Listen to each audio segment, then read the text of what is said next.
world will change for me and be so. Hey everyone, how's it going? It is I, the real Randy Chavez, coming at you today with a Veve OMI update video. Guys, if you're new, welcome. For not, welcome back. I love y'all. I say, where's Dashie? Dashie's in my room. I'm currently house sitting for my friendos. They are on a little bit of vacation, so it's me and the bunny back there. You can't really see her, but she's there. It's like Jesus. You can't. Anyway, so we'll start off with OMI on the day. Actually, let's start off with 4chan and Grumpy Cat real quick, just because I like to have fun with meme coins. Grumpy Cat on the day down about 8% at about a $1.3 million market cap. So not too much movement there. I haven't really seen too much happen with 4chan, so I'll check with that. I don't know, 7% still above Grumpy Cat at a $3.66 million market cap. That line is trending down though, so maybe or maybe not a bad time to get in. That is up to you guys. What I've been advising my whale though, I was like, listen.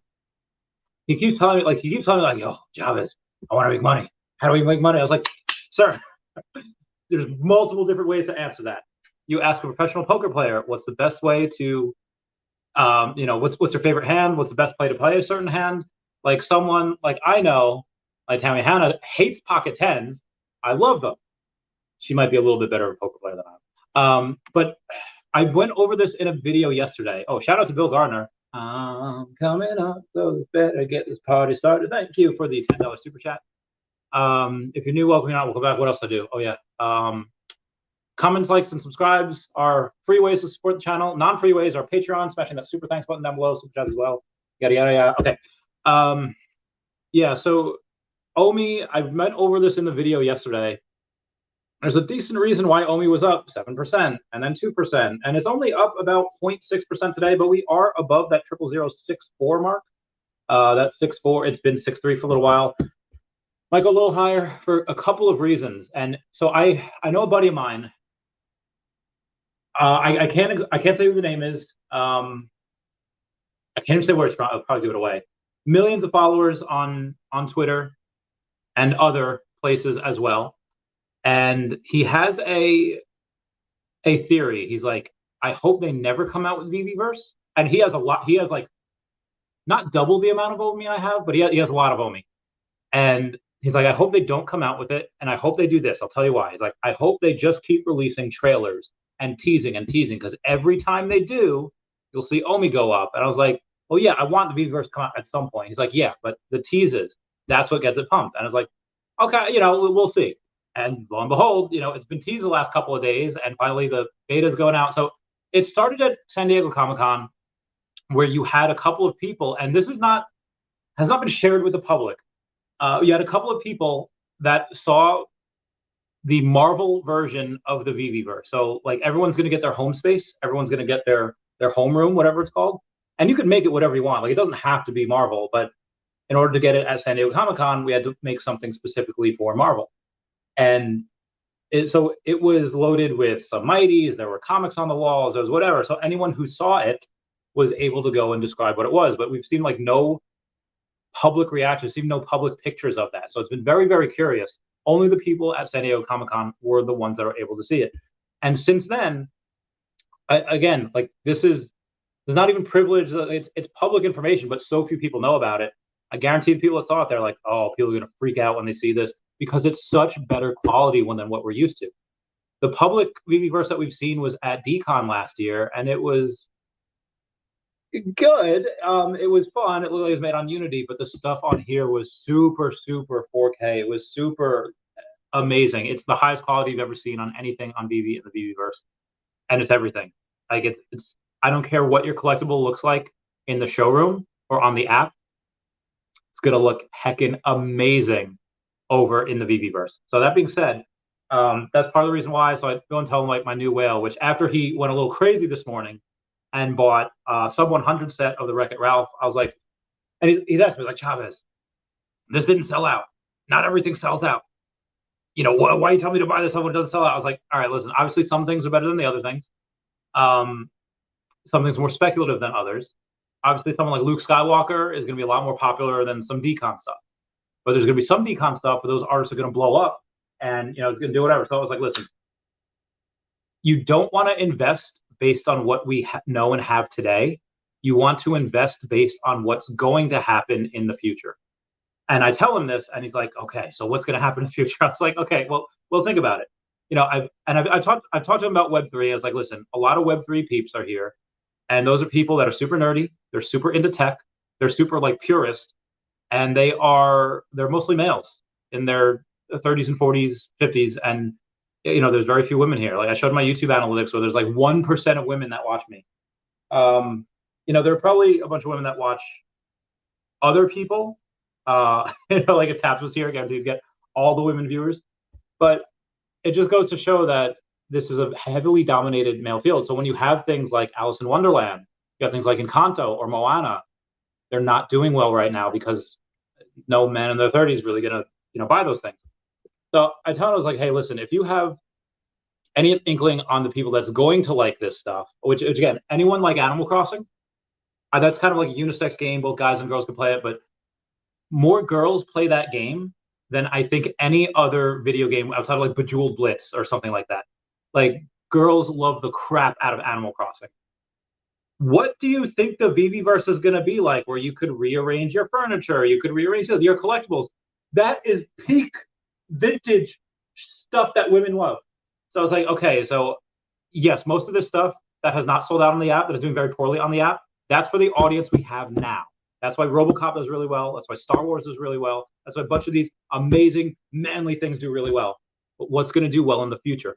Who is the leader of the household? Who is the spender of the household? It's women. Men might make the money, but women control where it goes. So, and that's been like a trope for like 30 years, going back to like the 90s.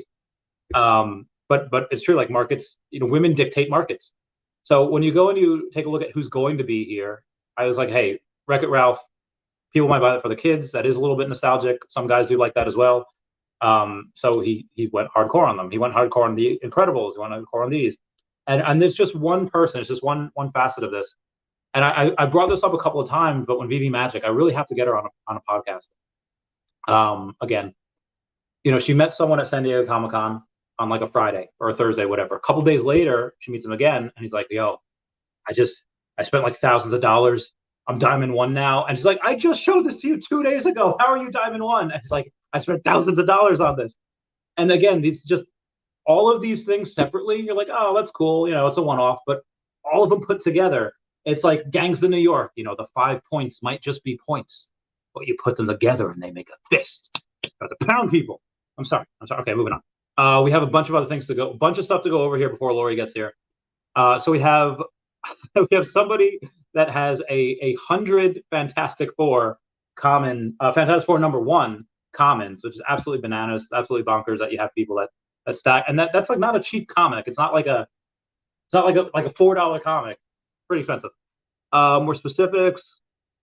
Okay, so there was a rumor going around, and this will eventually lead to Veve at some point, not right now, but you do have they have 3 different GNC and Marvel have partnered up, and they have like birthday cake, they have caramel, and they have s'mores protein that they're giving away. One's like Captain America, one's Black Panther, one's something else, I think Thor, and it leads to a QR code that says, oh, if you buy one of these, you could redeem your own digital collectible.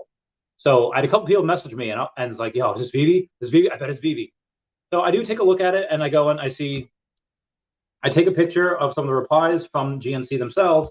I say, it's a redeemable code for GNC Avengers 1 on the Marvel Unlimited app. Where have we seen this before?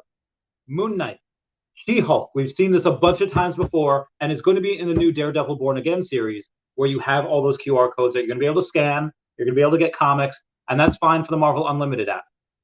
But I guarantee you, within the next couple of years, all of those people are going to try to be onboarded into Veve.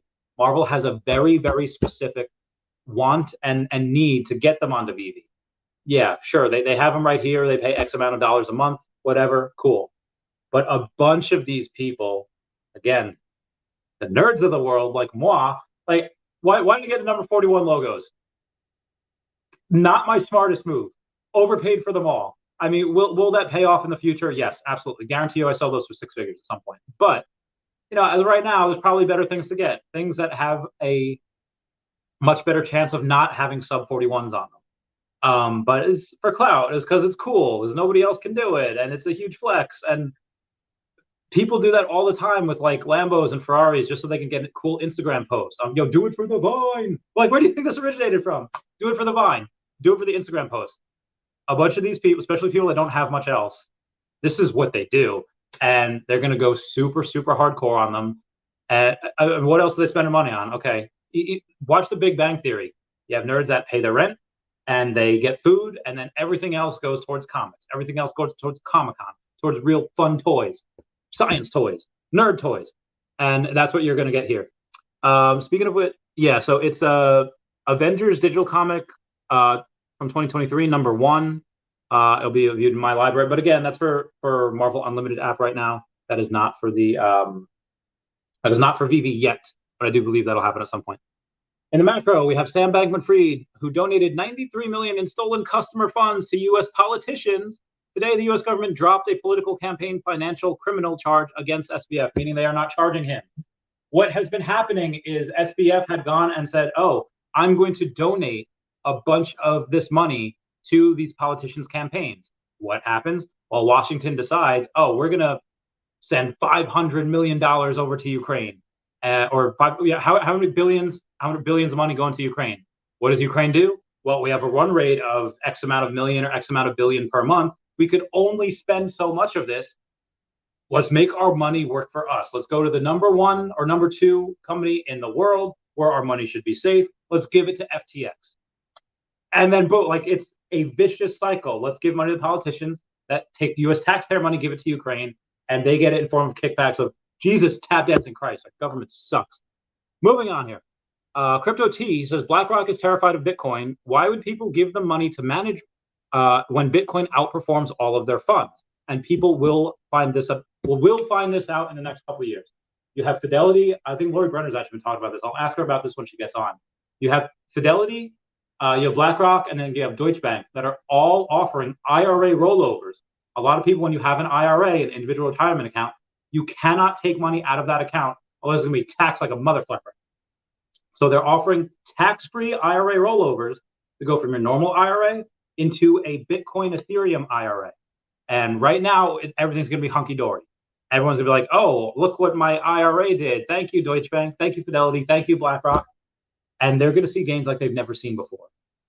Possibly the biggest gains if somebody started an IRA in 2020 and when the market was all down. And let's say that IRA had a bunch of stuff in growth stocks like Tesla, Illumina, CRISPR, et cetera, whatever. And then suddenly it goes up and, you do like a 3X and, 4X. Nobody's ever seen that before. So most people that have IRAs have the S&P 500, the VOO, the SPY, gains a modest 9 to 11% per year. Cool beans. You do that for 40 years, you could probably retire a millionaire. Most people could do that, but they don't. And again, that 9 to 11% is painstakingly slow. When they go and they see what Bitcoin's going to do, again, the brave will do it right now. The brave that don't know anything, they'll try it, whatever. They don't know anything about Bitcoin. They'll see what it can do. And at that point, everyone and their sister is going to be telling everyone and their brother, get this. It only goes up. And that will be true for 2023 to 2025. And then eventually you'll have another bear market. People get wrecked. But it's a vicious cycle, and we know how to prepare for it. So which means BlackRock will lose 3/4 of their business once people figure this out. That is future BlackRock's problem. They don't know how to beat Bitcoin, so they're adapting to survive, including Bitcoin in their IRA rollovers. We do have a record sale in the outer Veve world. Shout out to Sean from Comics and Crypto for reporting. $520,380 for a copy of Amazing Spider-Man #1, graded 9.6, sold on Hakes Auctions. I don't even know who Hakes is. There's a record sale for this grade. The previous sale for 9.6 grade was in 2022 for $336,000. Nerds unite. According to Go Collect, there are only 5 9.6 copies on the CGC comic census and 2 9.8 copies, which have never sold publicly. Congrats to Hakes Auctions for setting a new record. Scarcity, scarcity, scarcity. In Pokemon, you have the phrase that was coined by SM Pratt. The older, the rarer, the minter, the better. On Veve, it is much the same. But you have scarcity that is 100%. Like, you have things that are super scarce, like Manitoban, that nobody ever knows. Nobody's ever heard of. It's one knockoff character in the Obi-Wan series, which not a ton of people watched, worth a couple $100. worth more than Luke Skywalker or an ultra rare Luke Skywalker. Why? Because it's super scarce. Stupid. But again, that's scarcity right now matters. Moving on. Shout out to Veve that grossed, I don't know, $125,000 today on the drop. They didn't sell out, but again, just being able to go and sell a lot of these. Oops, that's Astro Boy. In order to sell enough of these to make over 6 figures in not even 12 hours, not even 11 hours. Let's do the math real quick. So we have 1922 minus 301. All right, 1621 so far. And then you have Ralph, which is 223. So you have 1399. So it's 1,000.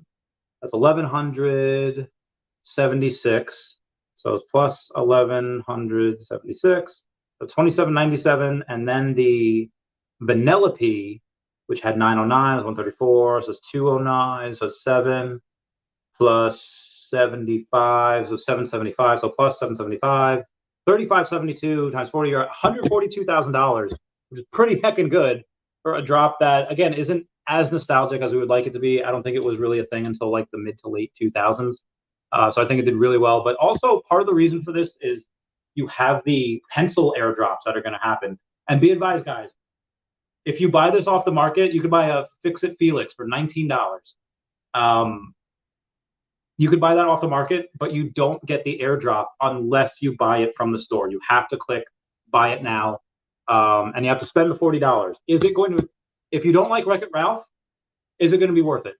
Short term, probably no, probably not, because you're going to have, I don't know, that times, you have 3,572 of these pencils that are going to be airdropped. And that's a lot.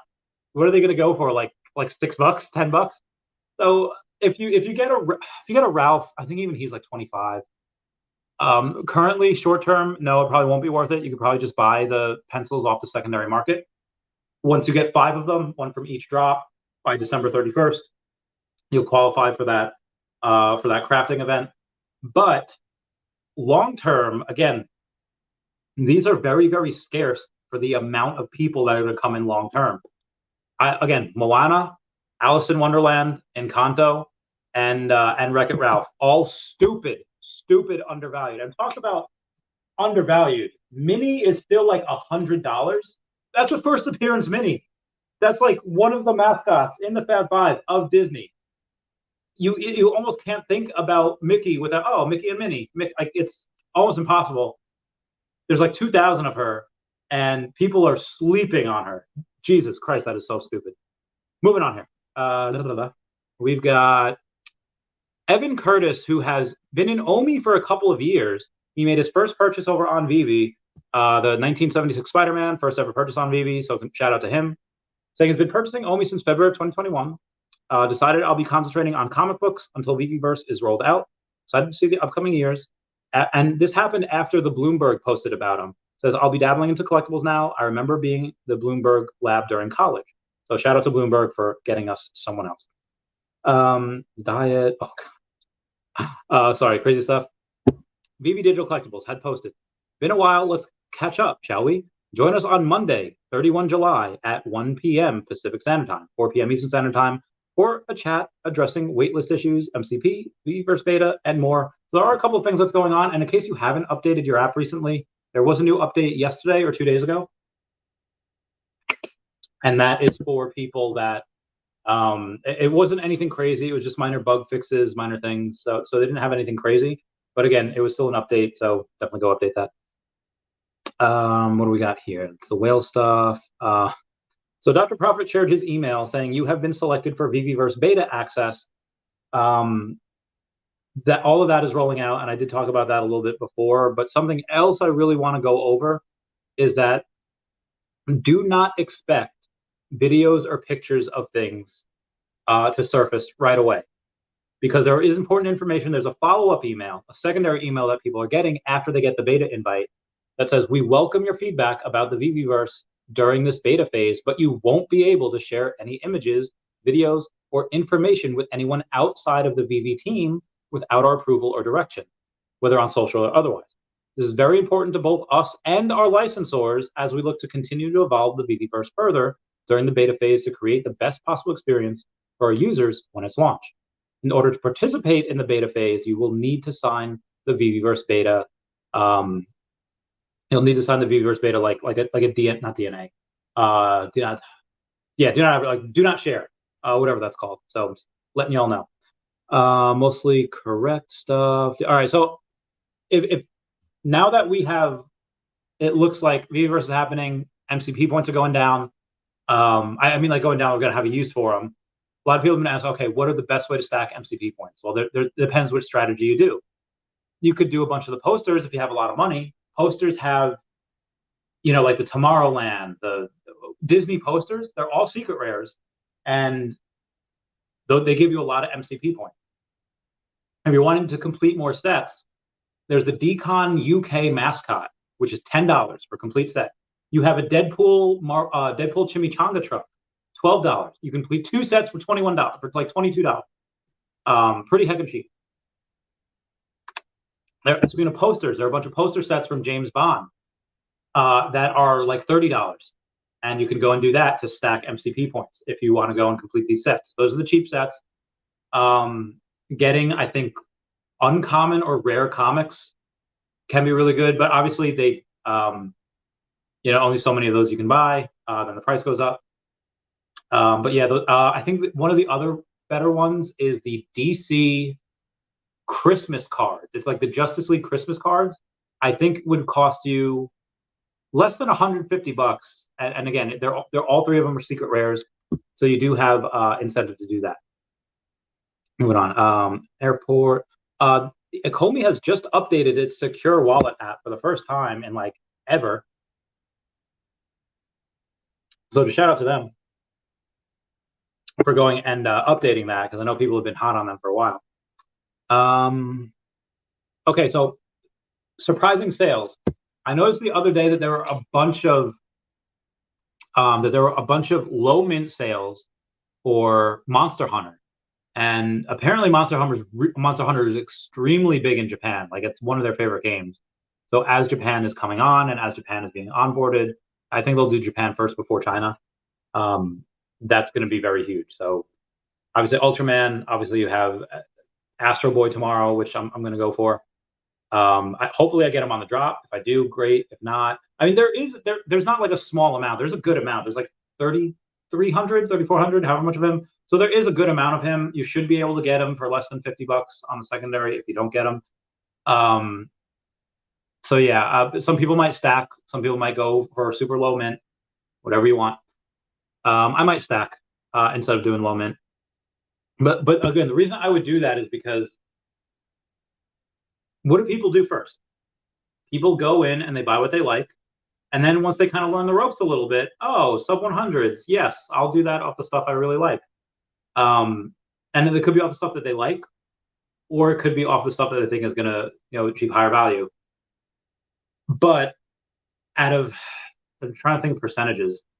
Out of all the people that go in here, that go in to purchase Veve, how many of them are low mint hunters? A very small amount compared to like the people that are here. And do people want the low mints? Absolutely, you want them all. But how many people are willing to go and spend that extra money and take that extra risk in order to do so? Even if you want to take the risk, some people might not. They just might not be liquid enough.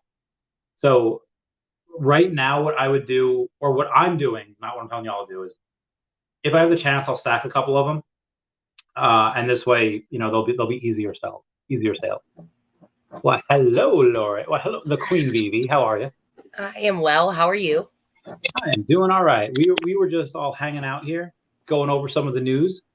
What is your favorite piece of news for the last couple of days? Probably it's got to be Veveverse, right? Yes, of course. What else? Oh, there was a lot. Okay, so I was just telling them about. No, I meant what could compare. I'm sorry, I should have rephrased that. What can compare? Oh yes, we can compare. I mean, Bloomberg was great. We always get mentioned in Bloomberg. Omi's making a little bit of a rise, right? They're making drops, constantly. got 100, the volume's going up. What else do we have going on? More crafting. Let's see, some big Twitter guys really giving us some love, right? Yeah, we're seeing that. I don't know what else. What else what did I miss? Okay, so well, it was like a 24-minute thing. So we went over. Jeez, Yeah, I went hard. I thought you were gonna go Grumpy Cat while you were waiting. I did go over Grumpy Cat. Okay. And 4chan, and then I went over some Omi, all that jazz. My I was talking about like my new whale I've been advised is so funny. It goes to me today. It's like, Chavez, how do we make money, bro? And I was like, oh, well, it's a loaded question. We can do it many different ways. And I keep telling him to like just throw like 50 grand in Omi, like, and instead he'll put in like 300 to 500 a week in the Veve app, and he'll put like 1,000 a week into Omi, which is fine, but like just do it all at once, like, because like he's gonna be super pissed if this starts to really run, even if it just goes up 50%, like 0009, which is still a bargain, but it could have gotten that 0006 instead. You're waiting, and then we'll FOMO. But yeah. So for the Astro Boy tomorrow, I was telling people that. I was telling my whale too, like, hey, go hard on Astro Boy, and he always goes hard on like the low mints, which is fine. Did it for Incredibles, did it for the drop today, the Wreck-It Ralphs. Okay. But I was telling him when people get in, people typically don't start with the sub 100s. They start with buying just whatever they can. Right. And then eventually, when they get familiar with everything, then they go for the sub 100s. Right. But even some of the people that want to might not be able to just because they're not liquid enough. Like sub 100s is very expensive. Right. So I told him, like, it might be better just to stack a bunch of them. So this way when China gets in, or anyone in Asia gets in, they're just going to buy it. I feel like some of these are scarce enough, especially with stuff that's just 3 digits that don't have 4 digits. Like, people might not care about mint numbers as much in the future. They'll just want the collectible because there's so few of them. Right. Or if there's utility, right? Like, I love that you got the 41s. I think that's great. But I do think that if those things actually have utility, the numbers, not going to matter other than for status, right? Yeah. I mean, we got the same Frankenfat, even though you had 41 and I don't. So yeah, with the numbers still the same. The numbers are random. Right. That'd be wild if we did get like, I feel like if they did that, they would have to be like, Randy, you can't get all of the 41. Like, this is not, they might force me to break it up. That wouldn't be right, Randy. You know it, I know. Speaking of which, Ryan, the drop Ryan. Also, you've been calling him the dope Ryan. Yeah, I wanted to tell you. I swear that every time it would say the dope Ryan. Like, I swear I somehow stepped into this alternate universe. You did. Where I remember the dope Ryan, but it's been the drop Ryan, and like nobody's corroborating the story. Everyone's been like, Chavez, it's always been the drop Ryan. It's always been the drop because his show was the drop. Like, he would do it, you know what I mean, for the drop. So I thought it meant like, oh yeah, Ryan, he's dope AF. Yeah, the dope I know Ryan. What you did. I was gonna tell you tonight if nobody told you, but I kind of actually like the dope Ryan a little bit better than the drop Ryan. Yeah, because he's dope. Maybe I'll keep it up. I don't know. So, forget what I was saying. Oh yeah, so he soft confirmed that they'll be at DesignerCon in December. I heard. Not full confirmation, but he kind of hinted at that. Even David mentioned that they're going to try to go to New York Comic Con. So I'm hoping that we all are able to get. Ron English tends to go to all of those things. Right. So as he goes there, he'll probably have those cards. They won't be able to redeem it at the actual Comic Con event. You'll have to wait till the after party, whether it's Sanjay's or the Golden Logo Party, whatever it is. But there's a giveaway right now. If you have a gold logo on Discord, you have to like the Eagles post. Eagle Eyes. He put a post on the gold logo, and then he put a Discord, and then a Master Collector Discord. So you have to just party react to his thing, and he'll give away the 2 of the, not Frankenfast, the golden monkeys that Ron English handed out this time. Oh, okay. Yeah. Well, that's a nice, that's a nice idea, because I could see people in the community even making more utility, like doing things like that. Like, sorry, I just woke up. Like maybe giving a collectible, or, us having some sort of, if you own this, I could absolutely see us doing raffles or something within the community. Speaking of raffles and other things, do we want to go over our plans for a certain auction or a certain thing? No, Maybe? I think we need to wait. Let's wait. Copy. All right. So in other news, the shout out to the Gabe Vincent for going in and saying, Randy and the Queen, let's go. I love this game. Hey, did we sell out yet today? No. Okay. They made like 142,000 on it though. So they're good. They're doing all right. Well, when I went to sleep, they were at about 86% sold off. So I just wondered if anybody kind of degened in, as the night went on. So they're down to 145 out of the 1,000 secrets. So that's a pretty good day, right? Yeah. 85? Yeah. So they have 562 total left. And that'll be gone at some point, but it is still an extra 22,000 that would have to go into it. So that's I feel like once tomorrow's done with, and people are satiated with their Astro Boys, that's when I think it might. That's a good price though, right? I mean, what is it? 30? 40. 40? That's still a decent price tomorrow. So for tomorrow? Oh, yeah. Astro Boys only 25. That's what I thought. I think that's going to go. Once that 16-minute hits, boom, done. Gone. Yeah. So there. Do you do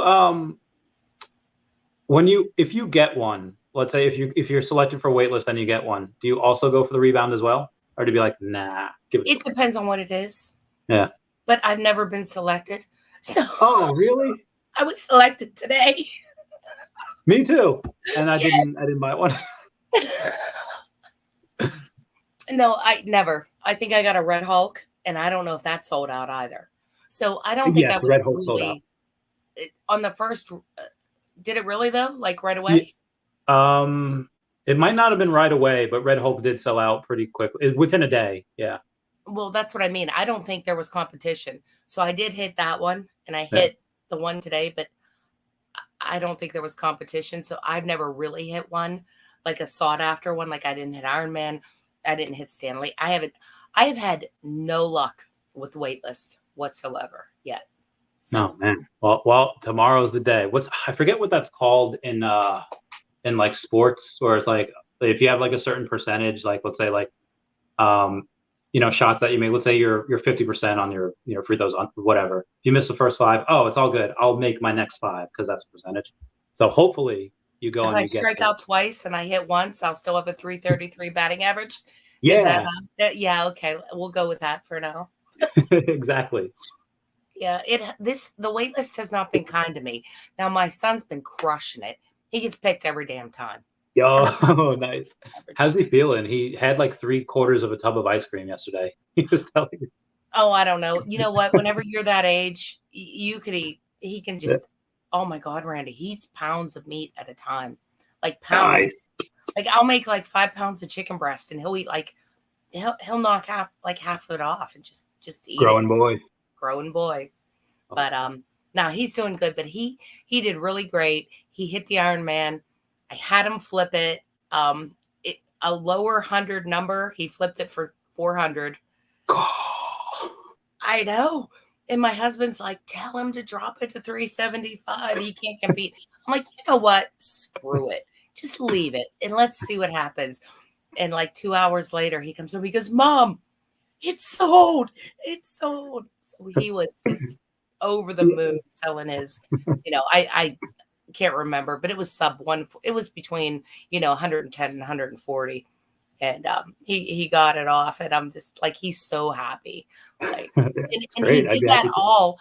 He hit Stanley Ultra Rare, and then he hit the Mighty Marvel and got a low mint and sold it for 60, like 65 or whatever it was, and rolled that into Iron Man and then sold it for 400. So the kid's got a Stanley Ultra Rare and $400 over like $30, and he just, he's untouchable right now. He's like, yeah, you guys wish.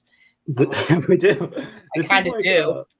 This is like when I don't know, I feel there's going to be some people that come in that might get slighted, that they don't get that pick these late. It's like when people go and they play a certain game of like poker, or they play the slots, whatever. Oh, you just haven't played enough hands, or you haven't done this a while, and people get slighted. It's like, if you're, imagine being like a waitress at like a diner or something, and you're slinging meat and French fries, and you're making like $80 a shift, and like it's this kid just makes $400 in like 2 days.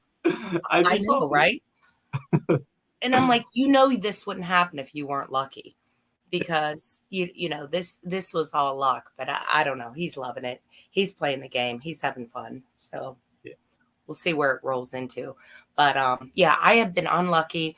I know that Sanjay. I'm sure you've seen some of the stuff by Sanjay. I'm sure you've definitely seen some of the Sergio post. The Sergio post about he tags me and everything. Yeah, about collectors and being rewarded. And I would like to see us. I mean, I'm hoping MCP's coming soon. I don't want a lot, but I think it would be interesting if, there was we had that 10% carve out or 20% carve out. It still wouldn't probably help me.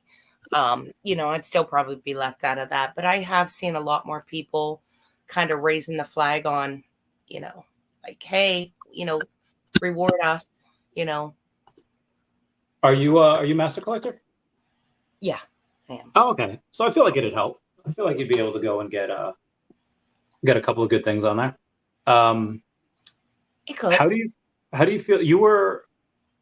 Were you whitelisted for any of the McFarlane stuff? Did you ever get any of the dragons or bat cow? Yes, I was. I got in November, somewhere around November, when they were selling the actual McFarlane toys, and you got digitals to go along with it. So I did jump in. I bought some stuff, and I think I got a spawn. I got a couple different spawns, and then I just let them sit there. So about a week ago, I did go back and look, and I had like 170,000 XP points. So I was good to go. However, drop was it didn't go well for me. I kept getting the same error over and over again. Sorry, refresh. So only to find out later that I believe, at first Trevor had said, hey, you didn't clear your cache or your history, which I did. So that wasn't the issue. But a lot of people said that as soon as they switched over to off of Wi-Fi, they were fine. I would have never thought to do that on my computer. Like, who hardwires in anymore? But that, so I might have been top 100. I don't know when they took the screenshot, but I was at least eligible for 2 that I missed. And I missed both my back cow drops because I had one, my husband had one. So we did miss 4. Yeah. So I'm salty.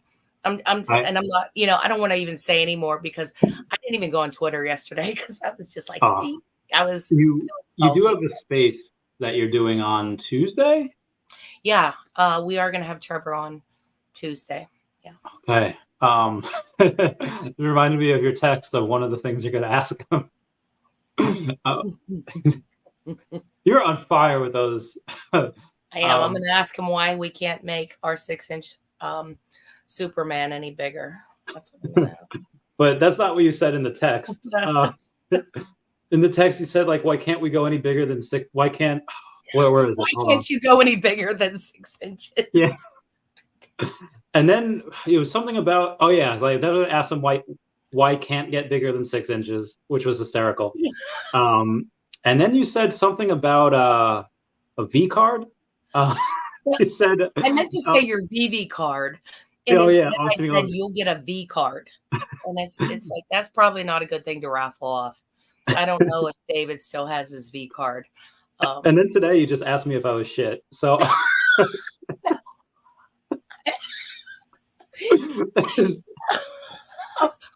like, why is he telling me this?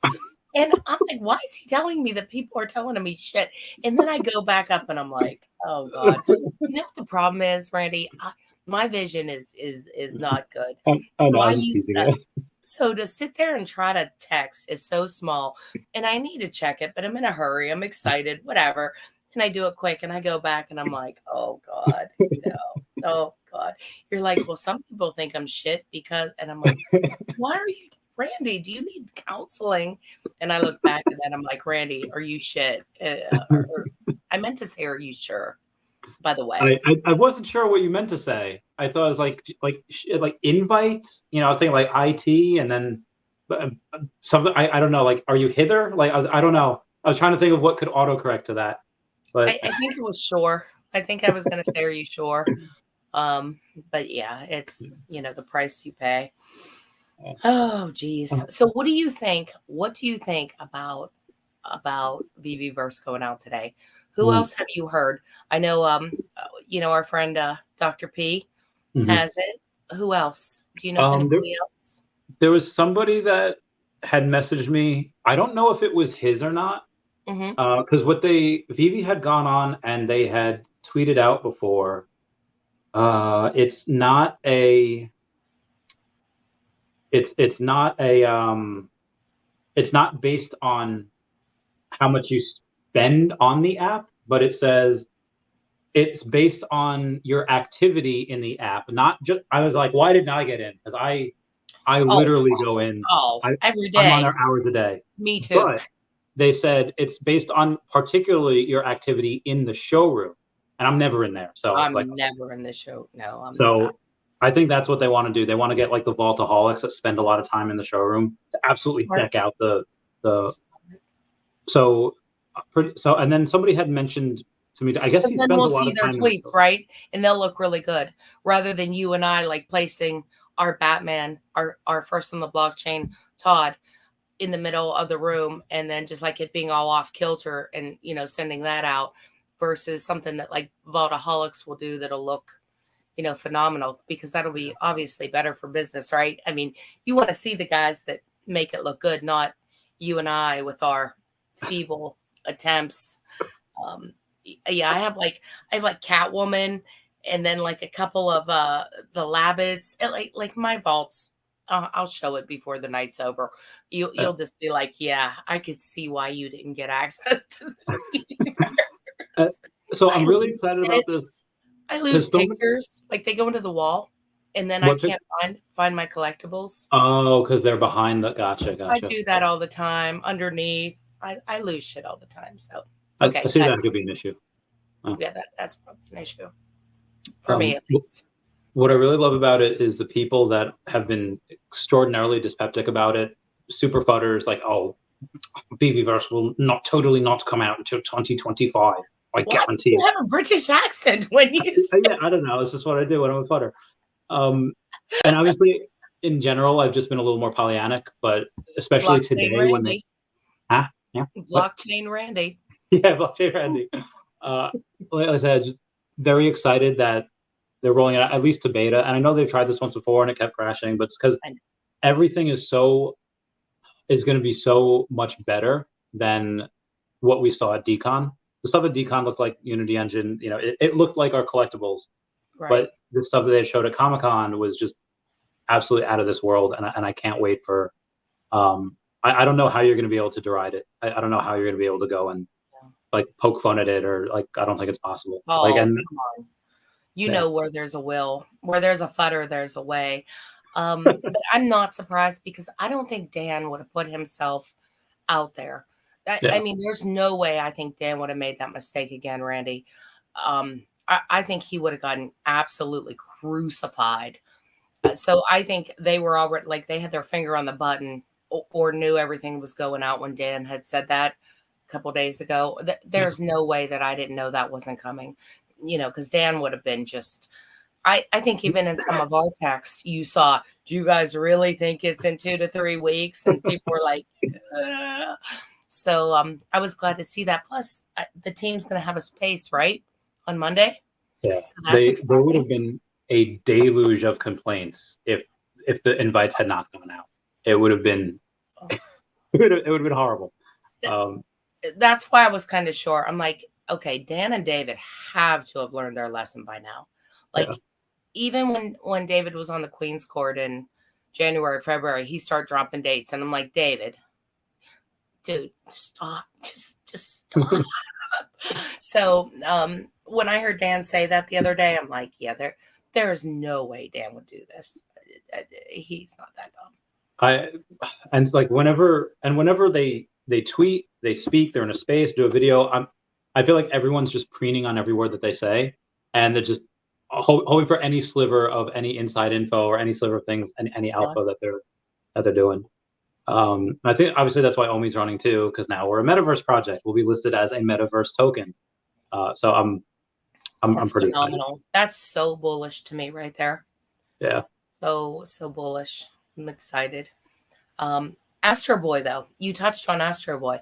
So I don't know a lot about Astro Boy. I did listen to your stream when you said, that wasn't his original name, and you talked about the kid that died, and it's quite a story, and the robot, and then he didn't like the robot, so then he, is that really like one of the forerunners to kind of anime, or is that something that's really big in the Asian culture? Like, maybe give me a little bit of background why, you and so many other people seem to be like so bullish on Astro Boy, because I don't have that history.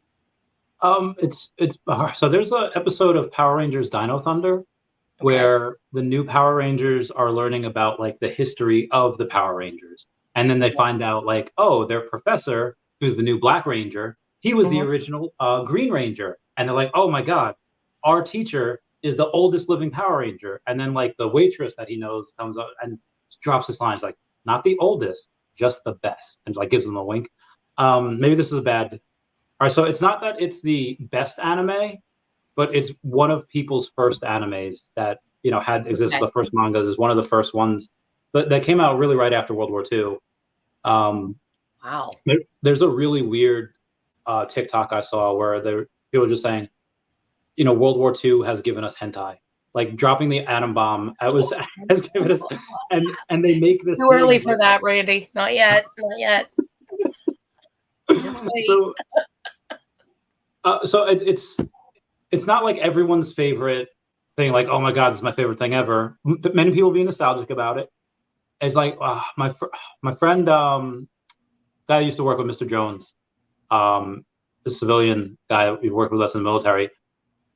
He would like show us like cartoons that he watched when he was a kid. It's like, this is Yertle the Turtle. And I didn't know anything about Yertle the Turtle. And it looked like something that you would see on like Looney Tunes or whatever. And he's like, yeah, it's great. And he was just nostalgic for it. And he got like kid-like, 6 or something years old. And there's a lot of people that are all about tradition, especially in the East. So you do have you mixing of the old and, have respect for what came before. And then you have, a bunch of the new, like this is the Go Astro Go version of the character. So it's the same character, just a new iteration of it. It's like when you had, in the 90s, there were 2 Sonic cartoons, and one was really good and one was god-awful. So it's the same character, it's just, difference of the shows. But if a Sonic thing drops, nobody's going to say, oh, this is the Sonic from the bad show. They're just going to know it from the video games and the good stuff. So with this one, just to go... Mighty Atom was the people know too, or not? Is it like I think of, like you said, post World War II. I don't know when, but like I think like Bugs Bunny's, like, you know what I mean? Like that's pretty old. I mean, I don't think it's that old, but even though the newer kids didn't grow up with it, everyone knows who Bugs Bunny is, right? Yeah. So is it kind of like that? Pretty much. The manga sold like 100 million copies. Now that's over, like 70 years.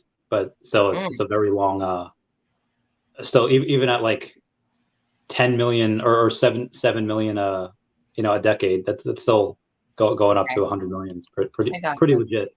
But also, like some of the stuff that he does is just cool. Like I said, I went over a bunch of stuff in the live stream the other day, and it's he's got machine gun butts. People are gonna have so much fun with that. On his butt. What the hell? You said he drops his pants and shoots. Yeah, it's like, so how you have like butt pockets, like on like jeans, like the butt pockets open up and then it shows the guns. and then it shoots him out of that. So he doesn't drop his pants necessarily. Okay, you said that in your stream. I like stopped. I'm like, wait a minute, what did he just say? Yeah. And then you went on to boob rockets after that, and I'm like, yeah, it's similar to Austin Power, the fembot, yeah. But yeah, I mean, it's also like I said, it's a dark story. So people it's not like Attack on Titan dark where you see like people getting eaten, but it has to do with loss and death, and how not only like a father deals like death of a kid, and then this how he messes up by trying to overcorrect it. So I think it'll be pretty cool. Now, obviously, this is just like the toy; it's just a fun, happy little thing. That people aren't going to read too much into it. Sure. But if we get, they're not going to do this. But if they pair, how we have Chucky and then we have the Bride of Chucky. Mm-hmm. If they get the girl robot, and they can. Yeah, you told me they like killed a city banging or something. Like yeah, when they live stream. I'm like, how the hell do you do that? I like nobody told them how to do it correctly, so they just went too hardcore. I might have to watch this series. It sounds interesting. It's great. So yeah, that'll be fun. And like I said, Japanese people will eat it up. Yeah. Because there's not a ton. There's 3410. So there's a very small amount compared to what will come. In a good price. I mean, I think Veve's been doing a pretty good job where they can. You see the Disney stuff priced a little higher. I think because they have kind of an expectation, if you will. But I think they've been doing pretty good with their pricing. The Stan Lee drop was surprisingly inexpensive. I'm not going to say cheap. I'm going to say surprisingly inexpensive with no recurring income or with no recurring fees, which, I really thought that was odd. Do you think Veve paid them a hefty sum or a sum for more collections down the road right up front? Or I'm sure, because you have I don't know how long they've been working on this for, but generally you do have to wait like at least a year, if not multiple years, in order to get on Veve. So they might say, hey, sure, we could give you 4%, we could give you however much, but you're going to be in line, and you're not going to see any of this money for at least a year. Okay. Or we can get you this money right now, and just with no fee, which I think is great. Yeah, how are those doing anyways? I feel like they finally started to come down. I think I saw the uncommon at 40 earlier today. So I see that they're starting to kind of come back down a little bit, but I still like them. I need to get the uncommon, or I'm sorry, the rare was at 40. Yeah, the rare is at 40 right now. Rare's at 40. The ultra rare is at 80. Damn. Ooh. Secret rare, I remember it being at like 7. Oh, it's at 6.99, so it's pretty close. There's a buddy of mine that has 2, and he's like, he has a big collectible. If he sells, like, I'm going to get at least 2 more of these, and I'm going to do whatever. Right. Yeah. So I was like, wow, he's going hard. I love the set. I'm just, not right now. Not right now. Yeah, I gotta wait. Speaking of which, you too. You've been going crazy. I was just going to look at Walt. I see Walt is 2.9, so he's back up to 3K. Yeah. People are just preventing that thing from really staying low. Yeah. There's I mean, we don't know how. I think a few months ago it came out that there were like 700 of them were in suspected bot accounts, so they're locked up.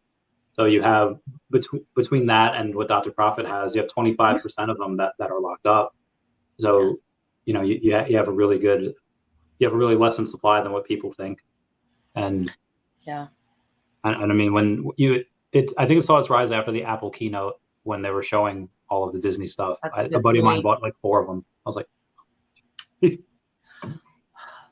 well, and you have to think about too, I think Silicon and I discussed this a while back, but how many people are going to have the ability to have a whole set? Like how many full, first ever Disney NFTs do you think, full set golden moments is going to be possible? I guess. I think we landed on 1,000, somewhere around the 100,000 mark, maybe a little bit more, but it will be interesting to know. Like that would be even interesting blockchain data too, to see if I knew how to read the blockchain, how many people actually have that whole set. Yeah, because people have multiple. Yeah, I don't think there's going to be that many. I really don't think there's going to be a lot of people that are going to have the whole set. I mean, once you get the partners, the rest is pretty easy to get. I mean, if you're already spending like $3-4 grand on that, then Why the rest wouldn't should be. Yeah. Yeah. Like you might as well. But you have and here's where, that scarcity, versus first appearance. Right now, scarcity is kind of winning, whether it's C3PO, R2D2, or Iron Man. Yeah. But that first, I'm very curious to see what's going to happen in the long term. Will you be able to go and buy animations for stuff that's static? I mean, we've seen them upgrade that before. That'd be great in the Veveverse if you go and say, hey, we have this animation for Iron Man, but what if we give him a proton cannon and it costs you $5 to do it? I'll do that. Yeah. I feel so positive now about where they're going. I mean, between all this news and the other projects are good. I am in other projects, but this week when I was struggling to make sure, I was on the allow list and I was doing this and I was connecting my Polygon, and making sure everything was, I had my Matic, and that's when it dawned on me after those like 3-4 hours of, if not longer, this is why currently, and I'm not saying interoperability isn't good, and I like McFarland and the other ones, but this is why Veve wins right now in my mind for the masses. Yeah, I mean, also click, done, bought, like that's it. And like I said, I'm sure there's going to be a lot of people that are going to laugh and say, "Oh, that was no issue at all." But for the average person, they're not going to do that. They're just not going to do that. They're going to get frustrated and just say, "Nah, I'm not going to do it." So I agree, and I feel like people are going to eventually see, like they'll claim like, "Oh, well, Veve's not, pure Web3," because you have a bunch of these Web3 purists that just, they want full interoperability, they want this, and sure. You can go and market to a pure Web3 audience, but you're only going to have so many people. There's so few people in there in the world that is that. I feel like you're unfortunately going to have a lot of sad days for these companies where they're not going to open their doors anymore. Like, hey, we're done. It's a lot harder to do it than people realize. And the HRO community's been having, a really rough time lately as well. They've been getting, a lot of people have been just taking their assets, people clicking this link, different things happening. And, I like my walled garden. Like I like my walled garden. I am okay with that.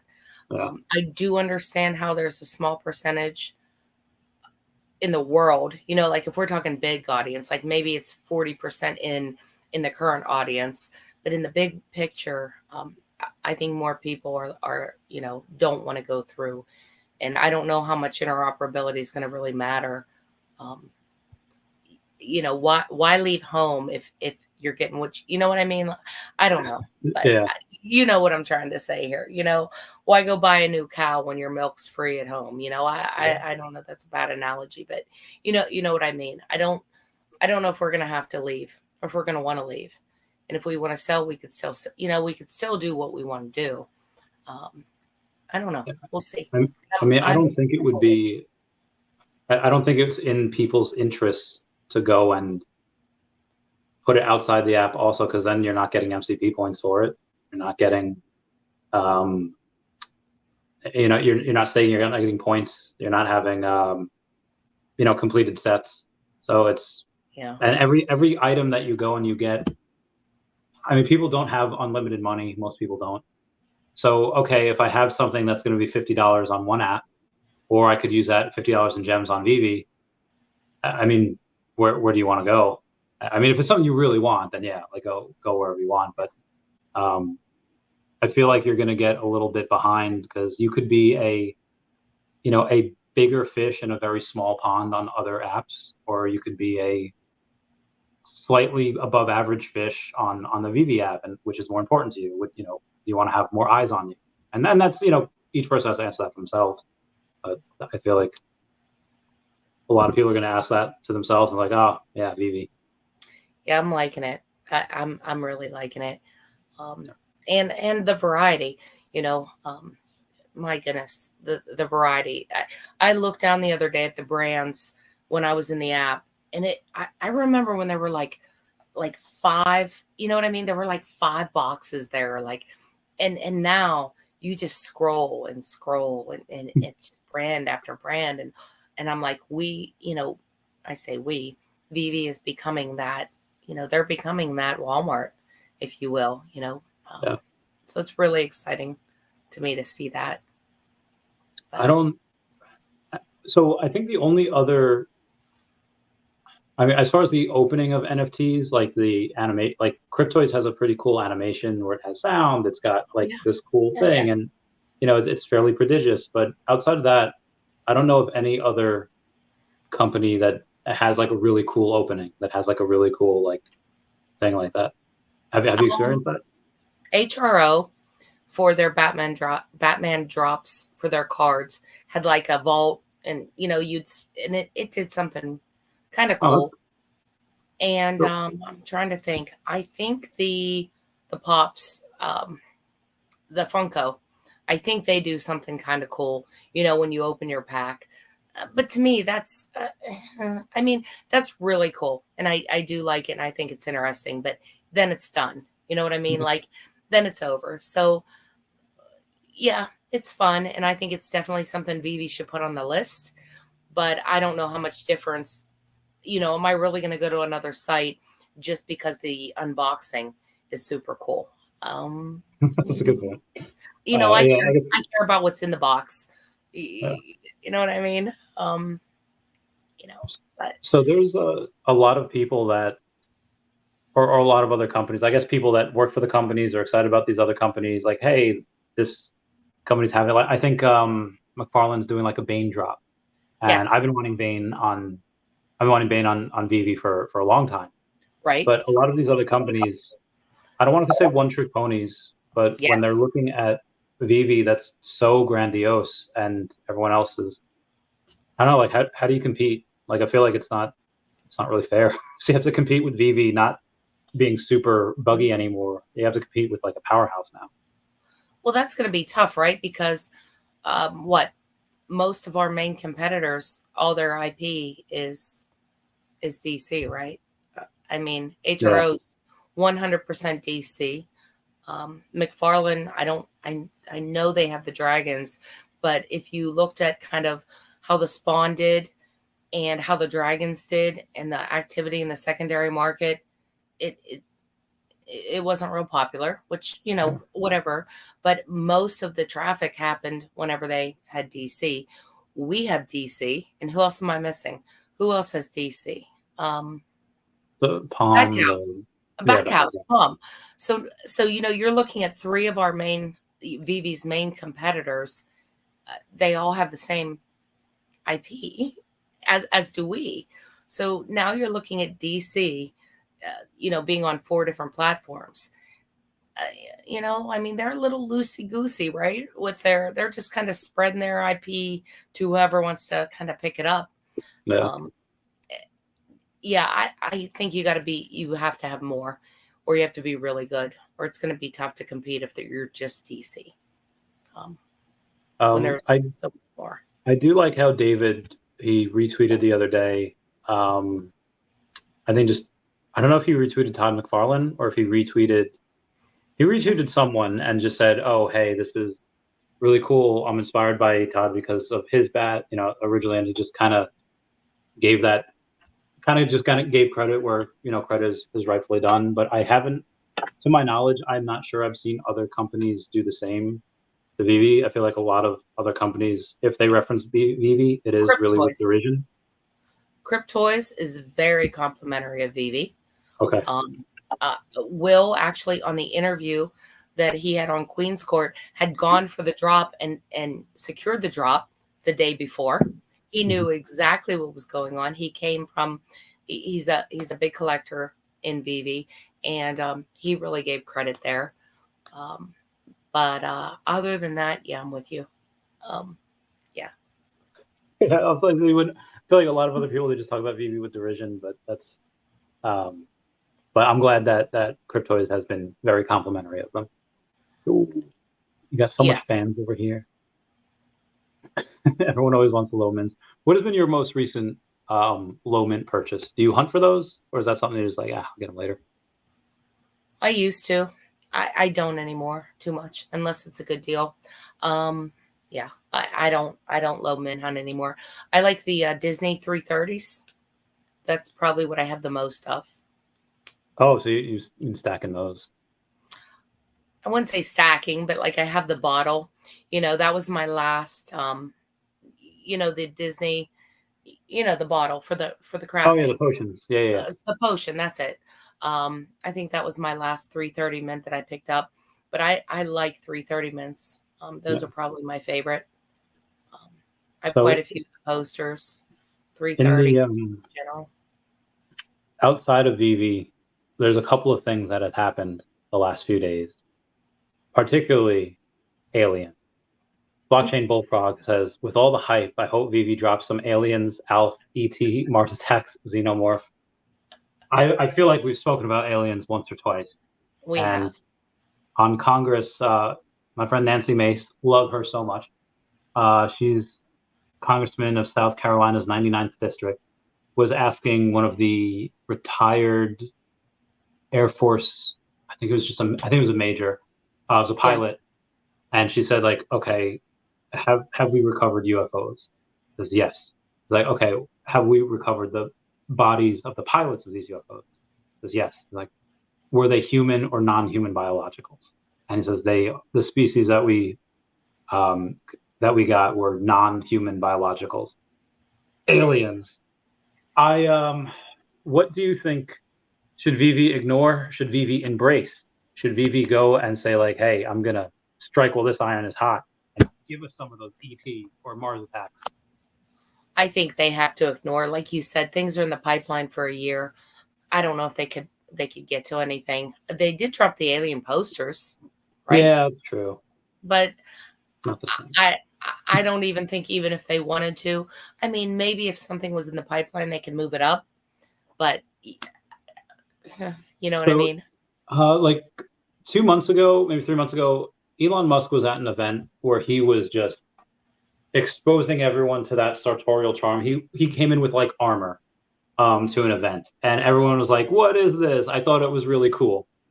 Do you think that David at an event should show up with his accoutrement of like alien stuff and just like, "Oh, I just escaped from Area 51." Like, be David times 10. Like, be his goofy self that we know he is. David won't do that. But should he? I think he should. David won't do that. I asked David if he would ever consider dressing up for a Comic-Con, and he said no. He will go as Mr. U. Is it because he thinks others will like impugn judgment on him, or does he think that just it'll get No in the way? idea. I have no idea. He does not do dress up though. That's what he had told me. Maybe we could get him to do it at a party where it's pas devant, and this way it's only us and no one else sees, and then we That's take a it. picture. No. Yeah, this community is not good for keeping secrets, by the way. We're absolutely terrible. Things Um, leak, yeah, things leak. Everything leaks. You can't do anything without people knowing, right? it's true. But like Stan says, you can't make the shots you don't take. Like, how do you get some of these people on the Queen's Court? You just go and you ask, you shoot your Oh, shot. you just ask. What's the worst? What is the worst? And that actually came from Dan Schwabel. Is that how you pronounce his last name?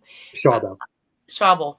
He was on one of, I think, your interviews, Mm. and he said that he sometimes he has a journal, or he has a calendar, and he'll have everybody that he wants to interview. And he said, even if they say no, he'll put it in there in the calendar reminder to go and ask them again 4 months later, and then go and ask them again and again, because what's the worst that could happen? And I'm Yeah. like, well, who are you trying to get right now? And he's like, right now I'm working on Elton John. Like, okay. Dude, he's such a ball. I love him so much. He's so He cool. is. I miss him. I wish he would come out. He's kind of been He's been quiet He lately. skipped a lot of the drops until recently. Like the big one that he had gotten, or not a big one, it's just God, what was that? The Stanley one. Like he was always like, "Oh, I'm going for this," and I skip everything. So I feel like Yeah. that's one of the signs of the bull market when you have people like Dan Chabel, who's usually fairly frugal and fairly. He just got married, so he probably was on a budget. Yeah. Yeah, I feel like that's a good sign of the bull market. And Jordan Riz is Yeah. always going to be 0007. I think it's another good sign. Good sign. Yeah. So the pencils. Did you get one on the drop today or not?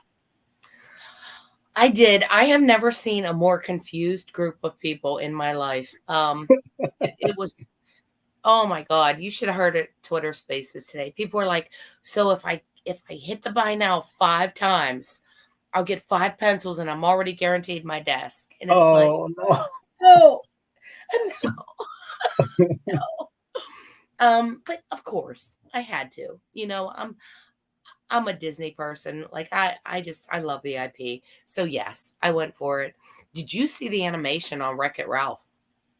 Yeah, it's like really long too, because And it does the same thing 3 times, but it has like the sound with it.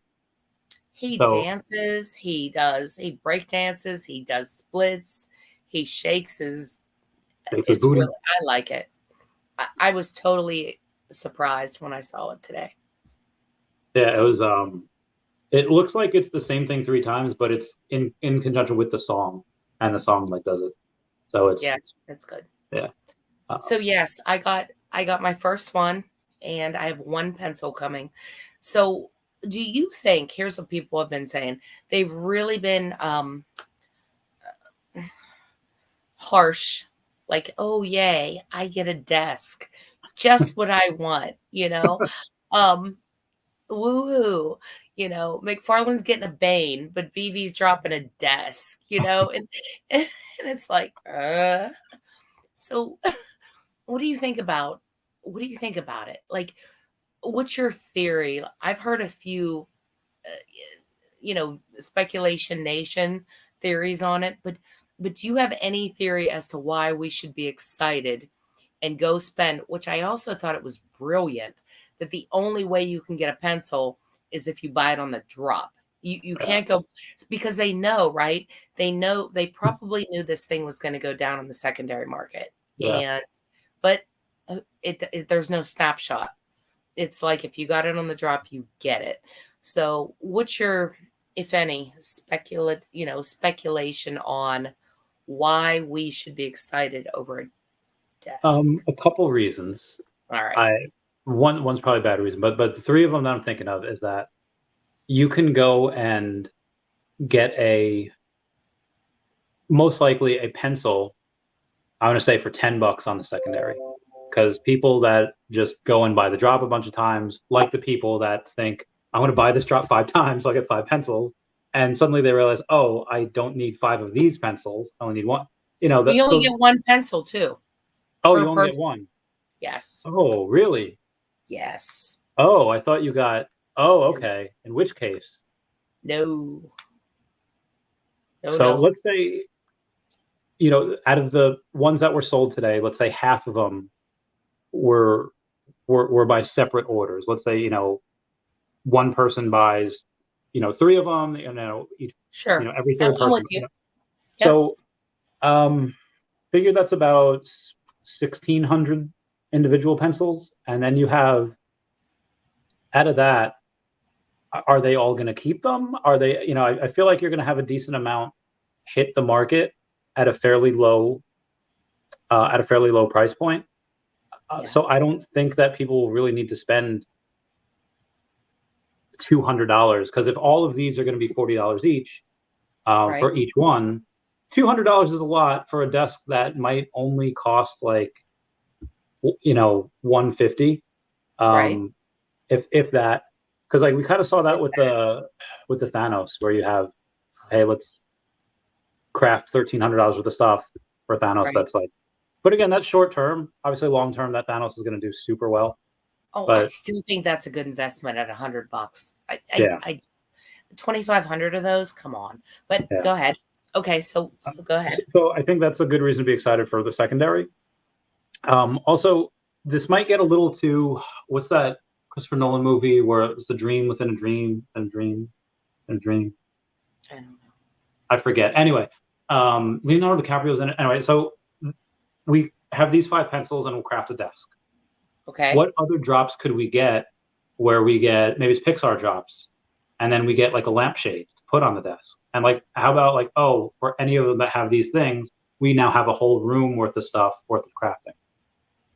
I think that could be cool if it's going to be part of a whole thing. Okay.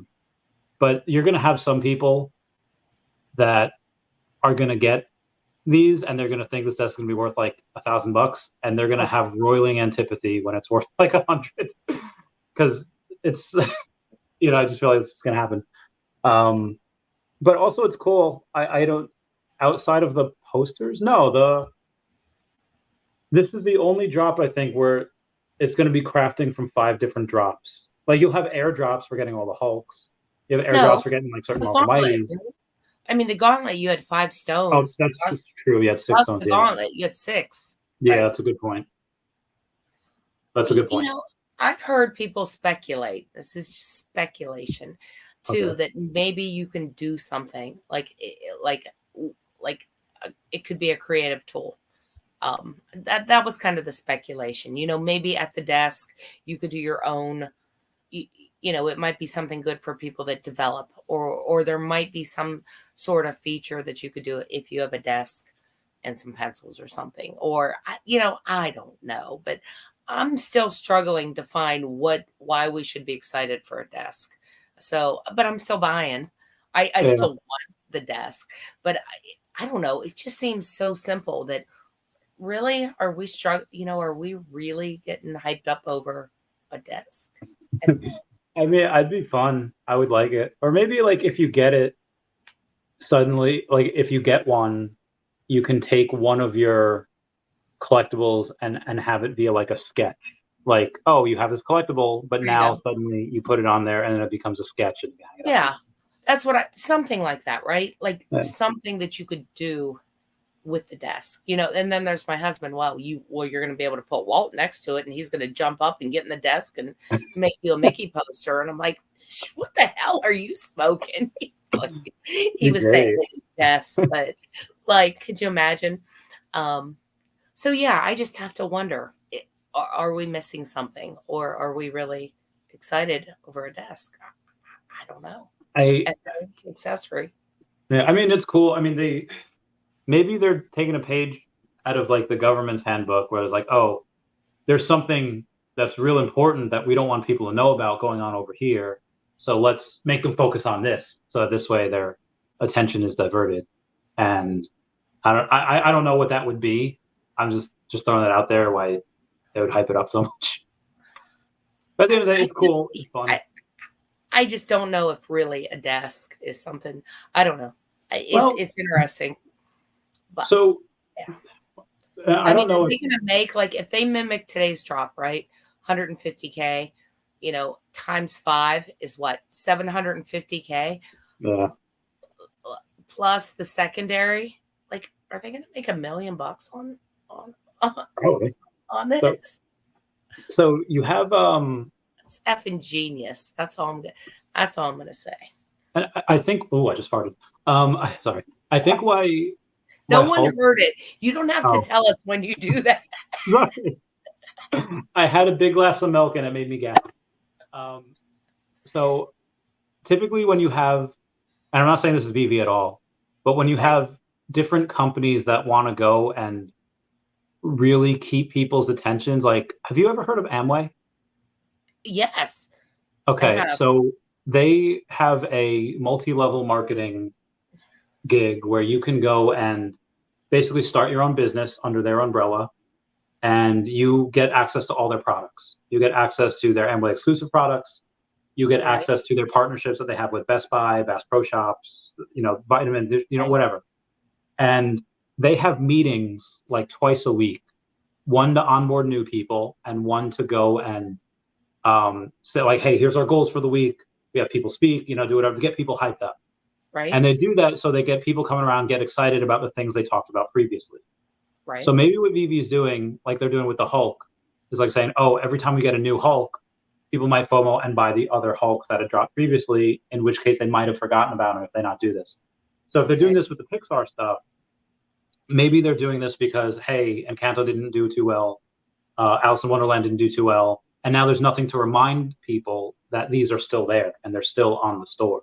But when you have drops it should be every month, because I think you have until December 31st to get all the pencils. So it should be one drop a month.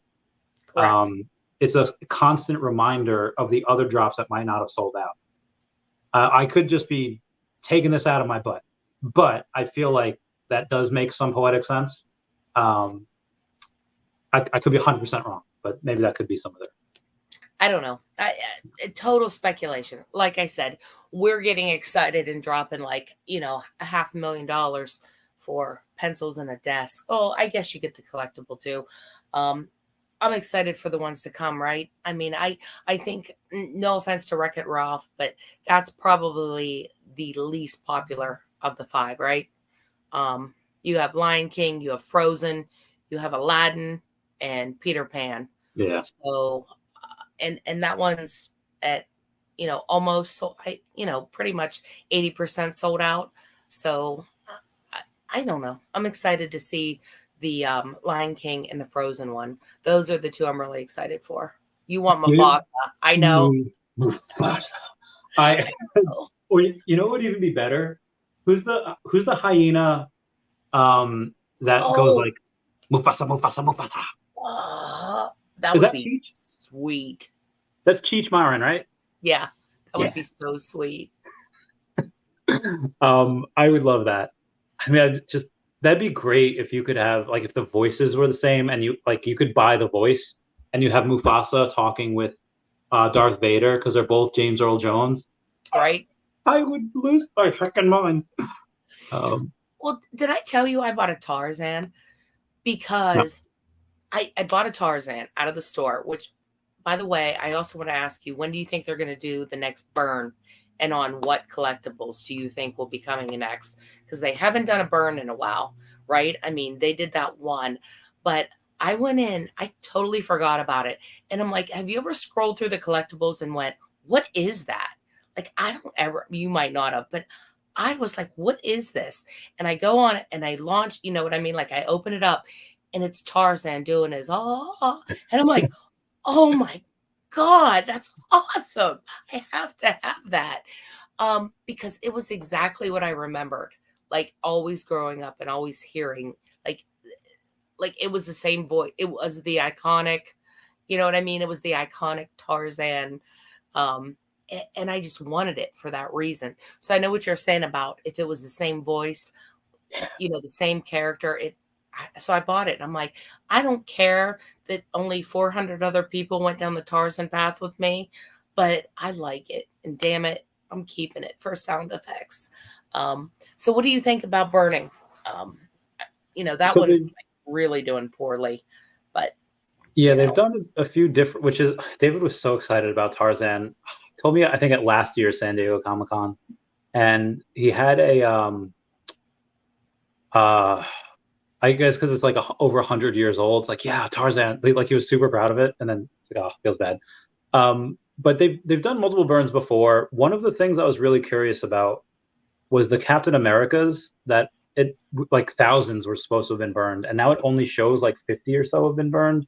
So I'm really curious to what that's all about, because they haven't told us. Like, they haven't mentioned it. Yeah, I don't think they've got it.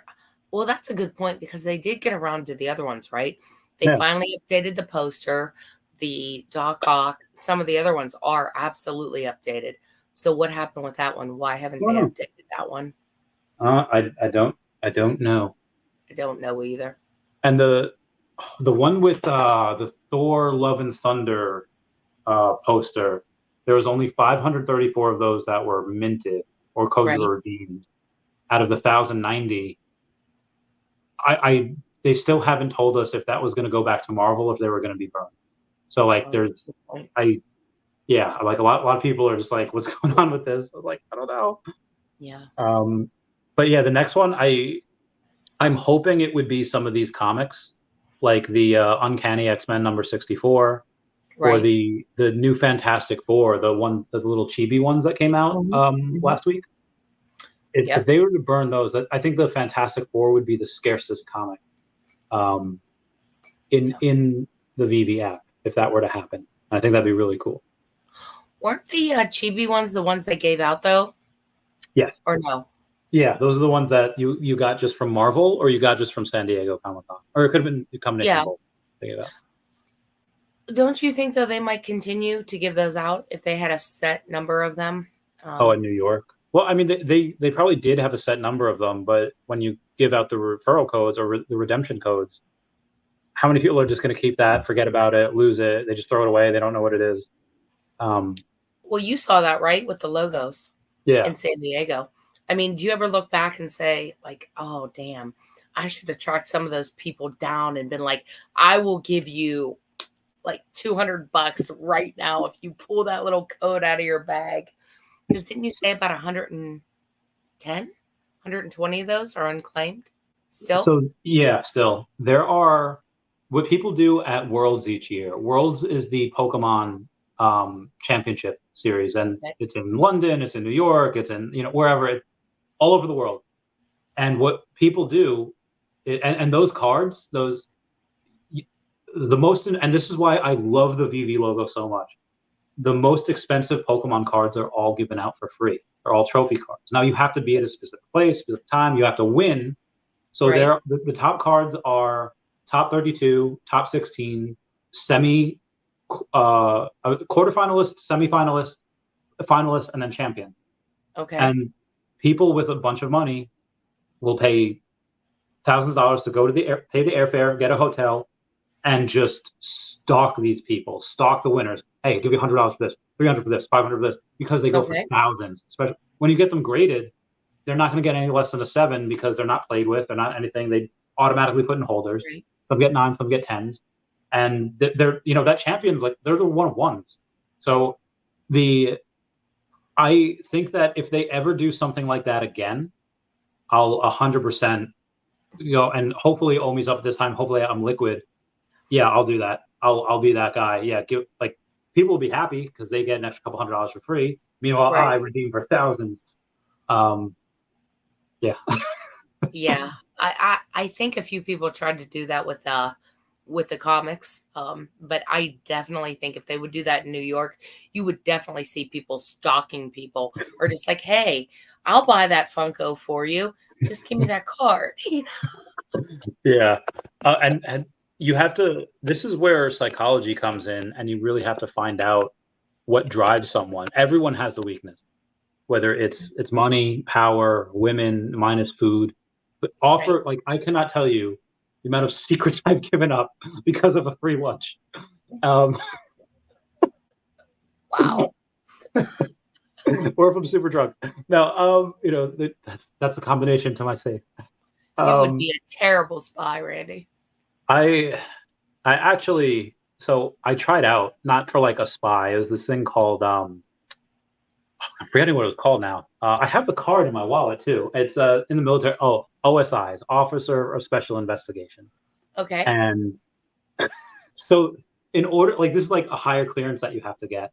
Right. And they're like, okay, well we have, and I'm like, I know this now, this makes sense, but at the time, like, okay, well, to get everything out on the table, we have to know like all your secrets.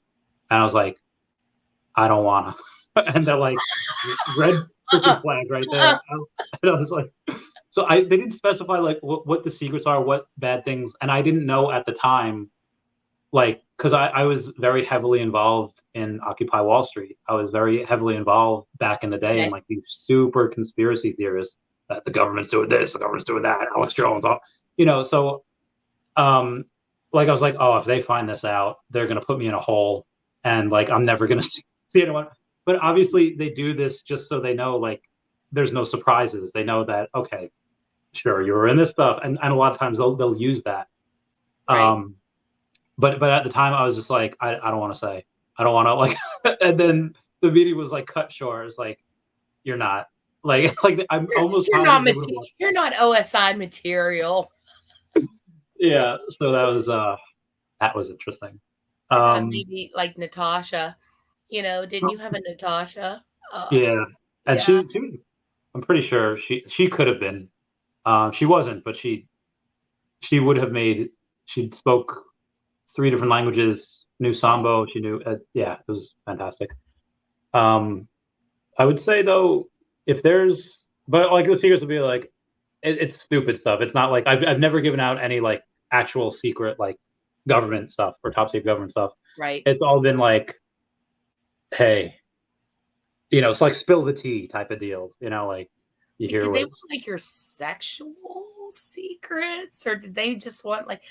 I mean, I'd imagine. Well, anything that the I mean, what if enemy. you would have looked at them and been like, "I killed 27 people in Idaho." Like, what are they looking for? So it would be. I guess that stuff you want to keep, but it's anything that the enemy could use Could against use. you. So Okay. normal sexual stuff, probably not. But if you're into like BDSM, if you're into like some weird kinks, and you could get blackmailed for that, Right. then, Or a then yes, mistress, if you were married and had a mistress, or yeah.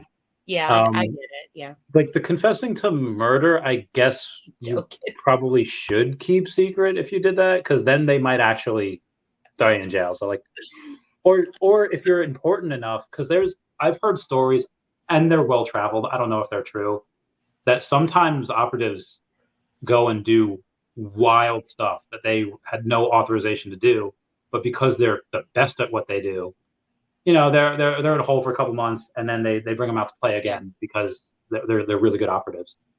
Um, Yeah.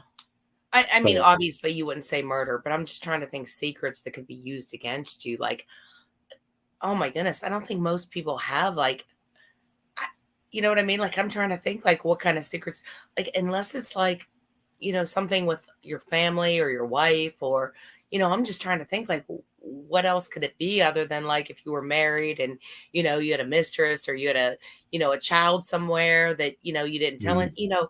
like I'm just trying to think like what other They did secret ask me that, and I was truthful. I was like, guys, I maybe. don't know. and, and there's like, okay. Would you I don't. ever do the 23 and me? I I, refuse. I kind of figured you were one of those people. One Okay. of those people. I'm not. No, because I know you're into conspiracy, and then they would have your DNA. But I also feel like if they really want your DNA, like they could I'm, go into your I'm, trash. Like they could get your dental floss. They could get your brush, right? Like there's so many ways to get a human's DNA.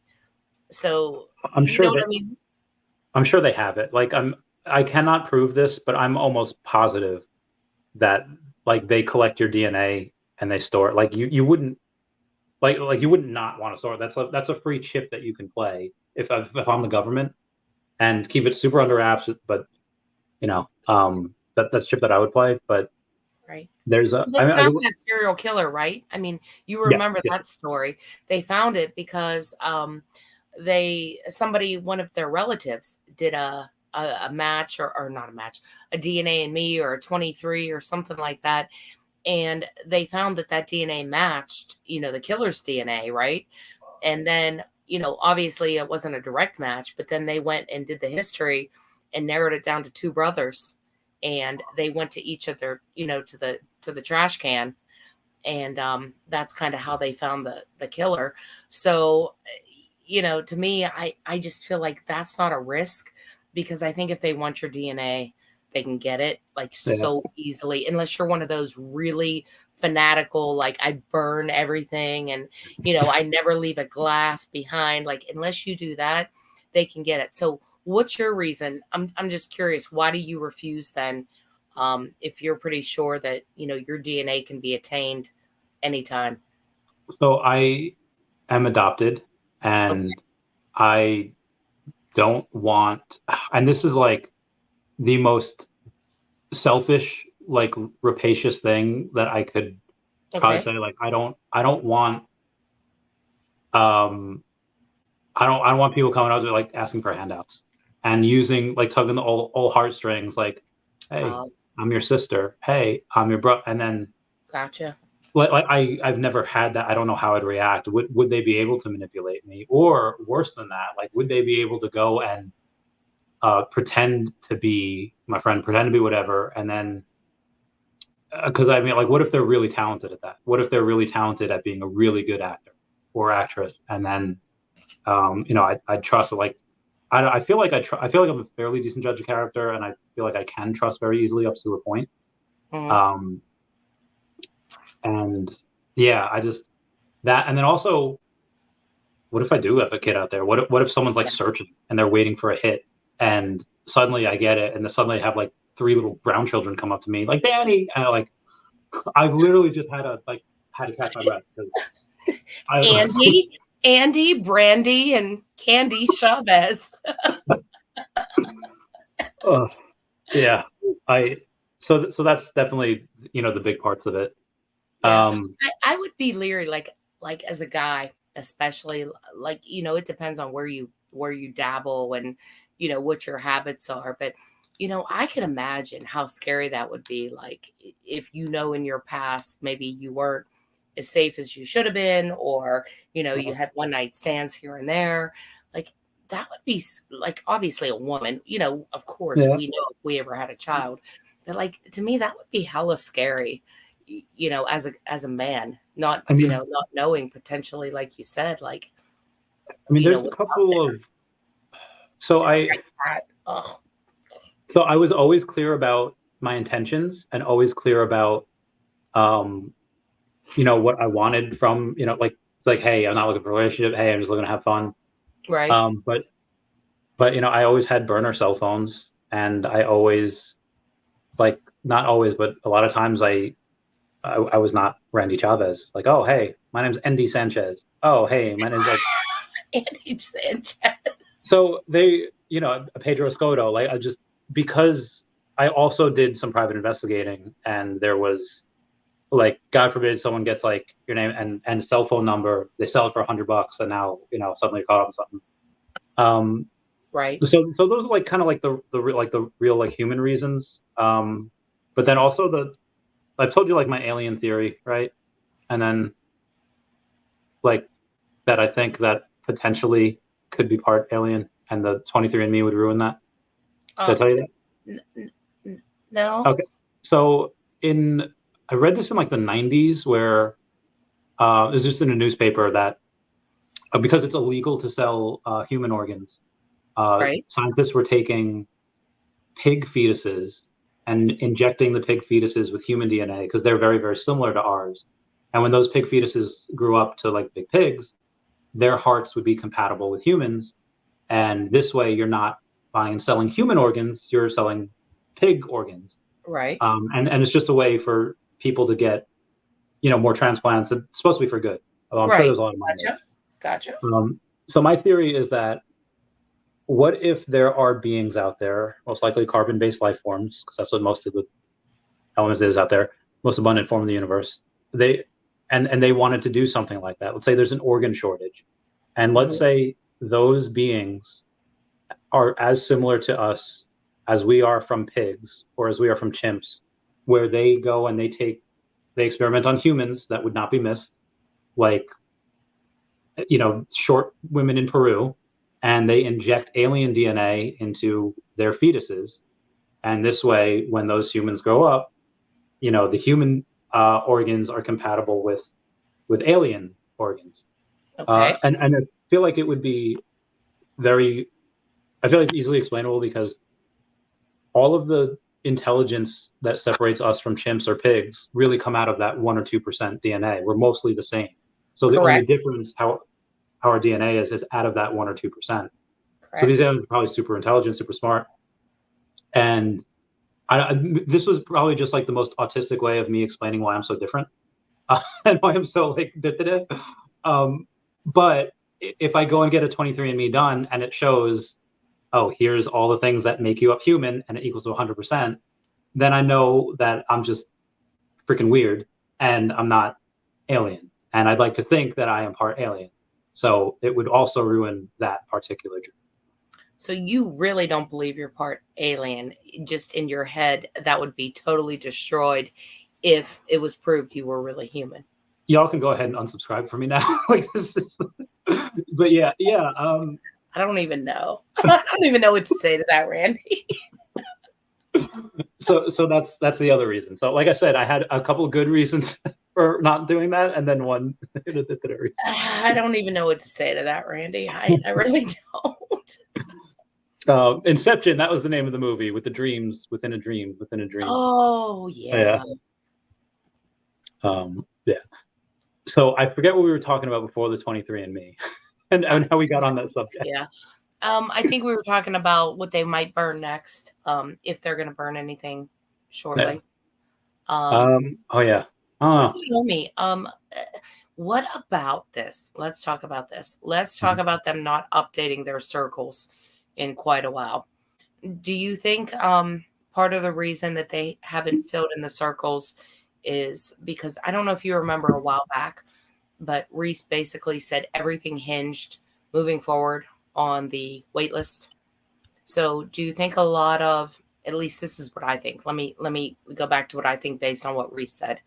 I think a lot of what's holding up a lot of the OUP stuff, the MCP stuff, is the fact that they haven't got wait list quite to where they want it yet.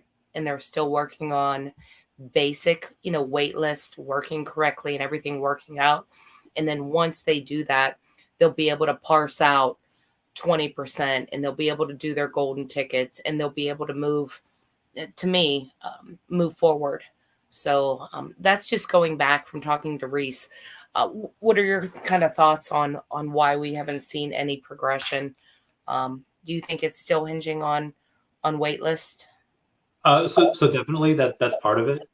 Be advised though, when Reese made that video in like December, and he was talking about those red circles and saying, Yes. "Hey, so I don't really how can I phrase this?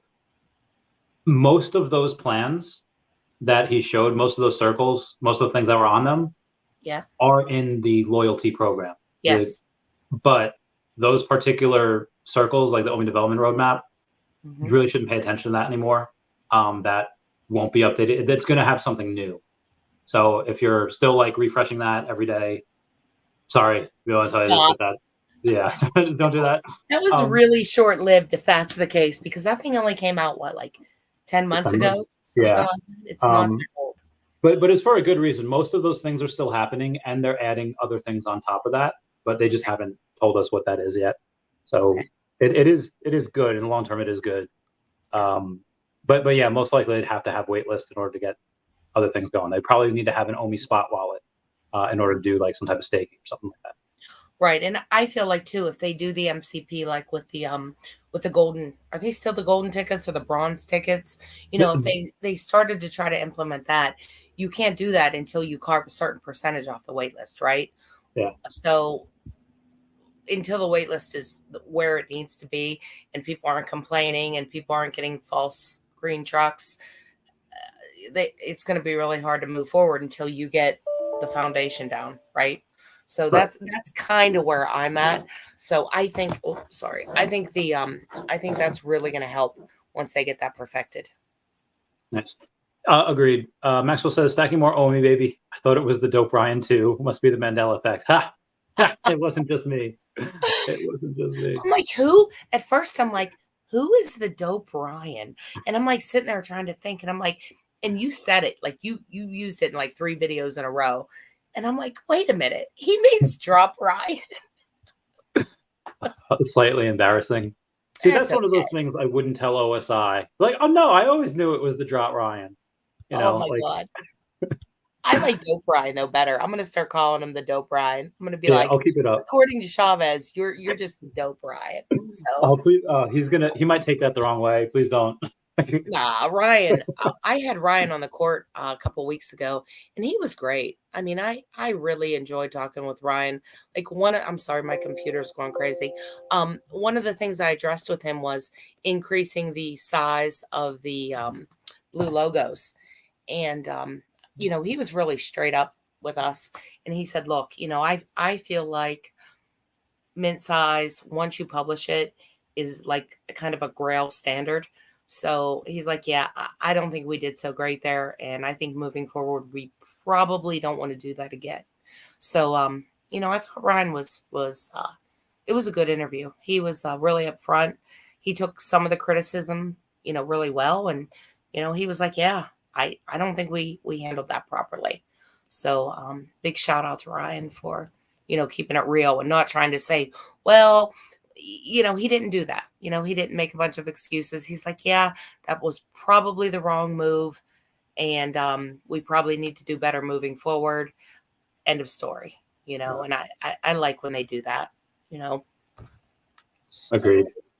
So yeah, I would say, so Brendan Davis says, watching from work, what are your thoughts on them dropping Metaverse beta? Still nothing with OMI. Well, like we were just saying before, you do have to have a couple of things happen, like the wait list and like this to happen before they do OMI. So it's fine. Whenever they get to OMI, they'll get to it. They've been working on it for a while, and they're not going to roll out everything all at once. They don't want this pump and dump. They do want it to go one thing right after the other so that it sustains. So I'm very excited. Whenever they start, they'll start. As long as they're making progress towards using OMI, I think it's positive. Like, Yeah, agreed. you know what I mean? If we really expect this to be a quote metaverse token, what do you need?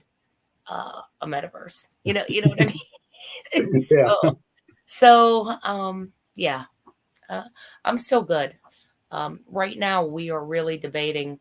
I think I told you about being able to move one of my old IRAs into Yes.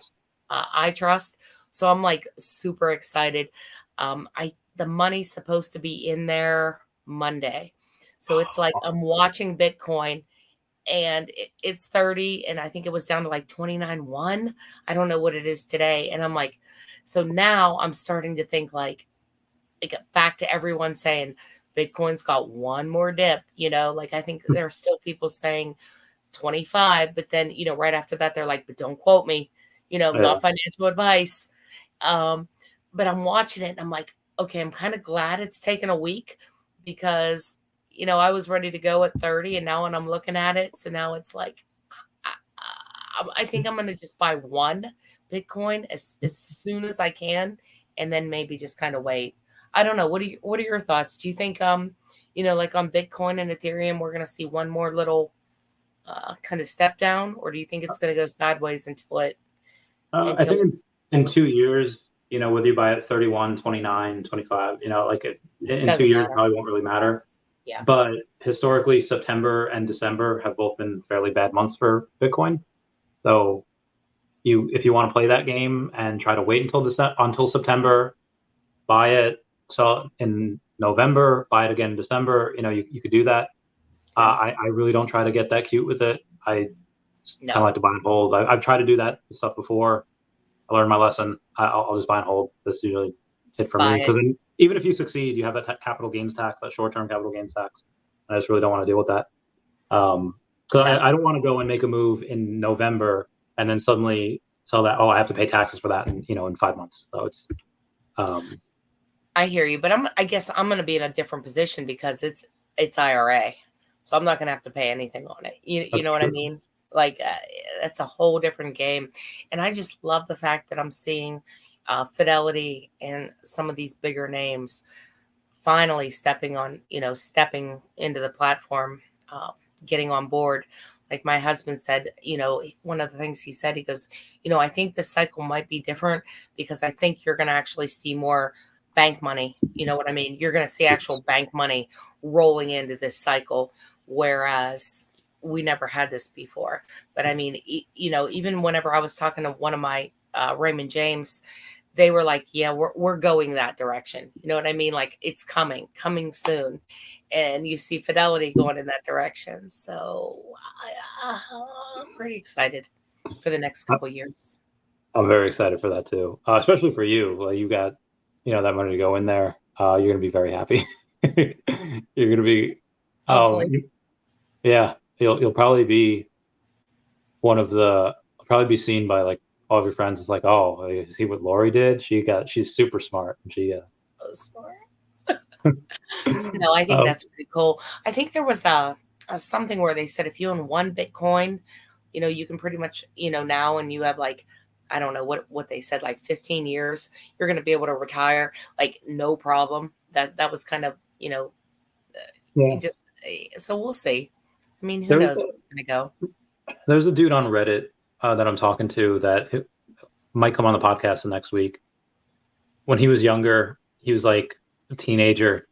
Bitcoin was worth like nothing. He bought like 1,300 Bitcoin and like forgot about it. And like now he's got like $40 million and he's like 27. And he's like, yeah, like, can I, he doesn't want people to know like exactly who he is. Can I come on as anonymous? Can I do like a slight voice change? Like, yeah, sure. Just tell us about it. And yeah, I feel like that's what, That's amazing. What a great story. and I think, he hasn't cashed out. He still lives in like a tiny apartment. He drives like a beater. Like nobody knows. I was like, oh my God. But he's finally gonna cash out soon, or at least he's gonna keep some in there. he hasn't cashed any of it out yet. No, like he just found it. Like he just like refound the Bitcoin. He just did an AMA on Reddit. Wow. That's amazing. Could you imagine if you knew you had Bitcoin in one of your computers? You know what I mean? Like one of your old computers, like stored somewhere, and you were like trying to find it. That would be The things that I would do to like get that. Like just imagine yeah. It'd be I would do whatever I could. Like I would try to either whoever, like I remember Geek Squad is, I don't know if that's still a thing. I would go to these guys like, I will buy you guys whatever you want, or threaten them. Like I don't know, like I would go. Again, everyone has their weakness, so. I think somebody actually did that, and they went back and traced where the garbage would be, and they paid like a shit ton of money to have it, like to have somebody go through and like dig up this trash in this certain area and go through it, and it was like almost a break even by the time they found their computer. It was like like it cost Well, if they them like held on 10 to it, million. if they held on to it, then it was probably, Yeah, like it was break even at the time. But if they held on to it, then it would go up eventually. that's crazy though. Yeah. How lucky some people were to be so early, I mean, we're early with this. I mean, you have so you have a golden logo. Does your hubby have a golden logo? Yeah, we both do. Okay, nice. That will, or it has been said in the past, I don't know if they'll keep this up, but you should be able to get a piece of land in the Veveverse if you have one of those, like a first dibs type of thing. Really? Yeah, that was one of the things that was on the OMI development roadmap. That was one of the things that was on there. If it still, I don't know if that's one of the things that will still be on there. I'm really hoping so. That would be great. I don't know, because they would have to have that you get one of them for that, and then you get one for staking max amount of OMI. Yeah, I remember staking, but I don't ever remember the Veve logo being discussed. Maybe I'm misremembering that. I don't know why I brought up the logo. Oh, I think I brought up the logo because it's similar to a ticket, and they were saying, you can sell the ticket on the market. This is something that he's wanting to do. If you burn 200 comics, you get a golden ticket. Oh no, maybe that's what the gold logo gets you. It gets you a ticket as well, like a golden ticket that guarantees you a collectible. I know staking did that. I swear, like the golden logo gave you something though.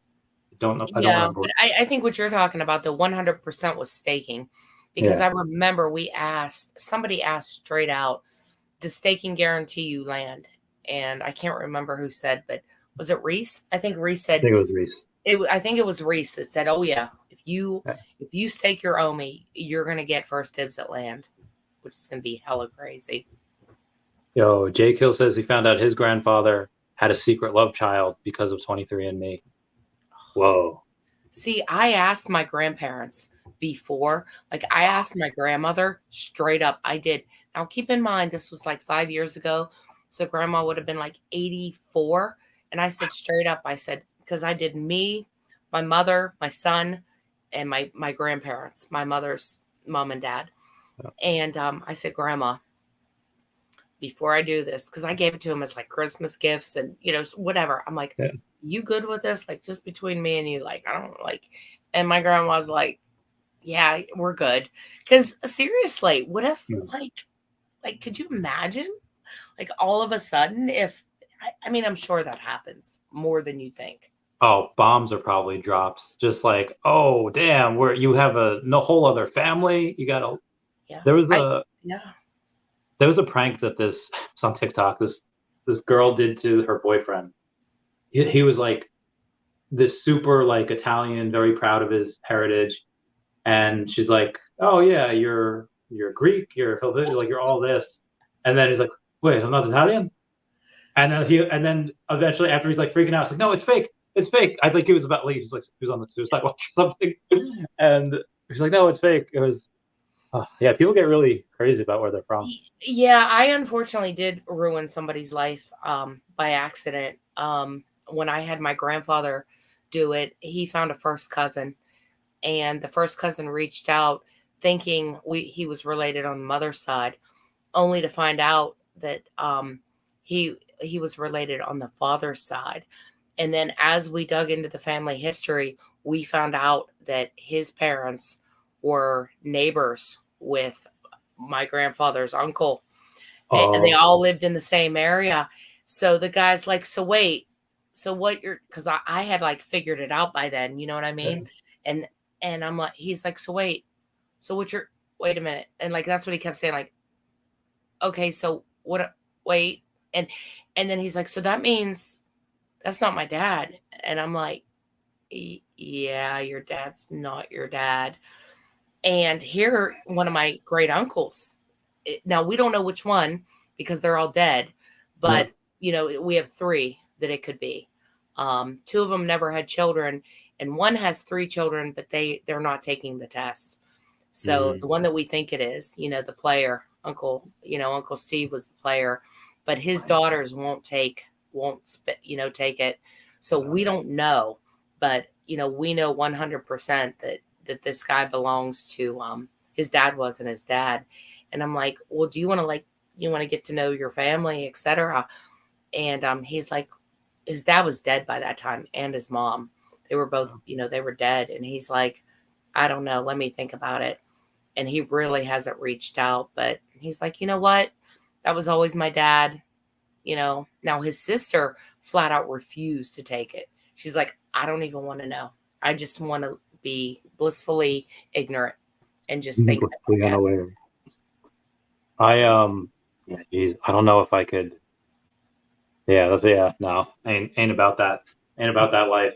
I don't. I'm so. Tell me, like what are the pros? What are like of having like a family, like of the. I don't know. I guess Christmas is fun. I guess Thanksgiving can be fun. I don't know. A lot of that seems stressful. Now, granted, I learned this from like TV most of the time, where families always fighting and whatever. But I don't know, just from girls I've dated as well. Someone's always got an issue. Someone's always got a problem. Someone's always got, and you have to deal with that. Just, I don't know. Give me some of the positives. what are the pros of a family? Pros of a family. Let's see. They are. Why are you looking at me like a deer, blinking your Oh, eyes? I'm trying to like I want to learn. Pros of having a family. Okay. You're right. I'm so glad I don't have a sibling, because I don't ever hear people like have the TV siblings. They're always fighting. They're always pissed off at each other. They're always jealous because mom gave one more love than the other. Like, uh, I don't see too many good sibling pairs. They hate each other a lot of the times. So I agree with you on that. But things that I see that are positive. Um, of course, you have people that if you need something and you're down, they're there. If I'm not feeling good, if I'm sick, whatever, grandma sends soup, mom comes up and cleans the house. They're there. With my eyes, I can't drive. Grandpa will come up and take me different places, or, help me out. So bottom line is, anything that I need, um, people are willing to help, and vice versa. You know what I mean? That's pretty darn nice. When you're not doing so well, they're there to help you out. That Um, is nice.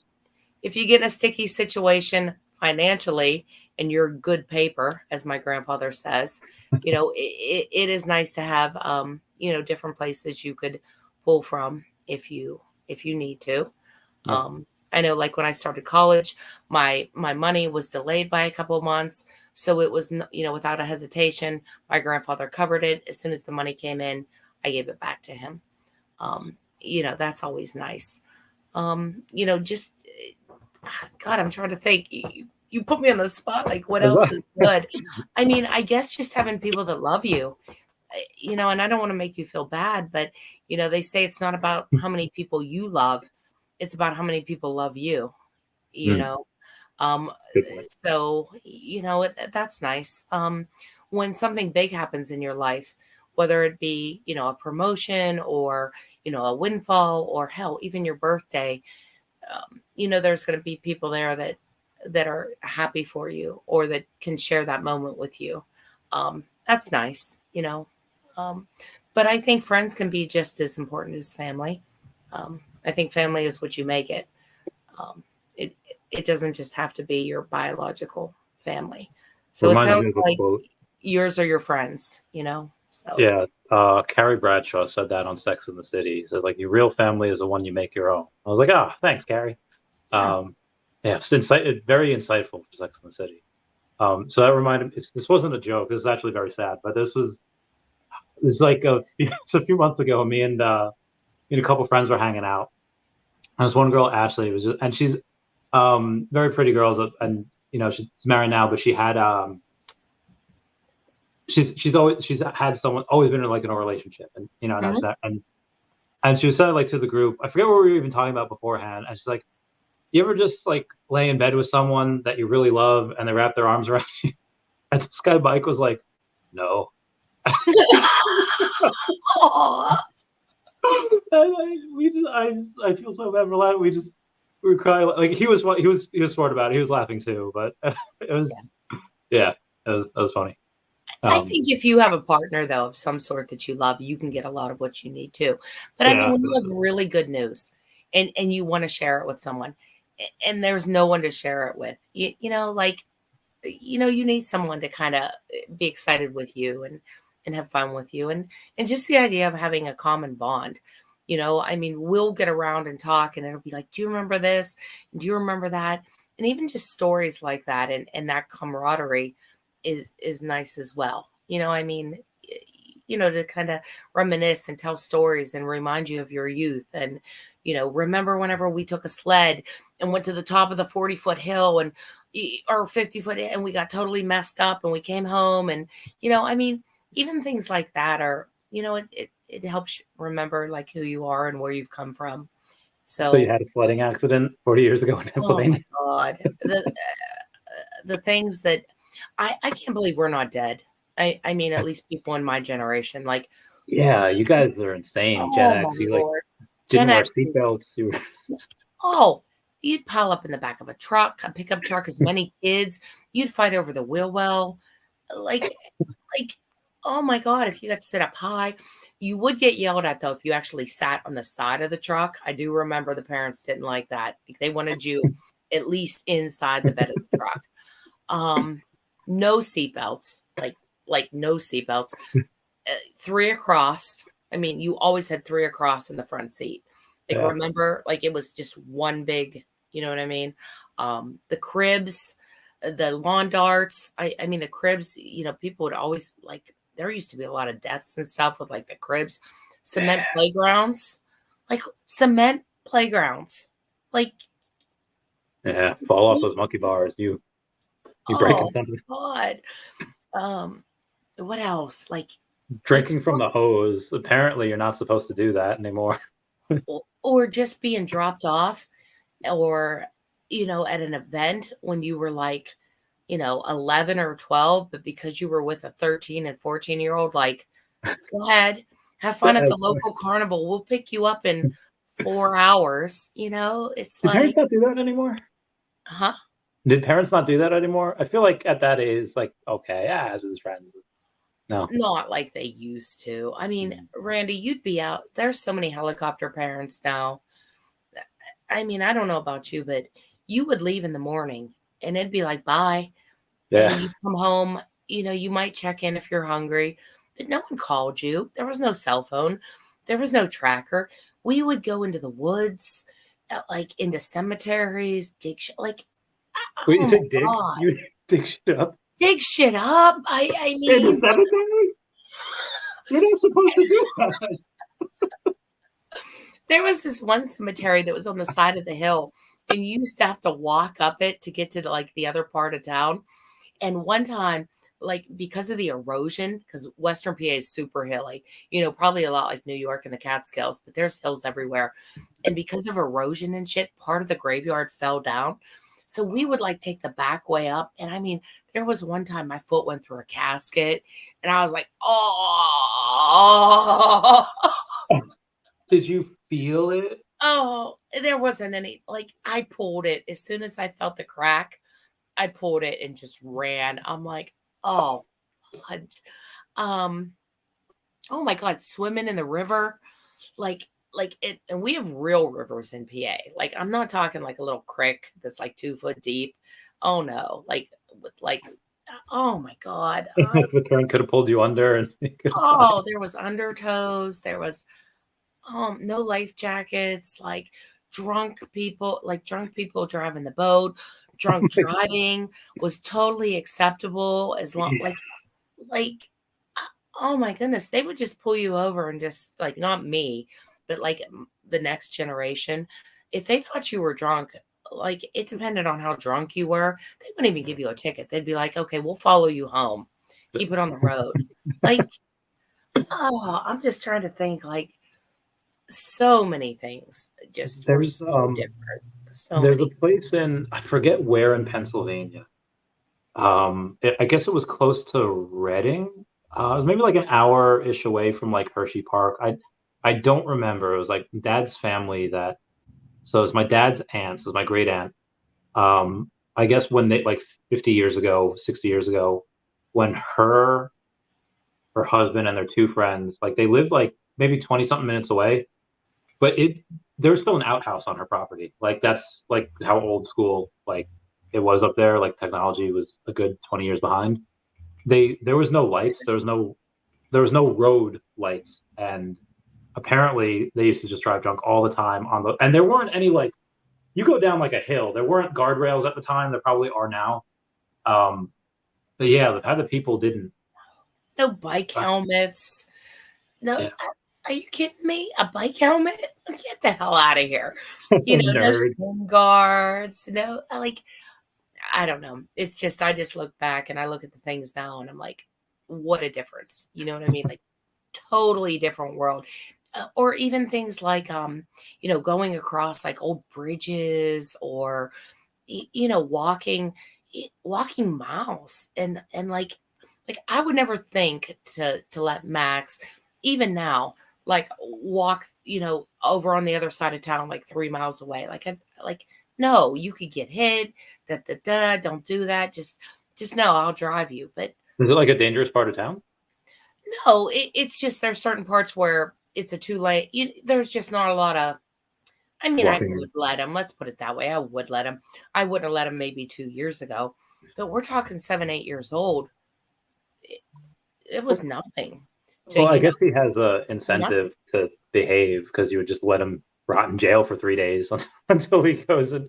Oh no, that was I had Veve Fandom on the other day, and she was like, and she said she would let her kid just rot in jail for 3 days before she gets him.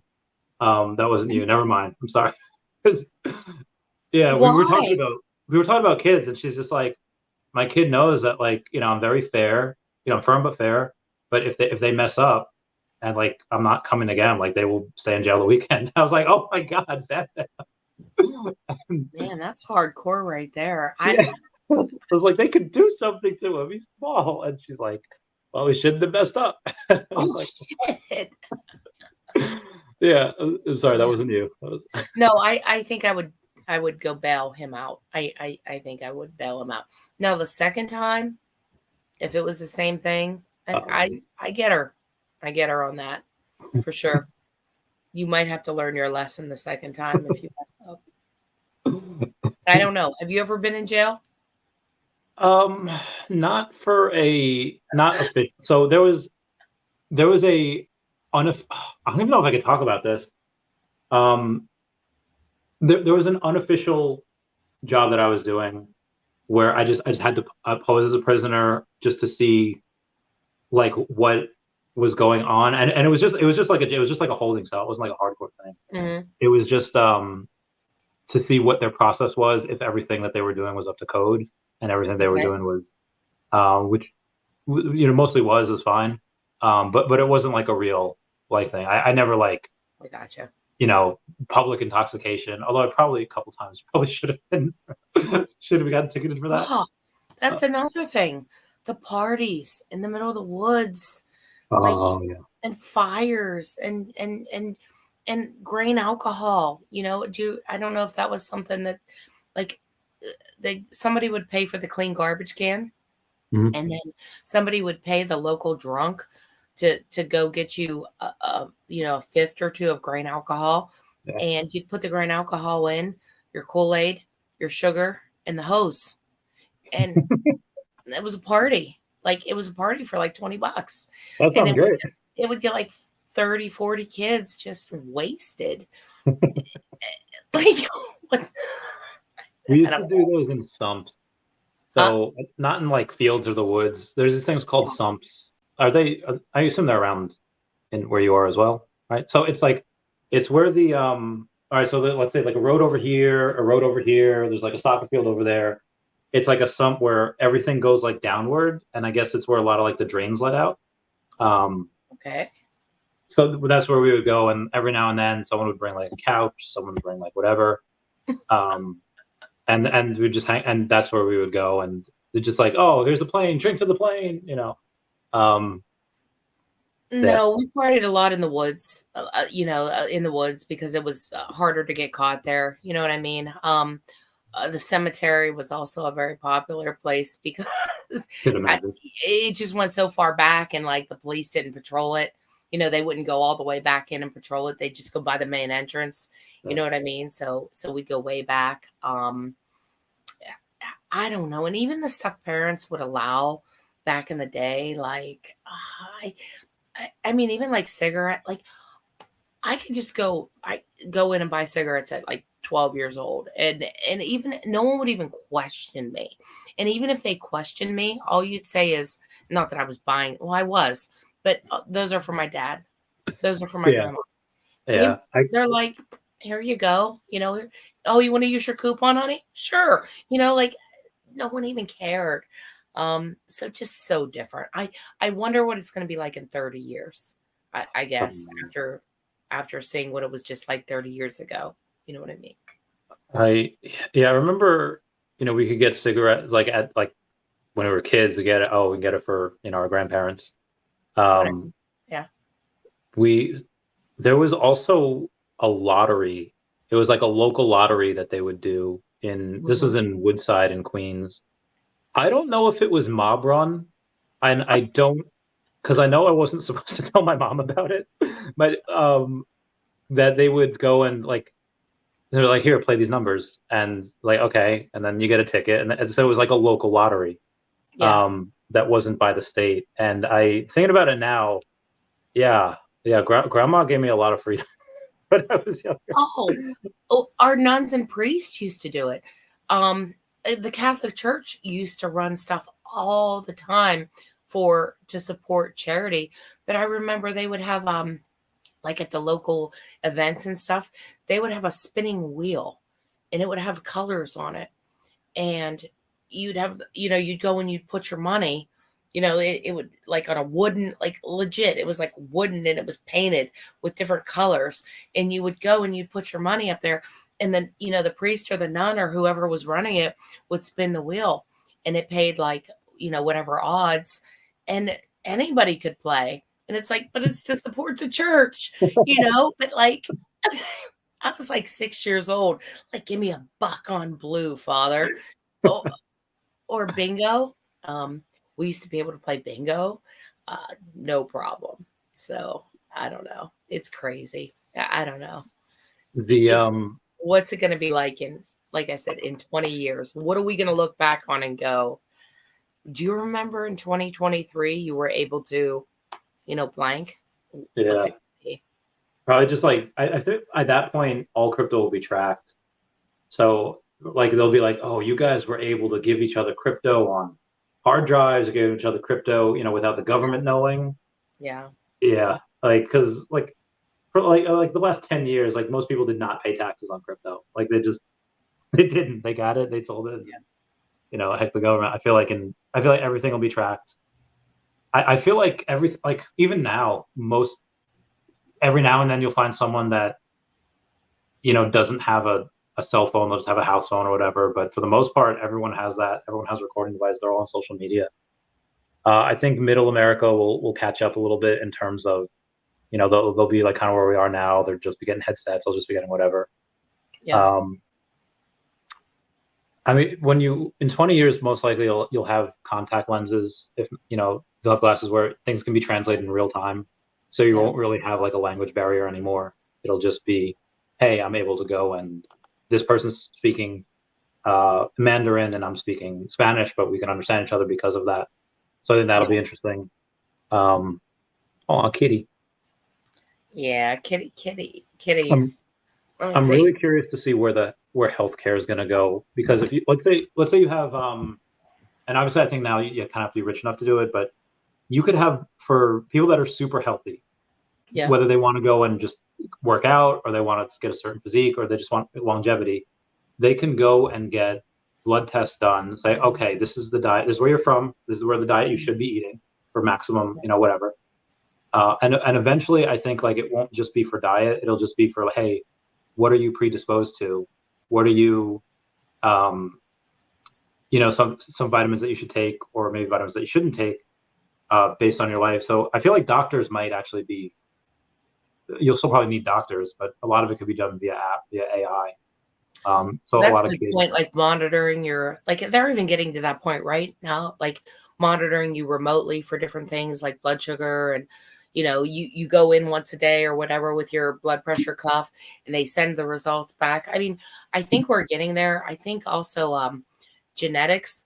I think that's gonna be something where they're going to be able to um, give you design medication or you know based on your own individual genetic disposition.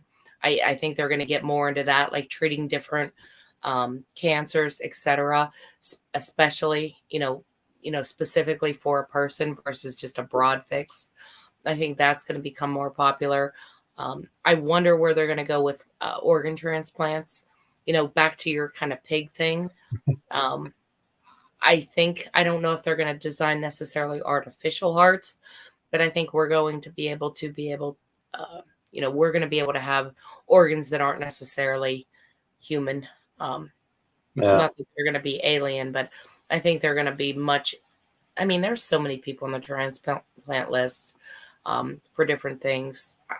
I can't see us in 20 years not having some kind of progression with that. You know what I mean? I mean, the only thing that I Sad would animals be. have to die for it, but Yeah. because they can do different things like with pigs now and different valves and stuff with the heart. I think there's porcine valves, things like that, but I think they're going to get much better with that in time. I think the retaining of youth is going to be something really big. Like, I don't know if you've seen photos of like let's say like athletes photos. Like I know everyone has here's video of kids from 2005 or video of high school students from 1995, and they all look a little bit older. But the reason for that is just because they dress a certain way, and Right. that's why. But I've seen some people, like especially sports guys, that are like between the age of 20 and 35, and they look like they're 50, and they just look old. And I feel like now, like when I was younger, you're 50, you were like you look You were almost dead. yeah, you were dead. You were fat. You were you just didn't look good. You moved slow, and like, oh, I can't. I'm too old. I'm too tired. Do that, and it's like health. Like I feel like a lot of people didn't really lift. Really, a lot of people were like weren't health conscious, and now you have that. And also, I think I mentioned this before. One of the CEOs of PayPal from back in the day, they're like in their 40s or 50s, and they blood dope with kids' blood that are 18 years old. They take their blood and they inject it in themselves, and this way they act younger. And so it started with rats, where if you take blood from a younger rat, you inject it into an older rat. That older rat starts acting younger. And so this guy at PayPal was like, hey, try with humans. And it may or may not work. I don't know. It sounds like it should, but sleep in. Other people are, well, now, because now people are, a lot healthier. Well, there's things like that with, like, somebody was telling me something about a new beauty thing where they they put in your face like pig or like human placenta or something. And I'm like, oh, why? Because it's supposed to have like so much nutrients in it or something. I'm like, I don't know about that. Like, I think that's why my animals eat the placenta after they do. It's super healthy. Yeah. So, well, organ meat is very nutrient dense. Like if you have shellfish or you have like liver, like organ is very nutrient dense. So it makes sense that why they would do that. I guess rejuvenates. I don't know.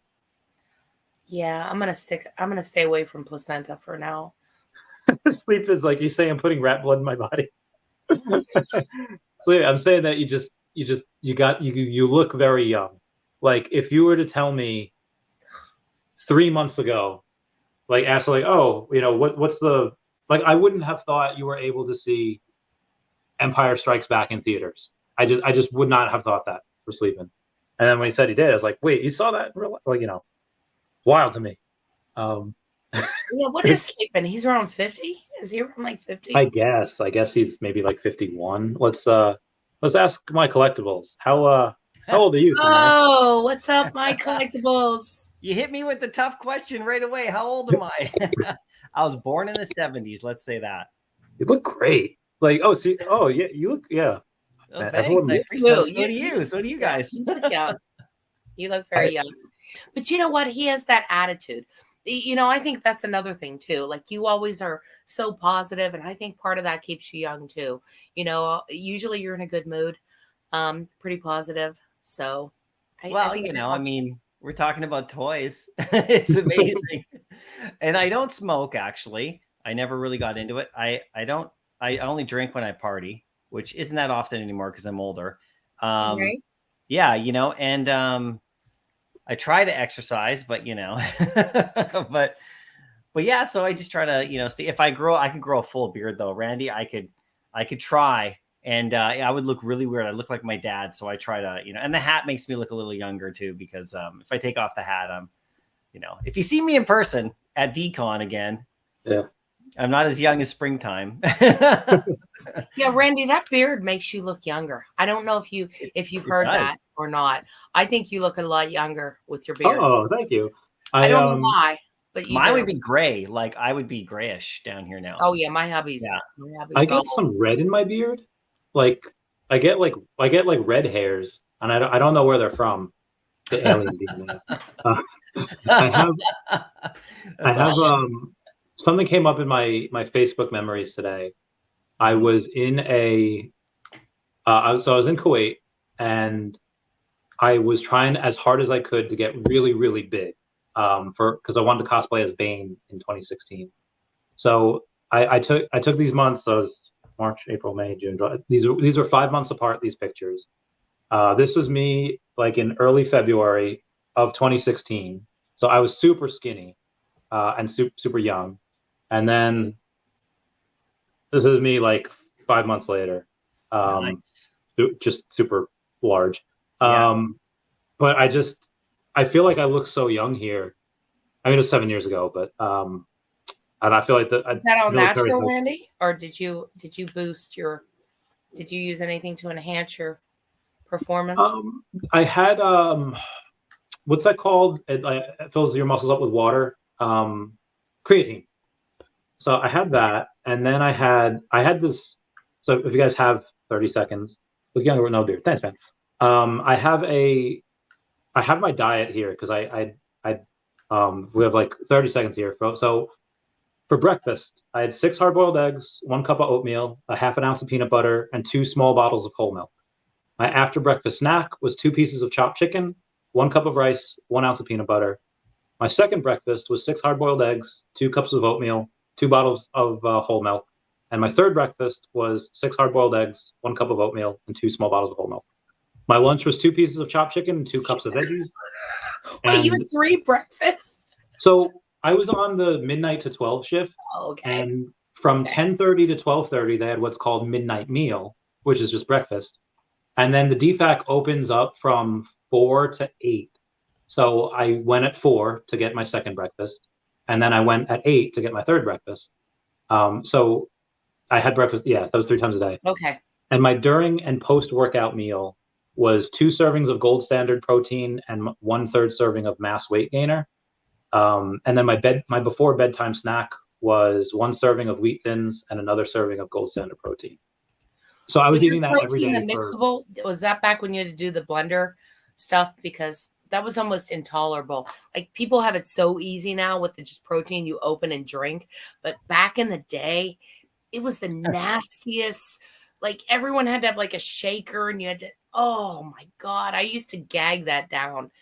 I don't know, Randy, did you do like the Weeder ever, or like, I started working out, I guess, in like the mid 2000s. And by that time, protein they had flavors, and like Muscle Milk had a flavor. And so I do have like the shaker bottle now.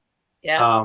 But they're still flavors. The only thing that I messed up on was, I don't know why I bought it, but I've only ever seen it one time. It was blueberry flavored protein, and it was like god awful. It was like the worst. What about second breakfast? That's sleeping. Yeah. Does he know about 11's afternoon tea? Oh my goodness, you're talking like an Irish Lucky Charmer, and Randy was talking Lord of the Rings, you know, like he's like Pippin and Mary. Does he know about second breakfast? He doesn't know. He doesn't know about those Pippin. No. It's because Sleepin's in the chat, and he said, "What about second breakfast?" He must have a Lord of the Rings quote there. Yeah, that's amazing, Randy, man. What's exciting you today? Make it PG. What's exciting you in the news, in the world of Veve news? MC, talking. Oh, me? What's exciting me? Yeah, what's exciting you? Oh man, like so much. I mean, I talked with Ryan all morning, you know, like he came on and we did a live stream. And was it with the dope Ryan? Or was it with the drop Ryan? The drop Ryan. Oh, that one. Okay. All right. No, it was super fun. So we chatted, and that was great. He was just on with Danny the other day as well. And so I watched that whole thing yesterday. And so we talked about some other stuff too. But yeah, it was just cool talking with him just about Veve. And because I was asking him questions, like not specific things that he could answer, but just generally like the feeling around, like, because he's working there, you know, and what it's like there, and how, like, do they all get together and talk? And he's like, yeah, we have all the meetings. We're aware of what everyone's talking about. We're trying to work on stuff. They see the competition, and they're like, they're on the ball, right? Like in regards to like pushing Veve forward. And because I was kind of like, you know, we're not in those rooms, right? I mean, Randy, you might have been in there, like, and got some really, like, I know that you've had really great conversations with the Veve team over the years, and but most people out there, they're just kind of reacting to like the tweets and the news. So I really wanted to ask him like those kind of things. And because, you know, he came from where we are, right? And so, as you know, so he was like, it was really cool to hear that kind of stuff, where you know, his feeling about digital collecting, where Veve's going, like, just, you know, when you ask a certain question, you can't get like a specific answer because there's not really something, but you get a feeling of like, you can really tell how they answer, like how genuine it is, how excited like he is to work there, because he sees everything coming, right? They know, right? So I'm excited about that, because it just made me go like, yeah, they're seeing what we're all talking about, what people want, what people are upset about, and they're seeing like all the stuff they're doing. And then he never mentioned the Veveverse announcement, like during the you know, our thing. He talked about the Veveverse, because I asked him specifically about that. Like, what did you see at at the San Diego Comic-Con with Marvel? Like, what did you see in those goggles? And like, what did you do you like, you can't tell us, but what do you see? Like, are you guys close to that kind of stuff? And he was like, I don't know if he knew what they were going to announce at this moment, like today, Right. about, but Dan had said to Veve Magic, in Right. her interview with him that it was Yep. coming out soon. Remember that? Yep. And Yeah. so, That so was right like 2 days ago, Michael X. Yes. I know. Yes, I know. I Time haven't flies, heard it. right? Every 5 minutes is like 100 years here. But I know. I'm just excited about that. And then I just think the world is coming around to the stuff that we've been doing. Like, and I asked him about that at Encenio Comic-Con. I said, when you were there, did you notice digital collecting like being like more of a thing now, as opposed to like, another, like say even a year ago, like, and just people walking around knowing what digital collecting is and it becoming more normalized? And yeah, he said, yeah, because they had like, different companies there are doing that now. So I think it's starting to come around as a thing that people are starting to like, it's not weird. It's there. People are going, oh yeah. He said people knew what Veve was. They may not have been signed up, but they'd heard of it. And having the logos beside Marvel up there was like really nice. Like he said, that was like a real credibility thing. So Sure. you do that multiple times. It kind of like the multiple events now. It's really, people are seeing it. And so I don't know, just the sense of just digital collecting is kind of really starting to kind of move forward. And then this Veveverse announcement, I was like, what? Like, so I don't know who's going to get in that first one. That first allow list is probably going to be the Vault Masters, right? And the people who go crazy in there. So then they can give them great feedback, I'm assuming. But Yeah, hopefully I'll Randy get a chance mentioned to that get in there. earlier. Yeah. What's that?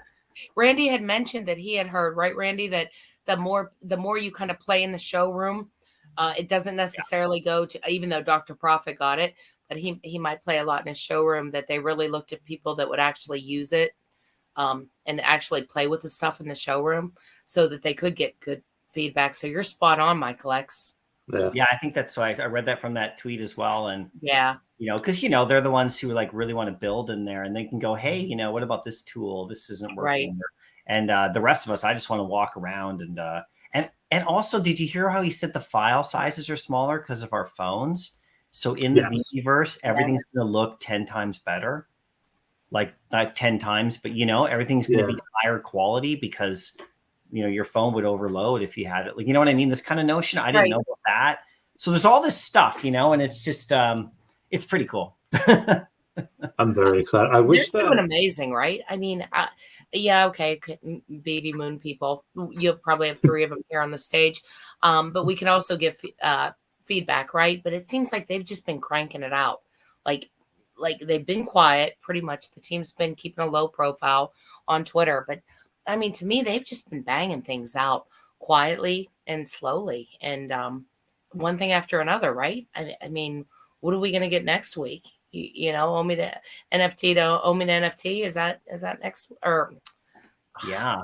Oh, the waitlist tickets. Or I guess what's I think next? staking would be first for the Omi. Yeah. For Omi utility. They're doing really, really well. I'm really happy. I asked him too today. I was like, what are you guys talking about to like reward collectors and stuff? Because that's like a huge topic amongst a lot of people. It is. If people are upset or just kind of wanting to be rewarded more and all this kind of stuff. So I said, what are you guys doing about that?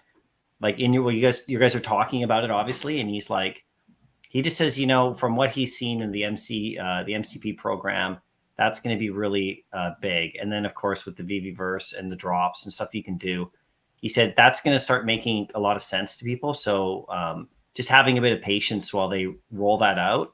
And then a lot of what people are wanting is going to be fulfilled in that way, from what he's seeing. He couldn't say exactly what because he can't, right? But a lot of what people want, what people are like upset about or like really, or maybe not upset about, but wanting, like I shared some of my own thoughts about how the program's structured, how for me, it doesn't work that great because I have valuable comics that give me no MCP, but that's what I want to collect. I mean, I don't want to buy like thousands of stamps necessarily just to, there's kind of a disconnect for Randy. me. No, but I have stamps too, because you need to play the game, but there's some things that are valuable that, you might want to collect, but you could liquefy that and you really vault up the MCP standings, So there's sort of a balance they have to find there to reward like someone who has like, really expensive vault. Right. And that's what they want to collect because that's what they love. They like the big stuff, but then they're not going to get any MCP for that. So, I have all those amazing fantasy comics. They don't give me any MCP, but my vault value in those is high, but I get nothing for it.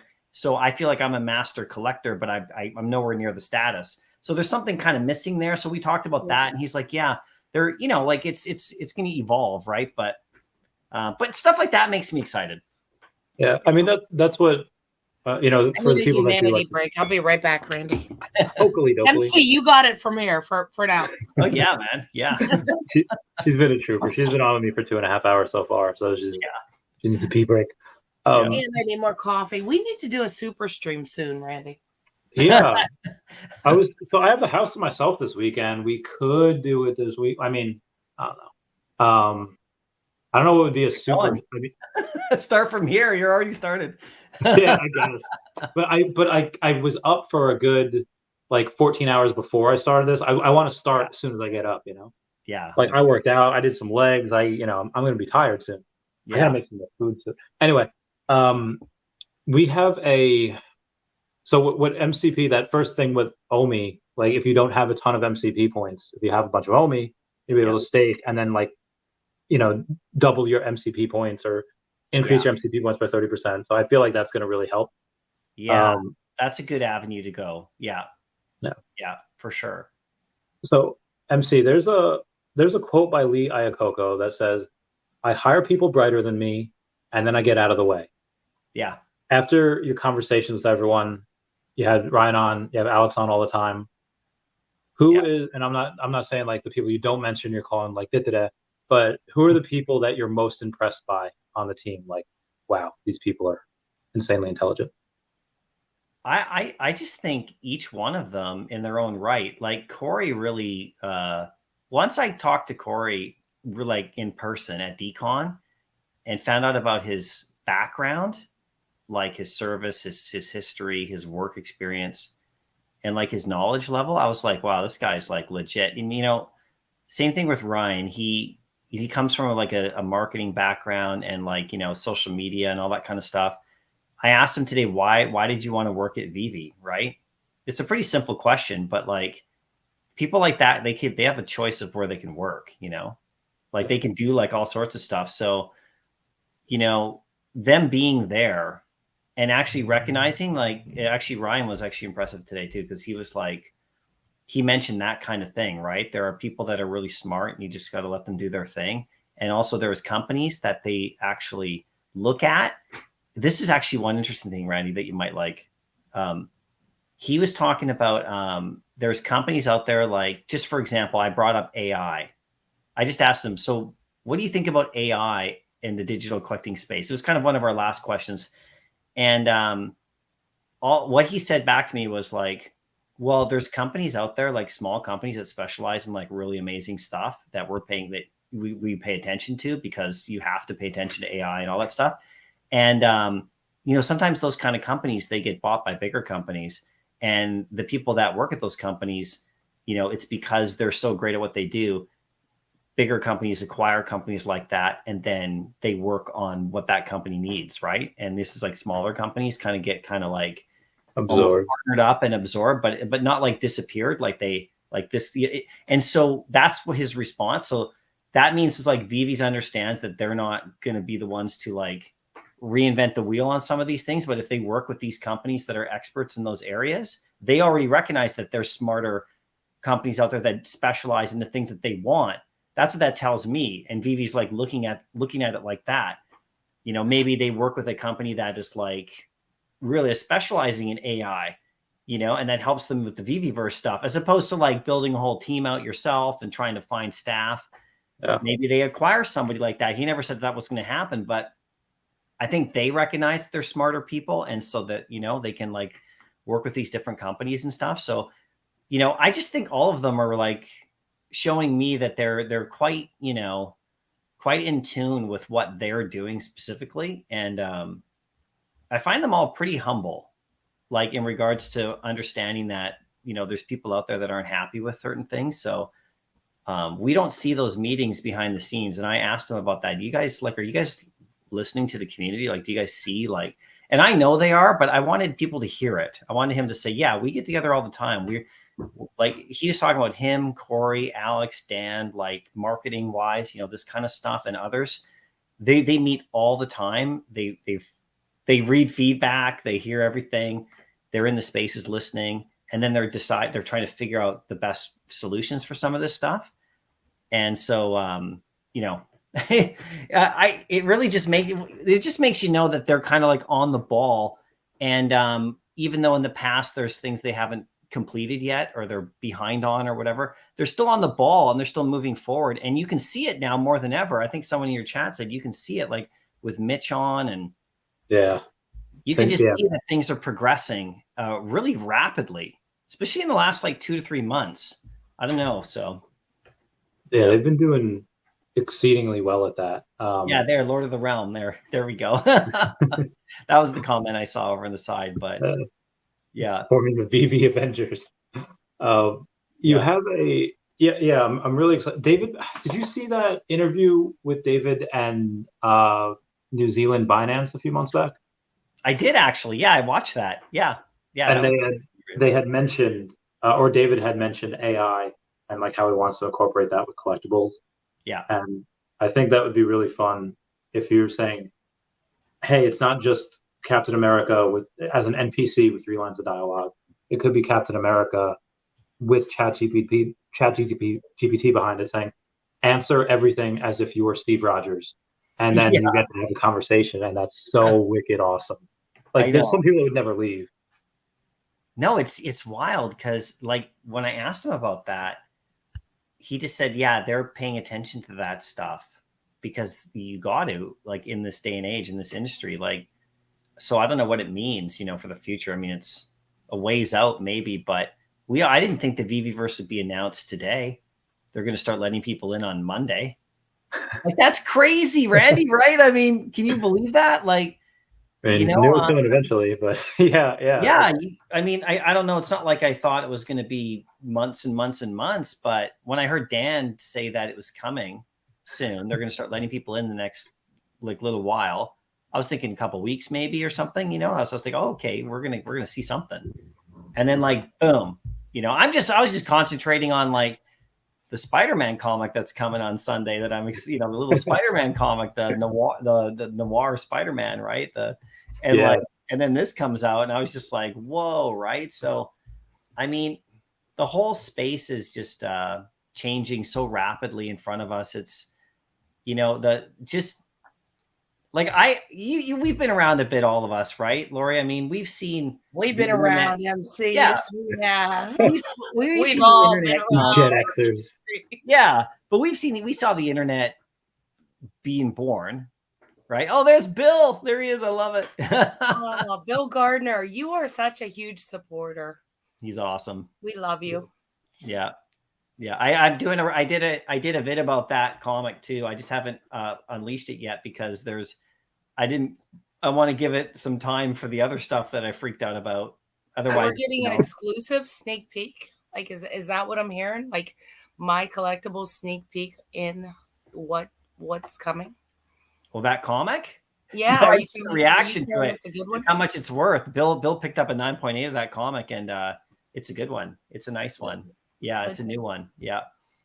It's not a bad comic. The Spot one is doing really well, right? What's it called? Like, yeah, it's sold out. Yeah, but it's still hanging in there. Like, I think the common, I looked this afternoon, it was like $7.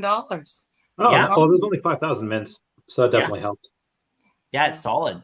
Definitely solid. Yeah. No, it's a good comic. It's one of those comics that nobody cared about until the movie, and now people are buying it up. There was over like 200 and something sales on eBay of that comic between now and June. Whoa! I literally manually counted them all, and the raw copies are graded ones. And you can still pick up 9.8 if you can get one now for like $200 or something. But they're selling like people are just putting them away because there's another movie coming now with him in it. He's going to be really big. Spot, he's going to be even more. And then you got the noir guy right here, like just like Bill said, that comic. You get all the Spider-Verse ones. They're just fun. Good to have. You get today's drop, MC? I did. I got the secret rare. Oh, congrats. And you get a pencil. I know. I'm waiting for my pencil. Yeah, they didn't say when they Let's stop and go. You guys? How'd you do? Did you guys go for it? I did. I got, in typical fashion, I got a rare, but that's okay. Yeah. It's okay. I've been trying to make my gems last, because I don't know when's the next time I can put money in. I spent a lot recently. Yeah. So. I'm doing the same, man. I'm trying to stretch out. I had like 300 gems. I'm like trying to stretch it out like as far as I could go. So I might sell that secret rare today or I might complete the set, because if you land a secret rare, completing the set is a good idea, right? But I might sell it, once I get my pencil, but I'm kind of waiting for the pencil because I'm going to do all the pencils. Like I'm doing that. I was going to flip out for a better number, but I was too scared because even though they said it will go, the airdrop will go to whoever gets it on the drop. I was still too scared. You know what I mean? That sounds terrible, but Veve and sometimes with airdrops, it's so I just figured because I could have flipped mine out. I wouldn't mind paying a couple extra dollars to get a better mint. I got the 1861. So I know you guys are terribly jealous of my 1861. Good year. First year of the Civil War. Year. Yeah, sure. There was a war then, right? I mean, and Walt Disney's second cousin, twice removed, actually fought in that war. So, I was going to say that. I covered that in my live today. We spent 20 minutes on that. But I was too scared because I was seeing decent mints and I was thinking I'll flip it out, pay a couple extra bucks to get a better mint. I'm good with that. You know what I mean? Like floor my 1861 and, pay $23 for a 500 or something. But I was too scared. I'm like, oh, I want to get my pencil. I did the same thing. I'm like, I listed the secret rare right away because it was like over 100, and I was like, oh, there's Jimbo. And I was like, oh, I could get those gems, and then I could take those gems into something else. But then I delisted because I was like, I can't sell it because what if I don't get the pencil? So same thing, I'm holding it. So what do you think of the desk? Well, Randy and I already covered this. It's kind of funny where we're like, oh, I've heard a little bit, not FUD at all. It's not FUD. It's just people kind of saying a desk, you know what I mean? Okay. Do you have any kind of speculation or are you just thinking it's just going to be a cool piece or you're just doing it for fun? What are your thoughts on a desk? Yeah, I don't know. Cause that's that animation desk, right? With that little circle, that's how they did the animations. And now with the Veveverse coming, if that's in your place, maybe you have the Walt beside it. People have said something about maybe it'll interact, maybe it'll be animated down below. Cause they said in the notes that it's subject to change, even the imagery of it, all the drops are. If you look at the article, it says, the desk artwork shown is subject to change at any time, be by Disney. So I don't think it's going to look how we've been shown. I think there's something going on there. Yeah, that is a good point. I had not heard that. I had not heard that about the subject to change. I might have just read through it and just thought that's a standard. You know what I mean? Everything's, you know what I mean? I think there's going to be something animated with that desk. I don't know why it would just sit there. It's true. Cause I'd be like, okay, it's a desk. Cool. But, someone joked FA furniture. Yeah, you'll be able to sit at it in the Veveverse. Maybe your character will be able to sit down at it, right? Because and then maybe you can, let's say you have that, that we get for people who have the airdrop, and then there's an extra 100 or 200 of them that you could buy in the Veveverse, only with OMI. I don't know, and then there'd be a difference. Oh, this one I got on the drop. This one I had to buy. I don't know. Maybe there'll be a difference. For sure. See, now I want the desk and a set of pens. And then what if the pens interact with the desk? I know. They might, because you had the potions that were part of the platinum set. Same with the doors. So maybe you need the pens as well to be part of the set. Which set? I don't know. I don't know. And those are both animated, right? The door and the potion. The pen's Yeah. animated, I don't think. So the desk has got to be. And they said, I just don't think they've shown it to us yet. It's so early. It's all the way till the end of the year. So I think something else will happen with that. So I'm just going for the drop and getting my pencil. Like, why wouldn't you just mint one and just get the pencil? You get a free NFT. I mean, you can't lose really. Even if like you got the rare, it's like 20 something gems, but your pencil is going to be worth at least 20 something gems. So it's not like you lose, right? So each one, and then we got the Aladdin stuff coming and the Frozen, and I mean, people are going to love that. Yeah, so it just makes sense just to go for it. I thought about if I was going to go for it because I'm not a huge fan of like Wreck-It Ralph. I mean, the movie, I thought both of them were good. They're really good. Yeah. But like in terms of the collectibles, I'm not like all like, oh, I need that in my vault. But I wanted the pen, for sure. Me too.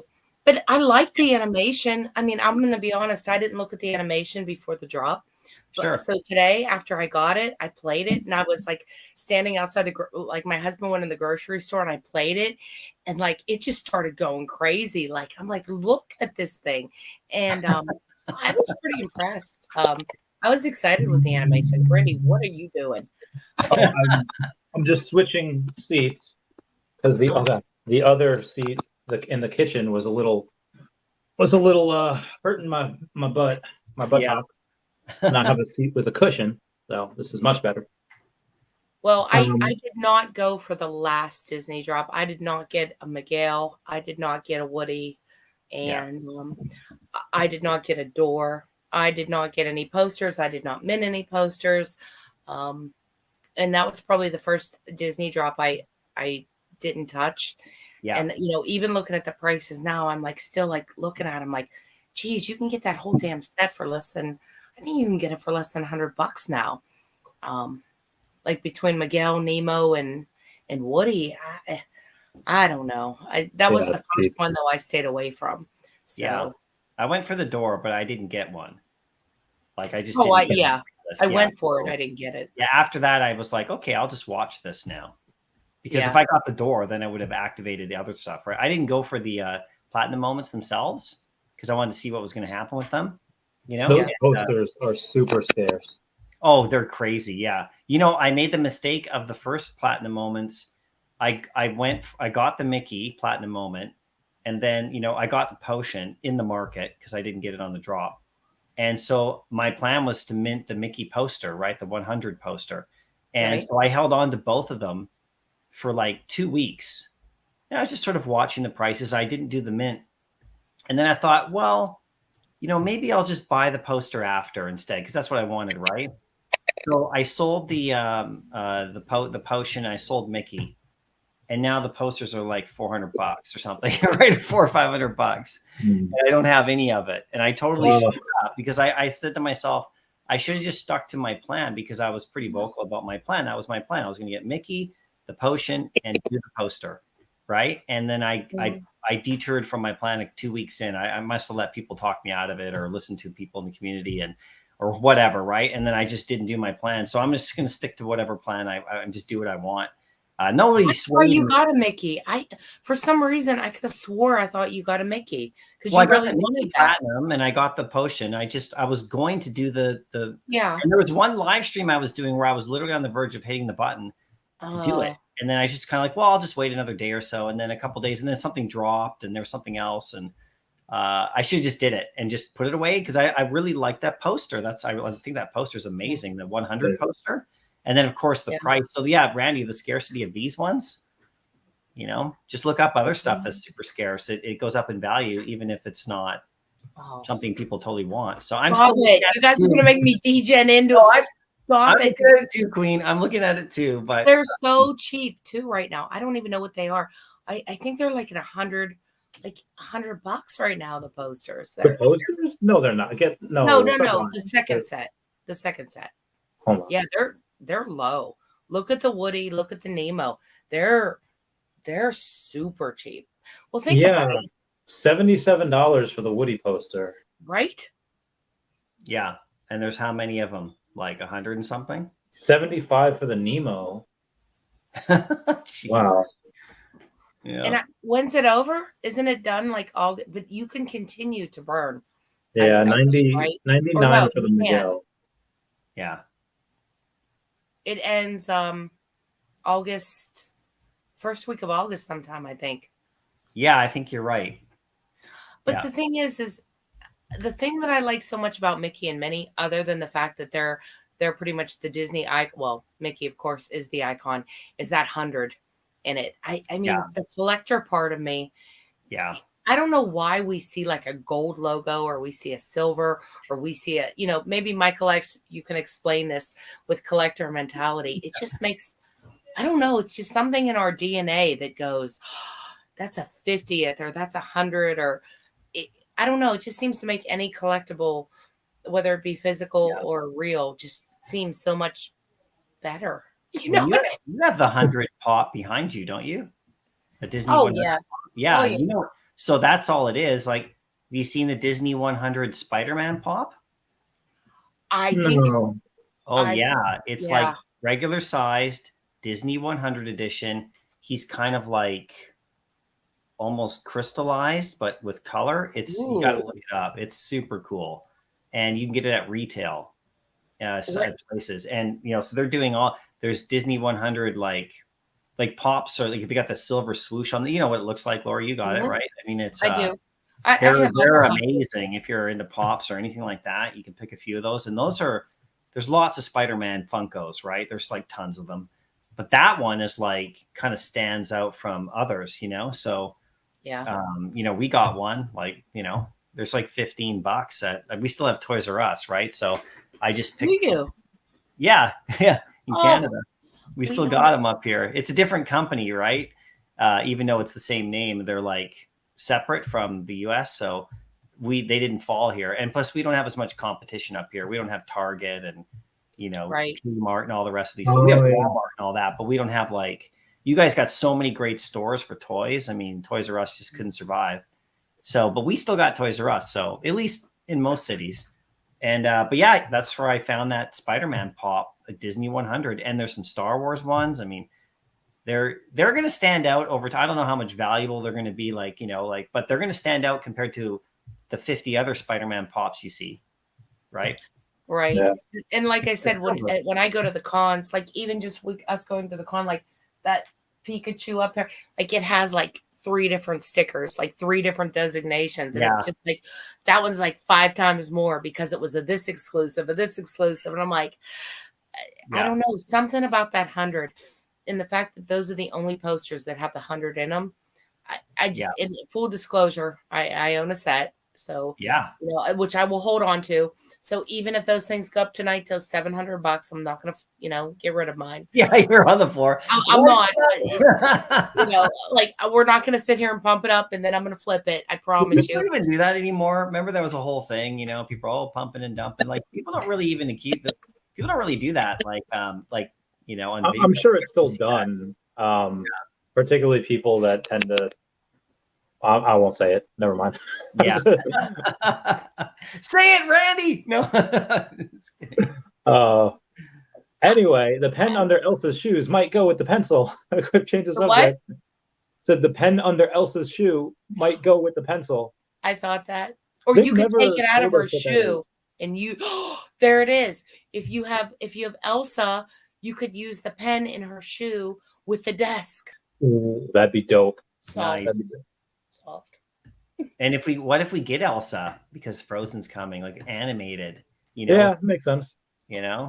Oh man, so much fun stuff coming, you guys. It's just going to be, it's hard, it's hard. There's certain things to collect. They're just need Omi to go up. Iron Man. I'm still looking at him every day. Like I can't even believe how Iron Man looks. I just have one, but I did get number 3001. Oh, I love you 3001. Okay. Yeah, cool. I found it and I wasn't really searching, but I saw it there. So I sold the one I bought one first, like off the market because I didn't get it on the drop. And then I sold it. I bought the 3001 because I saw it. And then I sold the one I got on the drop for a little bit of a loss, right? But I wanted that number. And I thought that's a cool number. It's not 3000, but it's pretty. Cool. Yeah. Yeah. And that's, like I said, what I wanted to do today I will switch it out. You know what I mean? Sell mine and take a loss to get a better number. But that's why I was just like, you know what? I'm gonna wait till I get my pencil, and then if I don't want it, I'll sell it. But Yeah. Oh So man. there's people that I mean, I know Casual Vivi's kind of joking. It says Wreck-It Ralph, as like Rail said, but me and Lori were talking before about how most of the people that are in here, a lot of them are guys, in their 30s and 40s, and the people that are into Alice in Wonderland or Encanto or like Moana or Wreck-It Ralph, they're not really here yet. And Vivi's right now, they're making the mint numbers for all these sets for the people that are here now. And I feel like not everybody realizes that there's probably going to be hundreds of thousands, if not millions of people on here in the future. And this probably could be considered like a Grail set in the future. Because anything less than 1,000 of these, there's 909 of the Penelopes. Yeah. So I feel like it could run. Could run hard. We've talked about, a lot of people coming to Veve, right? But it's really like more so now, a lot of people coming, the people who are accepting digital collecting as a normal thing to do. Like, that's the thing that I'm starting to see over the last couple of months. That's why I asked, Ryan today about what was it like at San Diego Comic-Con? Like, did you see a digital collecting vibe more? Like, were people talking about it? Were people kind of like, get it? It's like, I don't know if you guys heard me, but I was talking about this last week, or, I was talking about the competition thing, with the platforms. I was camping last week, and I was I had enough rant. Yeah, well, it wasn't so much like an angry thing. I was just watching people talk about competition between platforms. Oh no, there's a new Todd. This Todd's dead now. And I was kind of like this is like, we're not at that stage. And so, and it was a really good comment somebody made to me about, like, when Nintendo and Sega came out, they were trying to make the point of like the other video game consoles died, so it is competition. But I was like, wait a second, that's like 5 or 6 years after people became like normalized to home gaming. So it's like 5 years at the beginning of video gaming at home, when the Ataris and the ColecoVisions and the Intellivisions first started coming out. It was like those companies were building like this kind of like normal atmosphere where people actually would game at home, and it would become like a real normal thing. At first, you go to the arcades, right? Like, this is going way back. So I started to kind of go like, well, that's kind of like, to me, what it is for digital collecting. Like, these platforms that are popping up right now, and Veve's obviously leading the way. It's like, it's not normal for people to collect digitally yet. People are coming around to it, right? And so these platforms are building the space. And, these other companies that are coming in, like McFarlane and the rest of them, they're going to contribute to that. So for me, it's like, about when you say how the people are going to be here, Randy, I agree. It's people who are going to get into digital collecting, or just as a normal thing. It'll be normal, because some people think that what we do is weird. And that, like 6 months ago, right? Your family's probably going like, what do you mean you're buying that on that app? Oh, I know. But now, are you doing that Veve stuff? Like, yeah, but now, like, collecting stuff? a digital whatever is not like, that's why I was asking Ryan about it. Like, did you get a sense at San Diego Comic-Con where all the fans are of all this stuff, where the collectors are, where the hardcore collectors are they coming around the digital stuff? And he was like, yeah, he could, people were like, it wasn't like a year ago, it would have been like, what the hell are you talking about? So I think you're right, Randy. It's going to pick up quicker than people think, because, once it becomes more normal and people get it, and you see it more with these big companies, like, and there will be a normal thing to do. You go, oh, I can collect on my phone. It took me a while to get into Veve, right? It took me like a week or so. Like, I was like, but that was like almost 2 years ago. And I'm really hoping that the people, can move faster than the big money and the major companies, because you already have people in right now that are here that are slowly becoming the store. There's a guy named Recur48 that has 900 Peter Quills. Yeah. So he has 20% of the supply of the first appearance of Peter Quill. Yeah. And that's just one person. There are, and I've seen it done before, big people, big whales, big companies will come in. They'll buy everything they think is undervalued. David has already had people go up to him and be like, "Hey, can we buy the rest of your inventory on these Yeah, things?" he mentioned that, right? Yeah, right. Yeah. On a stream. So Yep. some people are just not going to ask. Like same way that some people that represent exchanges go in the official Akomi Telegram group and be like, "Hey, can we list you guys? Can we find something?" And some companies, some exchanges just renegade list. They don't even ask. Some of these companies, if there's no KYB, if there is or there isn't, they're not going to be as polite. They're just going to go and buy everything, and they're going to become a store. And I don't know who's going to get the majority of these collectibles, and it might take some of the fun out. Oh, I wish I could get these, but Starbucks decided to come in and put in $500,000 and buy up all these collectibles, and now we can't get them, and now they're renting them out and they jack up the prices. And I don't know. I'm really hoping that other people kind of get in before the big money. Does that worry anyone else? Or am I just tripping? Does now. Yeah, I didn't. What does Dr. Profit have? Like he has what, like 15% of the partner statues or something? 10%.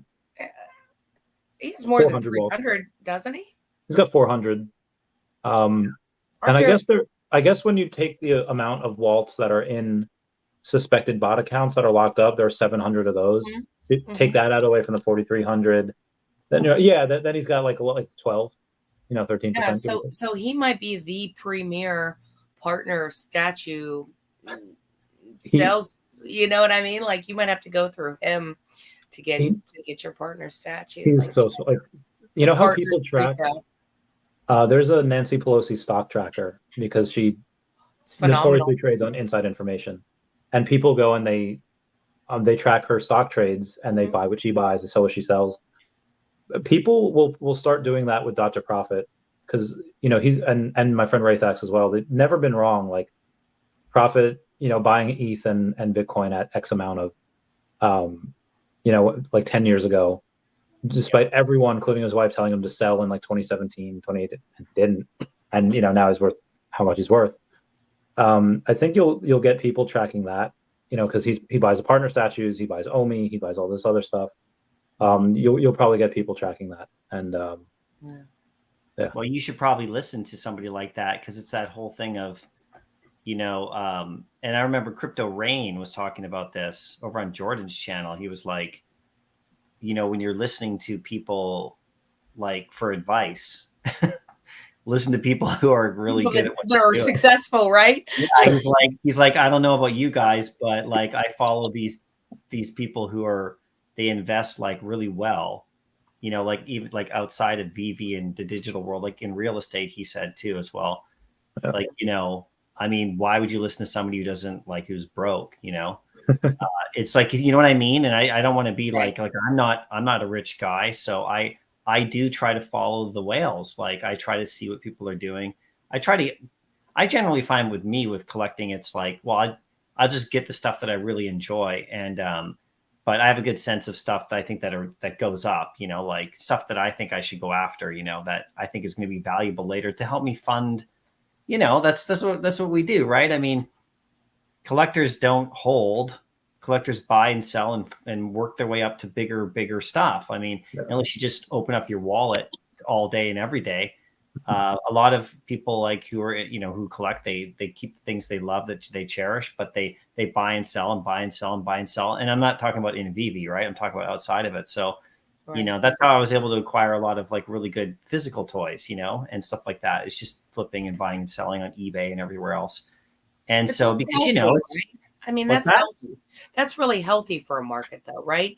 That's what you want. Yeah, that's what you want. And I think one of the things Sanjay was talking about with the drive-bys and keeping money in the ecosystem, I also think that that's good though. I mean, yes, you could take profit out, but you usually do, and so do I. I'll flip stuff out, but it goes right back in. Like, you know what I mean? Like I might get a drop and sell it, but then I'm going to turn around and I'm going to buy an AF15 or something. Like I might hit a secret rare of something, but instead I want this. So, I think that's really healthy for the market. I don't think anybody would expect you to just hold everything. But I think there's kind of a difference with, how you use it and kind of the collectors keep it in the app, or at least a lot of it in the app. And I think that's really the difference there and why some Yeah. don't get scrutinized and others maybe do a little bit for Well, it's tough because if you like, this is why the MCP thing is so interesting to me, and why I battle with, like, do I buy another AF15 uncommon because the price is right where I want it, or do I go and I stack up, get some MCP? And I've made the MCP choice in the last like 2 months. I've slowly built up my daily points because I knew I was so far behind. I'm like, I got to get up there somewhere so I can at least compete. And then, of course, Randy, you brought up the OMI. That's also a great point because that's another way to go at it. So, I mean, but like, if you don't land drops, here's what happens. It's not that if you don't land Iron Man on the drop, you got to go buy Iron Man in the market. So it's not so much that you land the drop and sell it and flip it and get gems back. It's that if you want Iron Man, you have to pay 3 times the amount that you would have if you got it on the drop, and you can't spend those gems on other stuff, even to get ahead with MCP. So landing the drops just becomes more and more important. And I've had very bad luck landing drops, you know. Me too. So like, right. So it puts us behind, right. You know, in regards to our gem sell, like, because we have to spend more gems, Lori, to get the stuff we want. Yeah. That we want. I haven't got one MC. I mean, other than the Hulk and today's, but I only got those because they didn't sell out. Like I have not got one legitimate where everybody went for it. I have not got one yet. So we're in the same boat. So then you look ahead and you think, well, maybe buying some more MCP tickets or whatever is going to help me land a drop. And so you put some of those gems that you would have spent in 6 months from now because you didn't land the drop. So you got to actually pay 120 for something that's really amazing as opposed to like 40, right? You can get on the drop, you have to buy in the market. So let's say, that's like 80 gems, right there. So if you spent the 80 gems today buying a bunch of stamps, for example, because that's the best bang for your buck, and you increase your MCP, maybe that 80 gems is not, maybe you do land that drop. And see, you know what I mean? Like, I'm trying to figure this out, right? We don't have all the info yet, so it's tough. But, you know, this is how I'm trying to like think, okay, what's the best route? Because I want to buy stuff I really want and stuff that'll go up in value. But at the same time, I want to make sure that I can actually get some of that stuff that we don't even know about yet. I'm not going to compete with the profits and stuff like that. But I don't want to be out of the equation either, right? Yeah, I don't think we can. Yeah. And every time I talk to Randy, I think the same thing. I think, should I just take $300 and go get 150 comics, like different, or collect it? You know what I mean? Like every time I think, should I do it that way? But then I don't know if if it's worth it, or if I'm not concerned about the leaderboard. Like Randy, I know you talk about guys and competition a lot. Like, I'm competitive too. You know what I mean? Like, you want to be in that top 500. I don't know if I just want to be in that top 500 to pump my chest, or if I want to be in that top 500 to get, like, it's different if I'm going to get something out of it. But I don't know if I want to go put in hundreds of dollars in stamps and cheap comics just to say I'm in the top 500. Like, I don't know. But then every time I talk to you and you're like, yeah, I have all these, I'm like, should I do that? Am I like, I don't know, MC. You know what I mean? So there's what MC's talking about. It reminds me of when people talk about healthcare and they say like, oh, you either, you know, you pay for your health now by paying for good food and eating right and exercising, or you pay for it later when you're sick and it's a lot worse. Right. So I think what you could do now, and this is just, remember in the movie Wolf of Wall Street, where Leonardo DiCaprio, pardon my French, is like, I want you to deal with your problems by becoming freaking rich. Yeah. So I have this idea where, yes, you could pontificate about the MCP points and how what's the best way to get the most amount of MCP points so that you can get the drops that you want at the price that Veve lists them at. Or, and this is speculation, but this is what I'm doing, you could buy a fudge ton of OMI, and you're not going to care whether you have to buy Iron Man at $60 or $180, because OMI is going to 100x, and meanwhile you're worried about like a 3x on, like, so is that something that do I want that to happen more than I think it's going to happen? Or do I want it to happen because I know it's going to happen and that'll vindicate me? I'm 99% sure that that will happen, where Omi goes to the moon and us not caring. Like, again, if they go and once they have Omi to gem, Omi to NFT, whatever it is, I'm worried that I'll spend most of my Omi. But if you really want to play the long game, I feel like getting that Omi, which is going to be the main currency of the Veveverse, where Veveverse is, the token is right now is not even considered a utility token. It'll be listed as a metaverse token. Like it's going to skip, leaps and bounds ahead of everything else. So that is probably, like, if I were to tell like my new whale or anyone, not financial advice, I'd be like, hey, this is what you probably should do if you want to play the long game, because you won't care about the price. I mean, not that you won't care, it will hurt a lot less when you have to, because something to go up, 100x versus something that you have to pay, another 3x for in the future. That's my. I know, but the collectibles, they're so hard to stay away from. I know. I mean, I hear you all the time say that. Yeah, today, where $40 went? Right into the app. Like, and that $40 could have got me how much Omi, Randy? How much could that have got me? Like 80,000 worth of Omi, like 80,000 Omi. But God, it's so hard to do that. I know that it doesn't seem. Oh, go ahead. Sorry. I'm just saying it's so hard, right? Like I love collecting. I love buying. I love looking for numbers. I love seeing things that I want and just saying I want it and buying it. Where that's why I think if they have where you could buy, like if there was also a button and I had $25 and I could either buy something or put it into Omi, I think I would be so much better. But you just swap it on gratification. Swap it on MetaMask. You're good to go. Just swap it over for layer 1, right?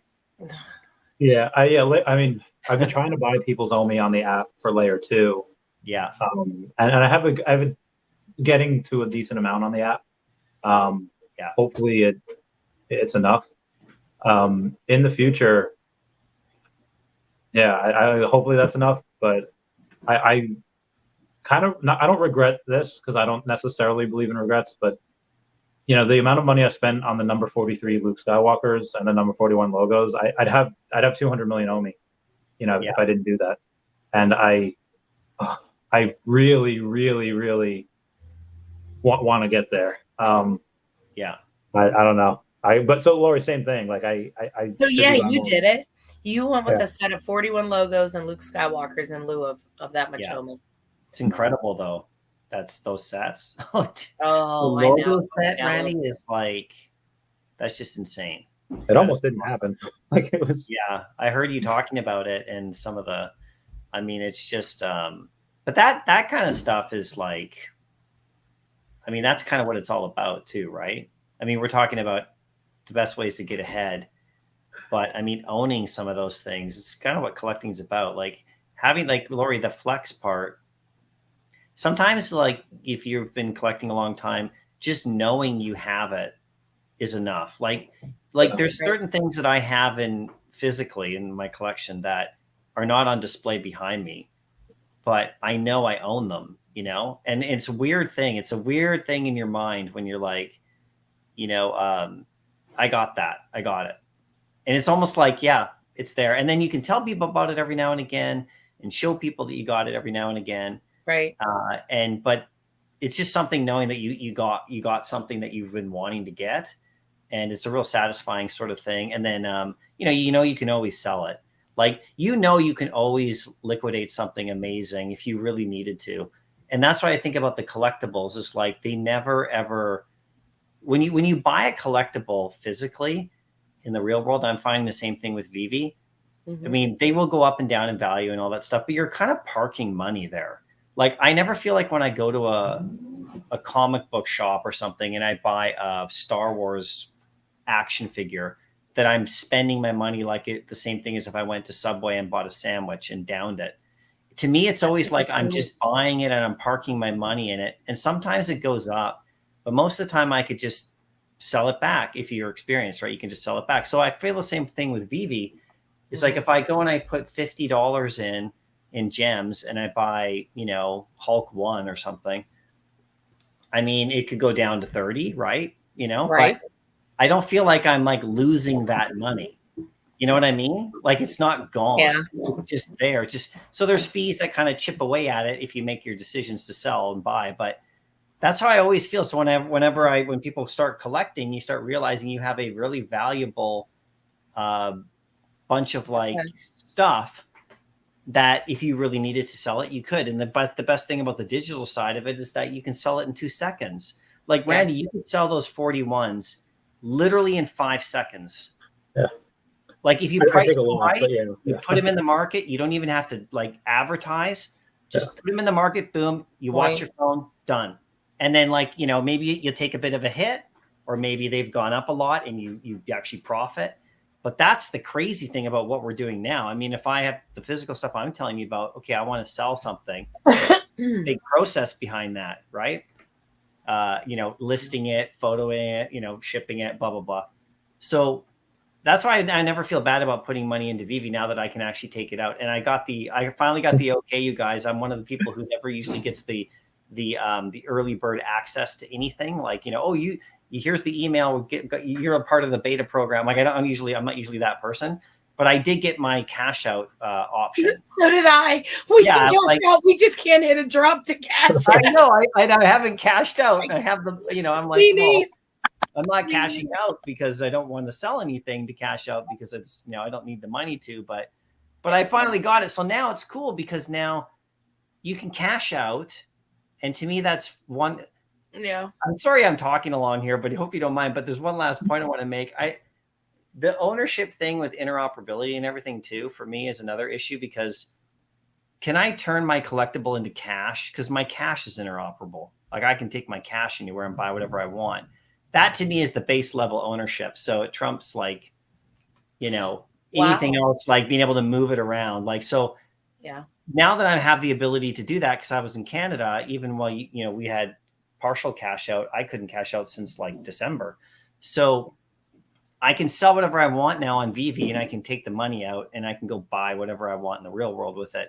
So now I'm fully free to like, you know, it's like I could buy OMI and I could also flip it like that. I could, you know, liquefy it too. So I feel like there's no barrier now for me to have fun in the app and collect and know that I can take my money out and put it back in.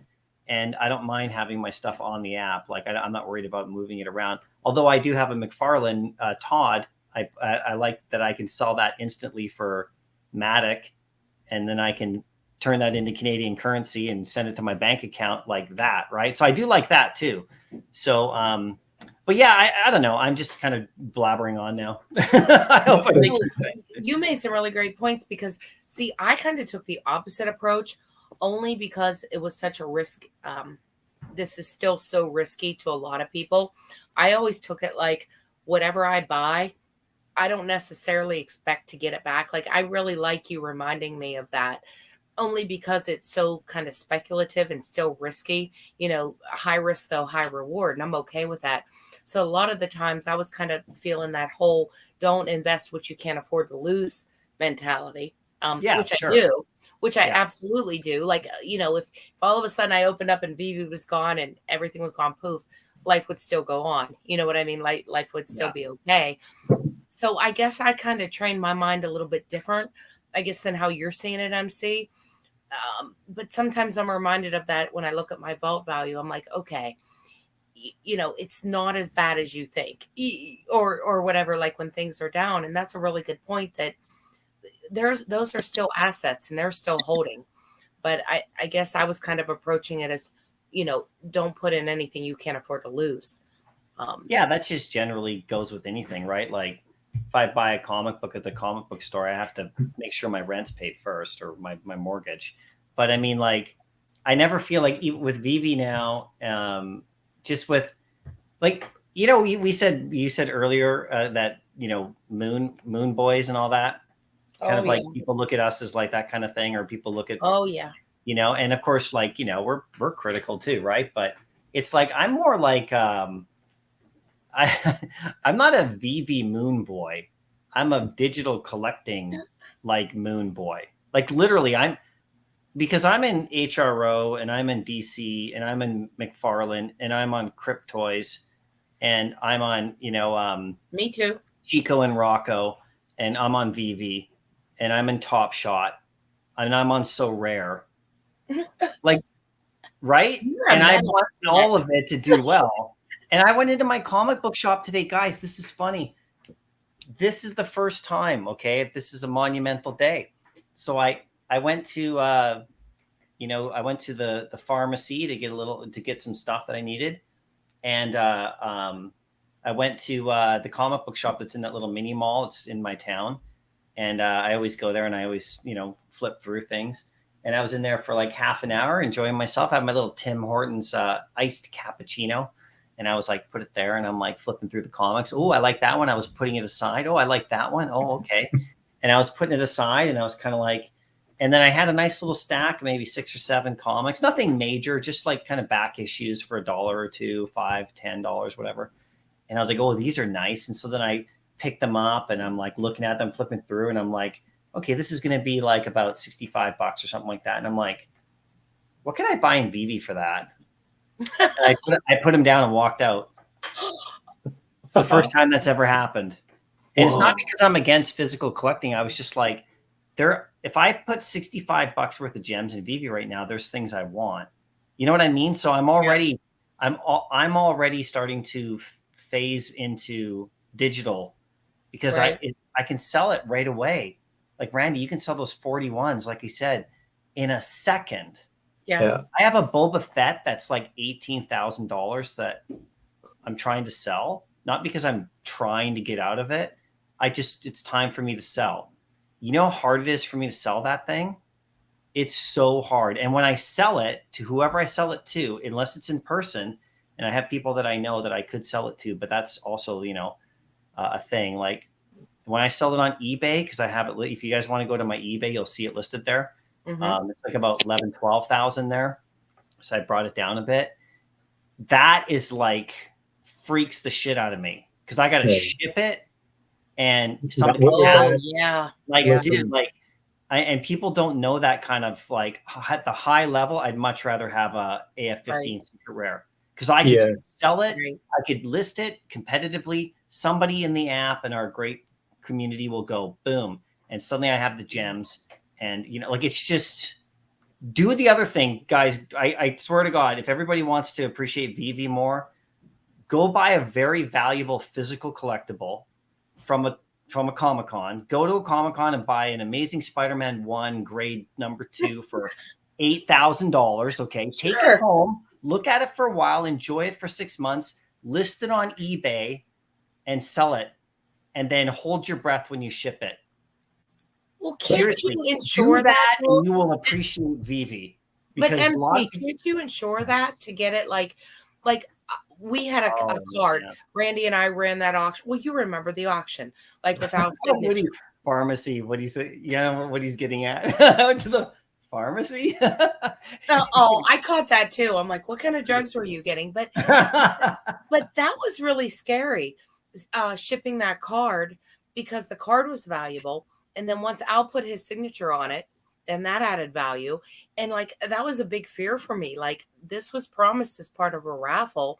So like I had to put extra insurance on it. But then I was told, even if it does get lost, you have to prove the value of that, like to the insurer, like whenever you insure it. So like, do you pay? A private sale or what? No, sorry, was that? No, it was a raffle. So I guess what I'm saying is like, if let's just say I buy your Boba Fett for $12,000 and you ship it to me from Canada, is there something you could put?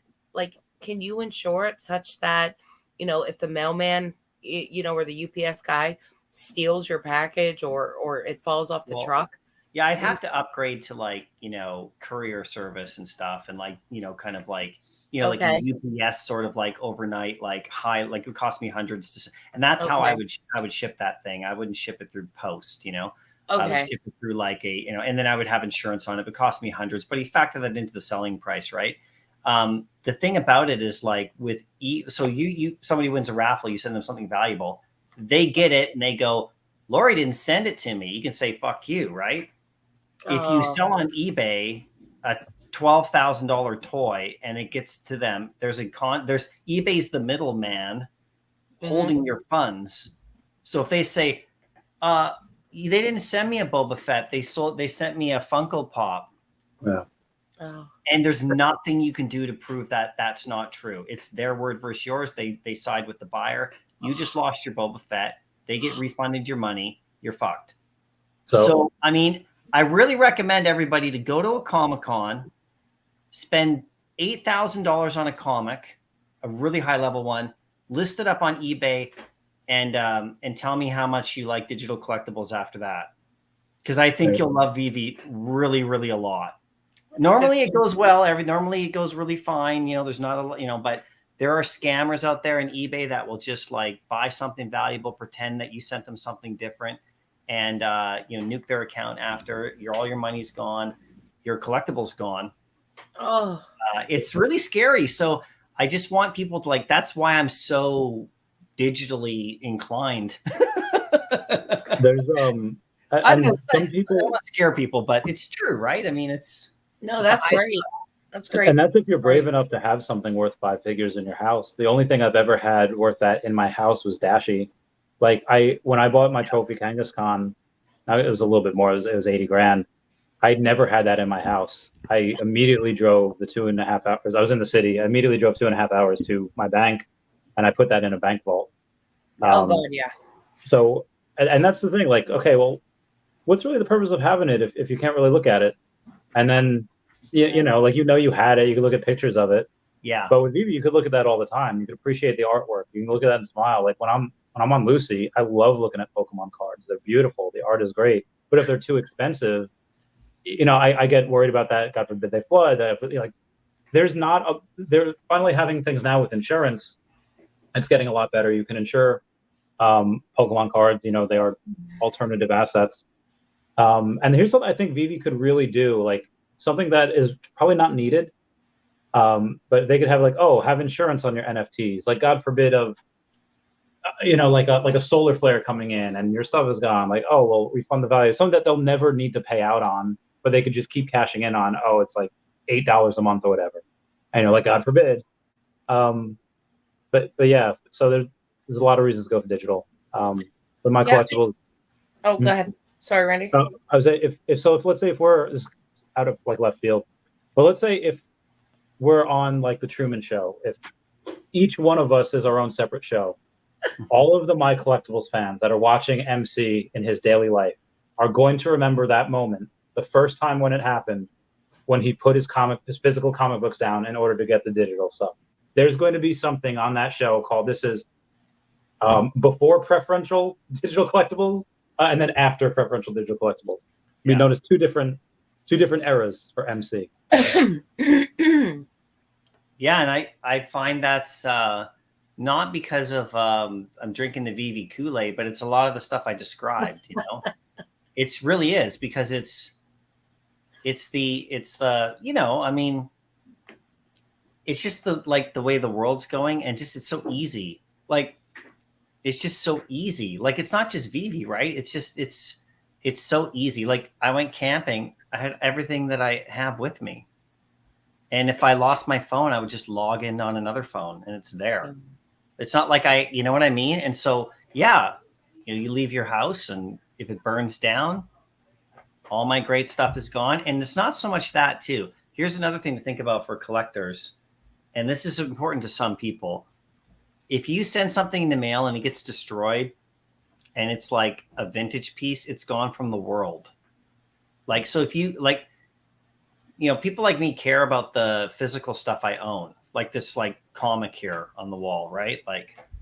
That Batman comic. Sure, I could go buy another one, but if I send that and it gets destroyed, that comic is gone forever. There's only so many of them.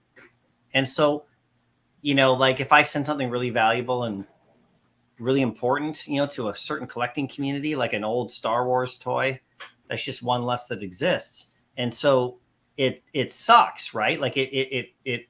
It hurts you when you sell something like that and it gets wrecked or ruined or lost. As a collector, you go, damn. For me, it's it's gone now. Oh, it's ruined. It's seeing a work of art and someone throws paint on it. You just cannot get it back. That's why they cover those, the people like who throw paint to protests, and that's why these paintings. I mean, God, So there's that aspect, which probably doesn't apply to most people who are in Veve, right?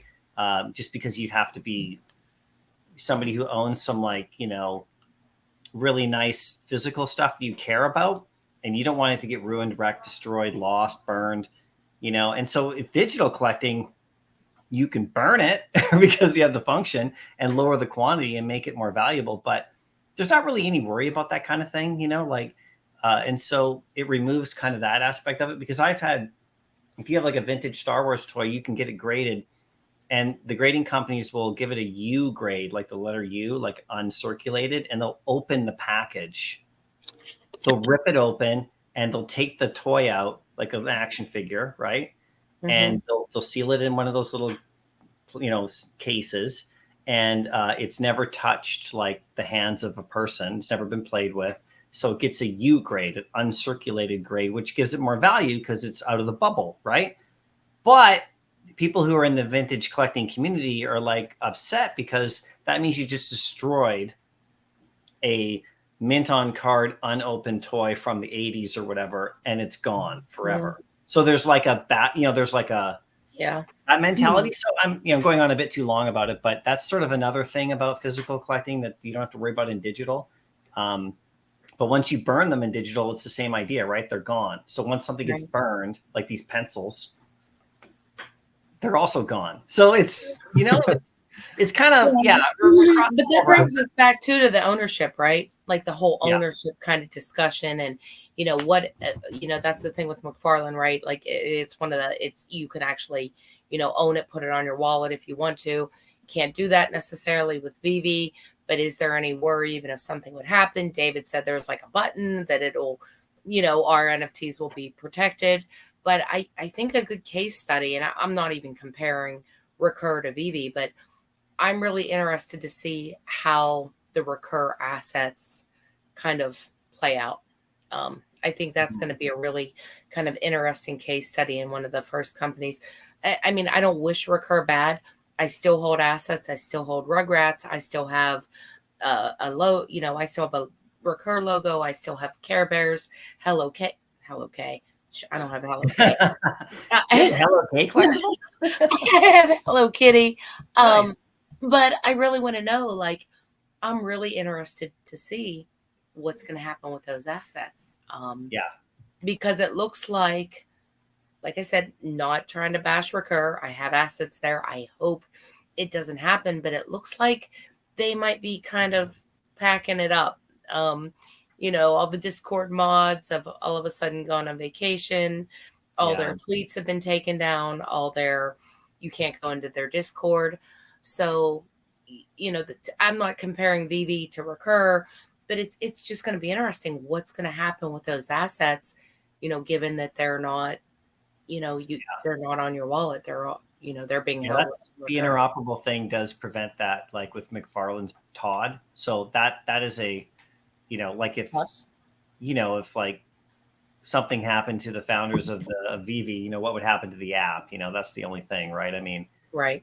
So there is that consideration. So, so you do have to think about that for sure. But I don't know about Recur. I never got into Recur at all. I was nothing against it. I just never bought there. I looked at it briefly. It's kind of like, oh, okay, interesting. But I did the same thing with McFarlane. I didn't buy right away either. I know you guys Lori, you got some of those toys at Christmas, right? And you're going to give them away. Oh, don't. I never got into that. Or you not you got in early. You did some stuff. Right?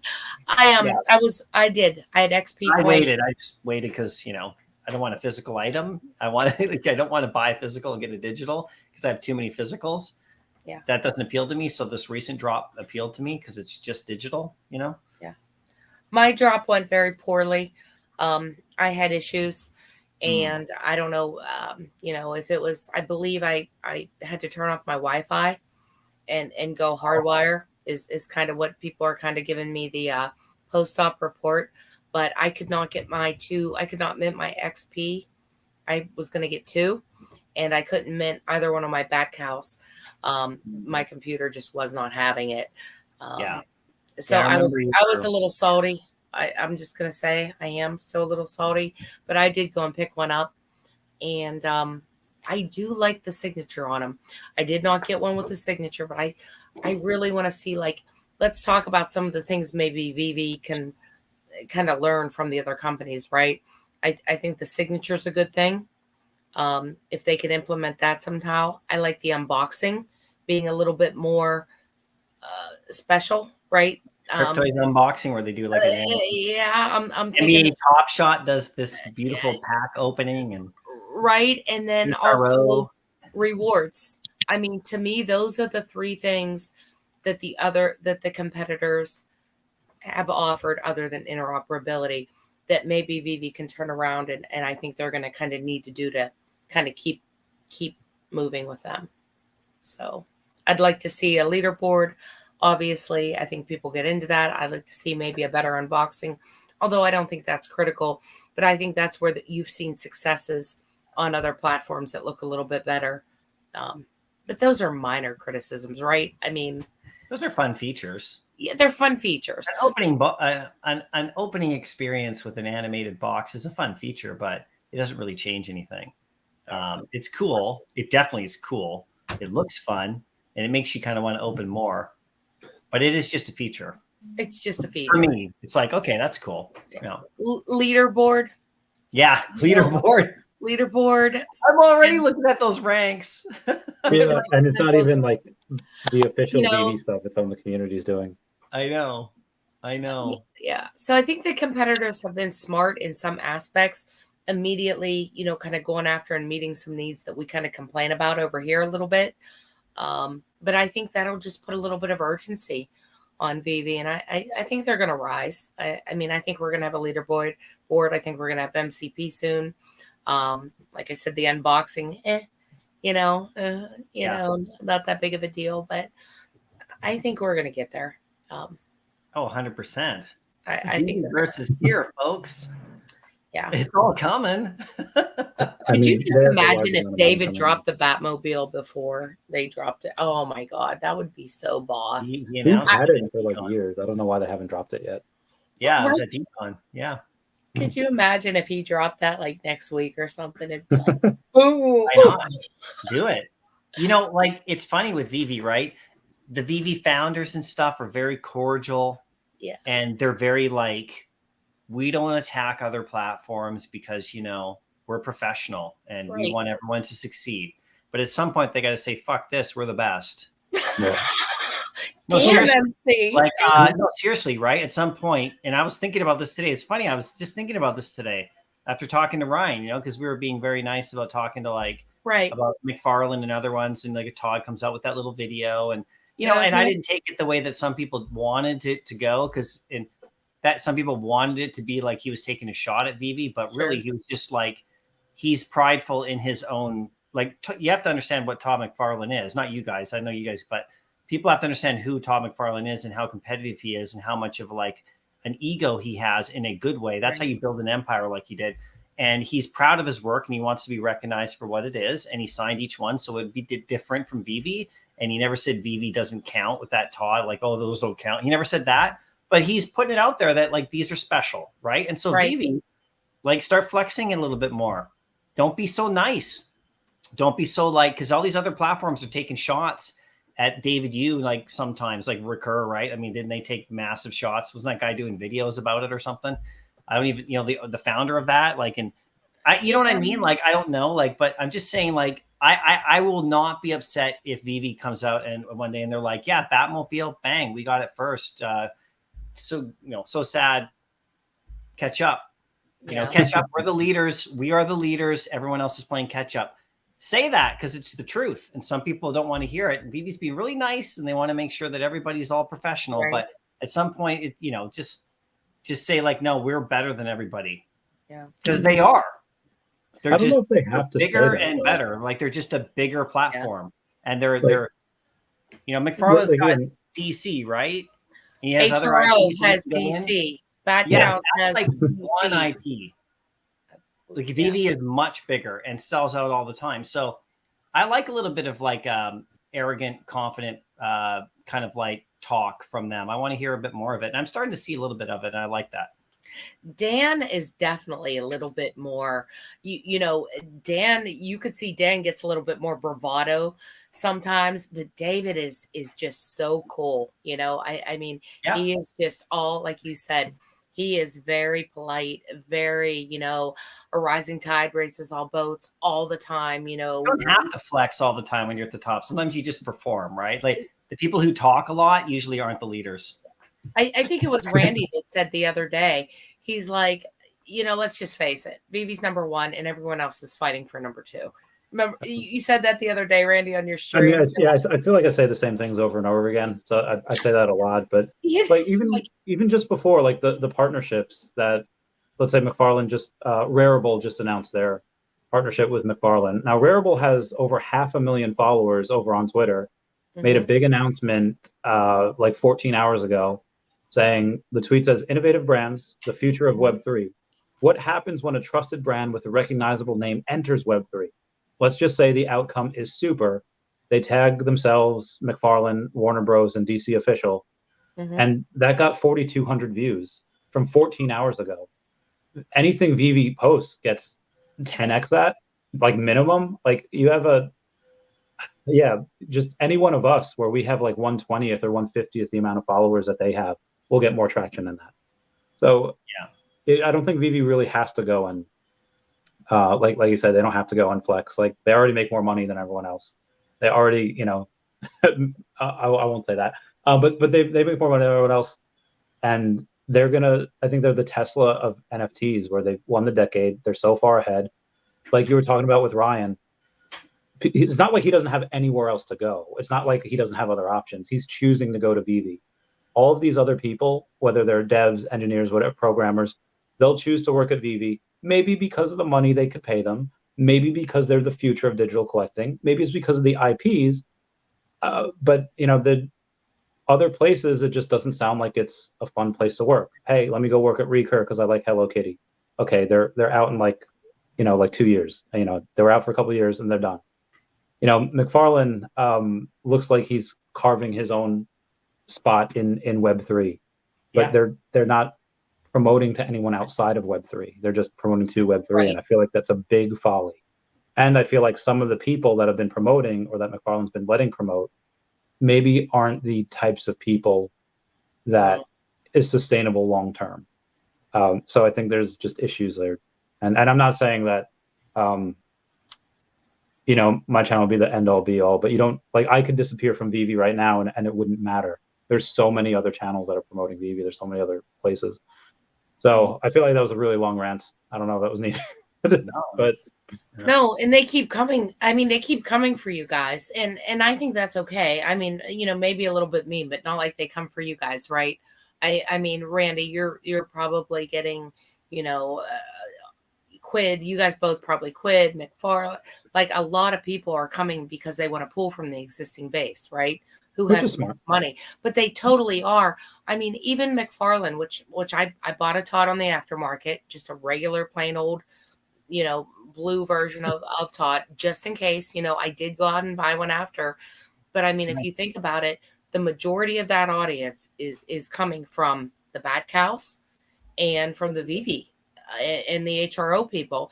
And most of the people that are in HRO or are in Backhouse came from Veve and are still in Veve, like me and you, MC. You know what I mean? So I don't really know, unless you're carving off pieces of Veve's customer base.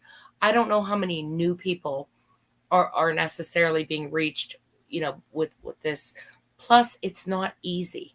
Like a new person would have a hell of a time, like going in, buying Matic, getting on the Polygon block, you know, like that would be very difficult versus here, download Veve, put in your credit card, buy gems, hit buy now, done.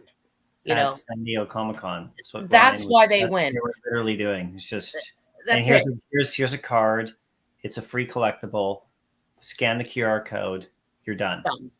Done. So yeah, I agree with you. I watched McFarlane his interview on Paul Barron's network. So a day or two after Paul Barron, you know, made that comment about Veve being dead and everyone was like freaking out, he actually had Todd on because of the whole thing. And it was a great interview because of Todd.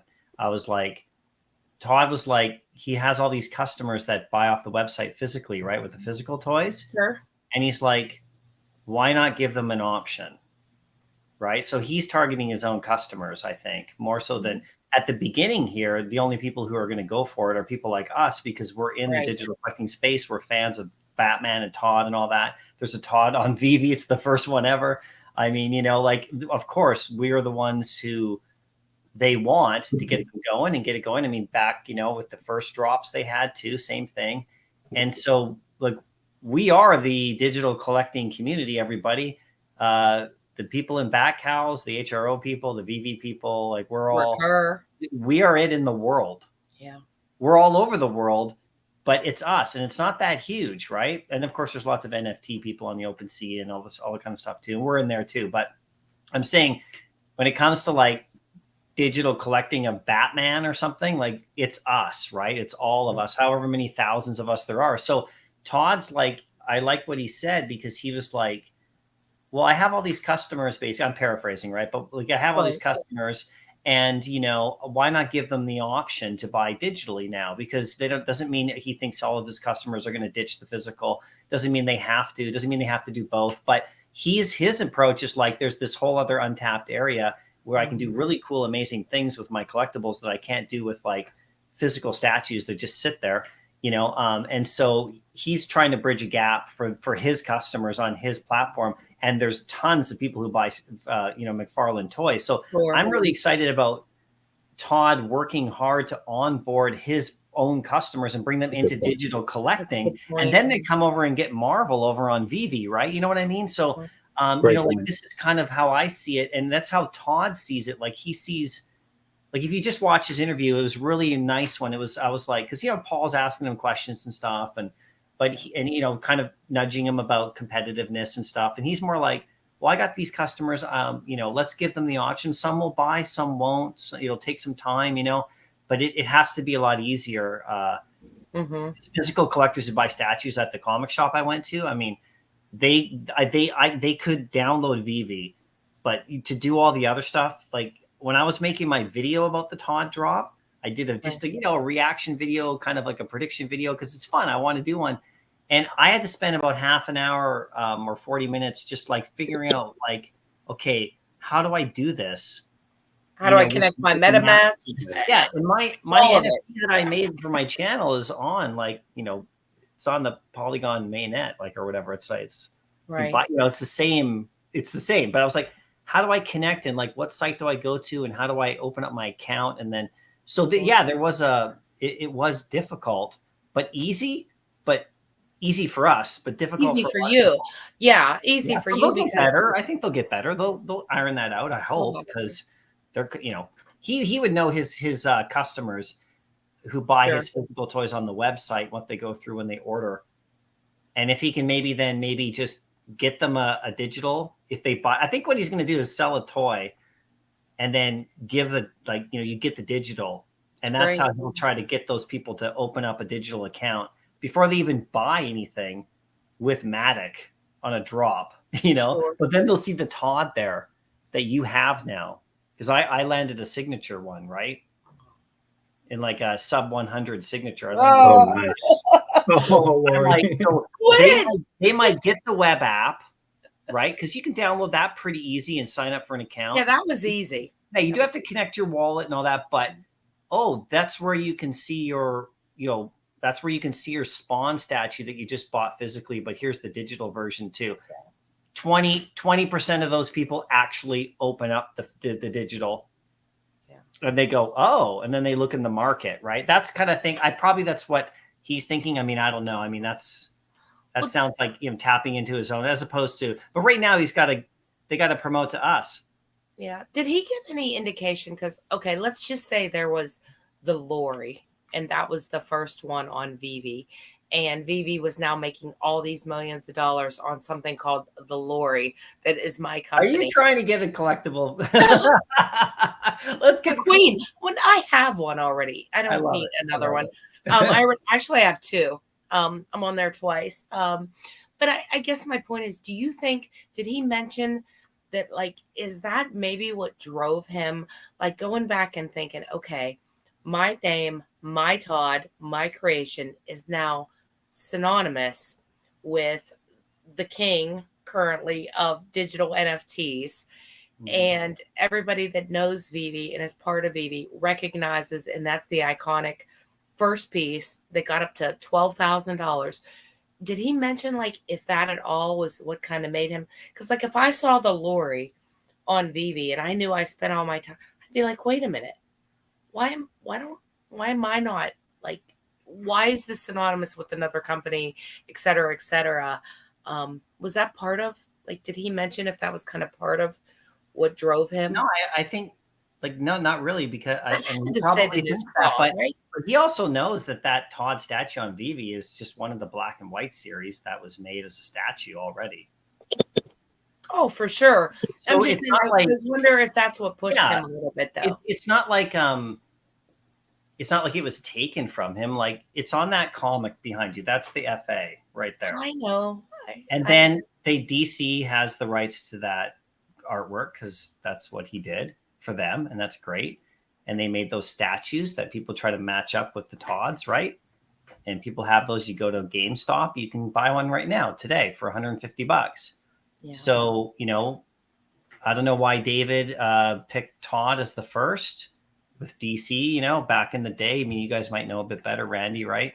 But, that's the first that he wanted on the platform, as the first ever drop, first DC, first Batman, everything. So it's from DC. Like, it's not like a Veve. Oh, I get that. I just I'm not telling you, Lori. I'm not telling you. I'm just, okay. I just no, wonder. I'm not telling you. I'm just rubs him the wrong way. Like, that's my Todd. Yeah. Well, it may be like, in a way, because he doesn't have, he's not the one selling it. DC is, right? Like, DC owns it because he sold it. I mean, or whatever, right? So so he obviously has the rights to make a new one because it's his artwork, but DC has that statue, right? And that's part of it. So I don't know all the backing, the inner workings of the deals with him. Obviously, none of us do. But, like, it's a DC collectible, fully licensed, that Todd, from his artwork on the comic book, that is now on Veve. It's not a Veve collectible. It's a DC collectible on Veve. And all the Veve stuff, except for the logos, is not a Veve NFT. They're Marvel NFTs on Veve. Okay. So, like, I think people forget that. So then you get the statue, and that's great. And so then he's sitting there and he's like, I'm going to do my thing. And he didn't do it with Todd. He did it with Spawn, because Spawn was his first, like when he left Marvel and he did his own thing and all that with Spider-Man. Remember, he did all the comics, and he did a little short stint with the Todd. Spawn's like his baby, right? And that's, like, amazing. So he actually, I think, wasn't Spawn the first digital thing he did? There's Spawn, and then the Redeemer Spawn. Yeah. So, I have those. Those are the ones that I got that night. We went on and bought toys. Yeah. So he didn't even choose Todd as his first digital. He chose Spawn because that's his thing. Batman is not his thing. This is just his rendition of Batman, where Spawn is like McFarlane. Like, he created the character. That's his Spawn, right? So Batman's just Batman, and that's just a Todd version of Batman. There's hundreds of versions of Batman.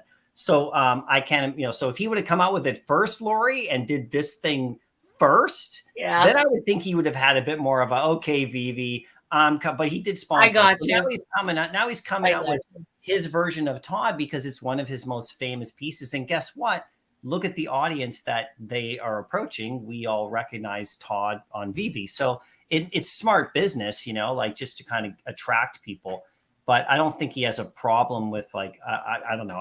I didn't get that sense from watching. No, me neither. But he's proud of his version. He signed it. He drew it. He wanted to make sure everyone knew that I'm actually made this animated one. It's my creation. It's not a DC taking the image off the artwork.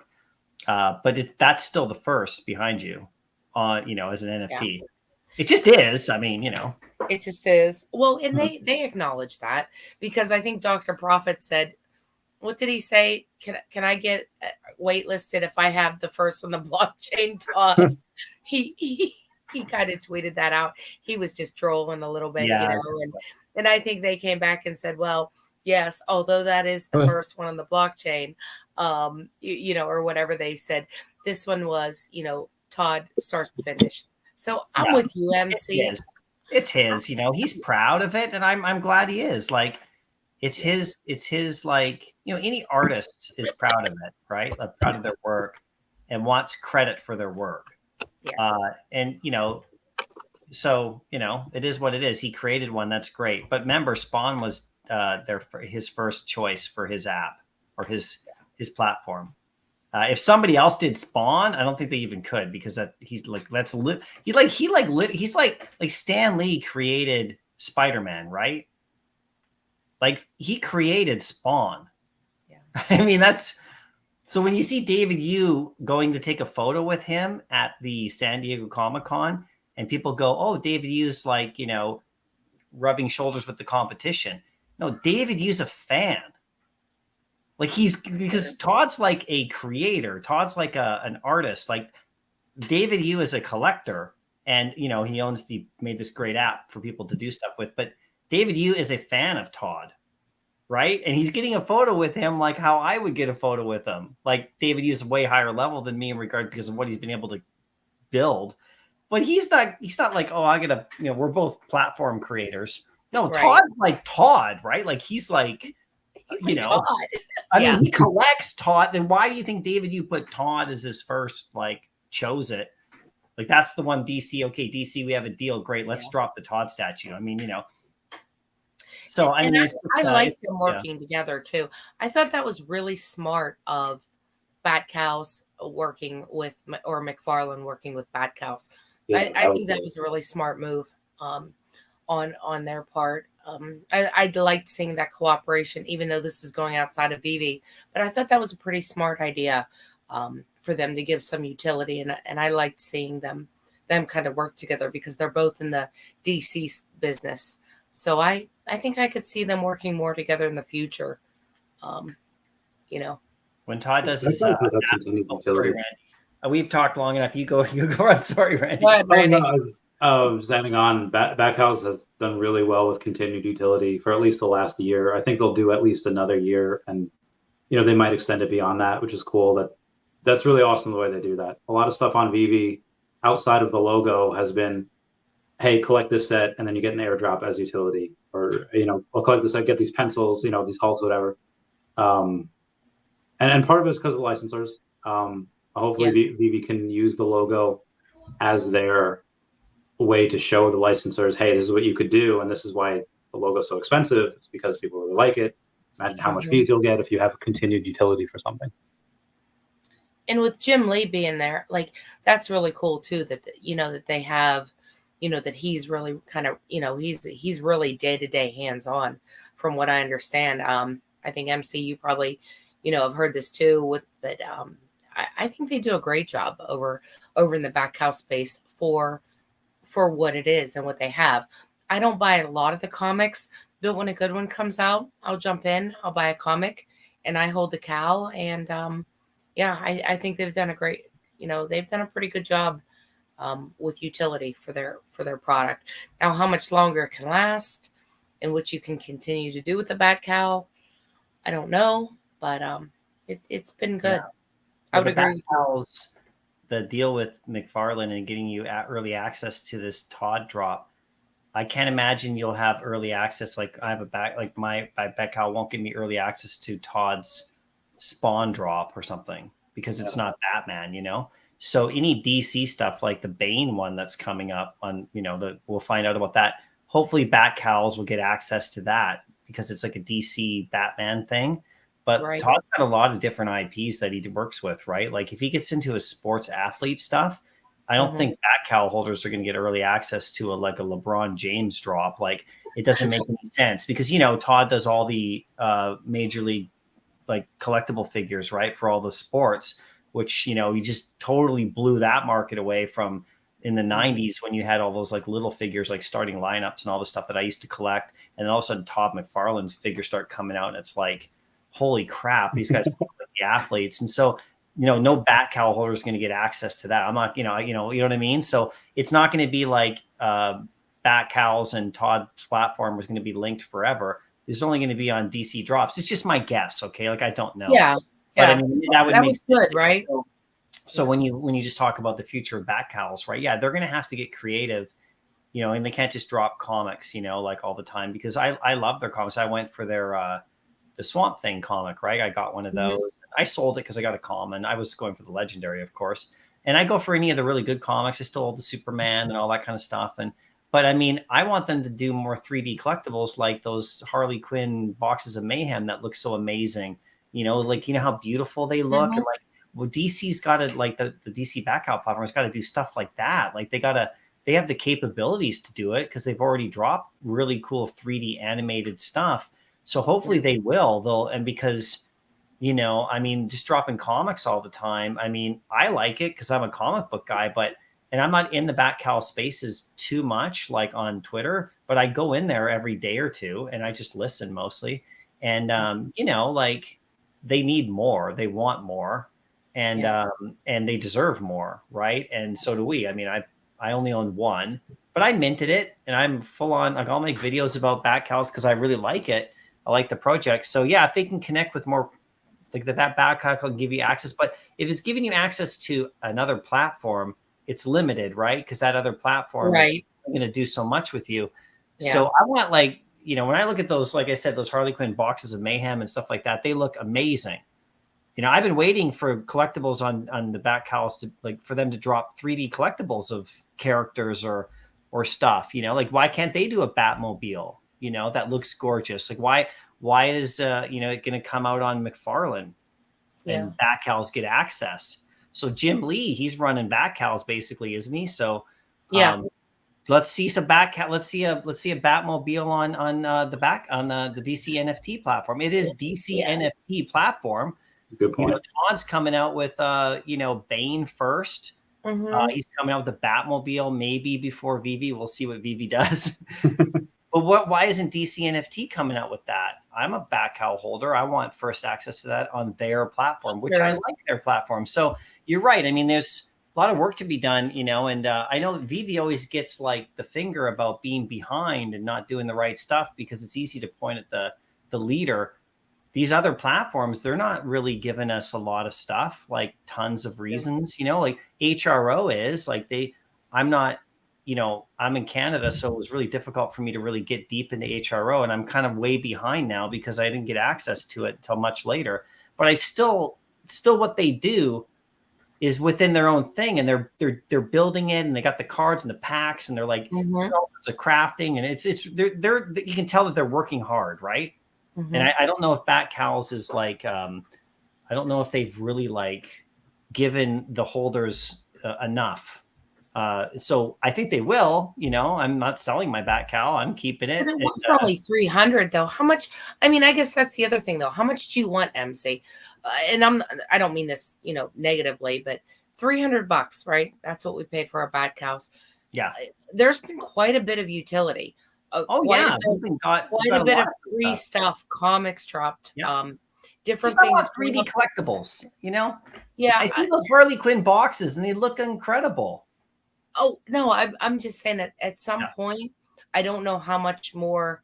Like, how can they keep giving for the cows? For a $300 initial purchase. I don't know how they're gonna, or if they're gonna want to keep doing that. You got to come out with a Superman version of that. Yes, they need a new one, right? So come out with a cape or the logo of Superman or something. Good idea. And just do the same thing with Superman stuff, and then do it with all your DC heroes. Wonder Woman. They have, like, a horde of DC heroes and vehicles, like a DC NFT, like a DC NFT universe. Like, they got the Justice League buildings. They got Wonder Woman's plane. I mean, it would be invisible, so it would kind of be like the Invisible Woman. But you know what I mean? Like, I mean, I don't have to tell them. I mean, Jim Lee's there. I mean, they know. I mean, I don't know. Maybe it's a licensing thing. Maybe but it's DC. It's not like it's Veve trying to work with DC. That's what's so amazing about what Veve's been able to accomplish.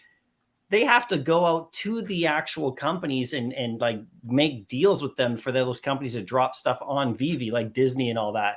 DC NFT is DC. I know there's different branches and blah, blah, blah, but like, where's the Batmobile? Yeah. I don't know. Does that sound crazy to me? I mean, I just, you know. I think DC has, and I love I saw, like, I cosplayed as Bane in 2016, 2017, you know, a bunch of these years. Yeah. You have a photo of that? Because that, oh, dude. I have a bunch of photos of that. I'll find it while I go over this. It's just, they've had, you know, been bought and sold a couple times. They have these things where they go on and, you know, not all of it is good. Not all of it is, as much as I really like DC and some of their newer projects, like Harley Quinn, I think they just premiered season 4. Some of their stuff just really doesn't do that well at the box office. That's why they've been bought and sold a couple times. That's why, you know, the Snyder didn't really get to do what he wanted to do. What would have happened if the Snyderverse had come through? I don't know. Mm-hmm. But yeah, they've been kind of trailing behind Marvel for quite some time, and you have you know, now they have 2 CEOs. I was not a fan of them having 2 CEOs, James Gunn, and who was the other guy that they brought in? Do you remember? It's not Jim Lee, is it? Overall? No, it was James Gunn and someone else for the DCEU. I know it's Gunn though. Yeah, I was going to say about him and what he's hoping to plan to do.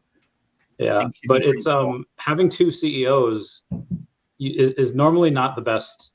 Is normally not the best thing. Normally, you want to have a CEO and a COO, because 2 CEOs will hate each other very, very quickly. But here's one of the photos. This is from 2017. Oh, that's so good. Yeah.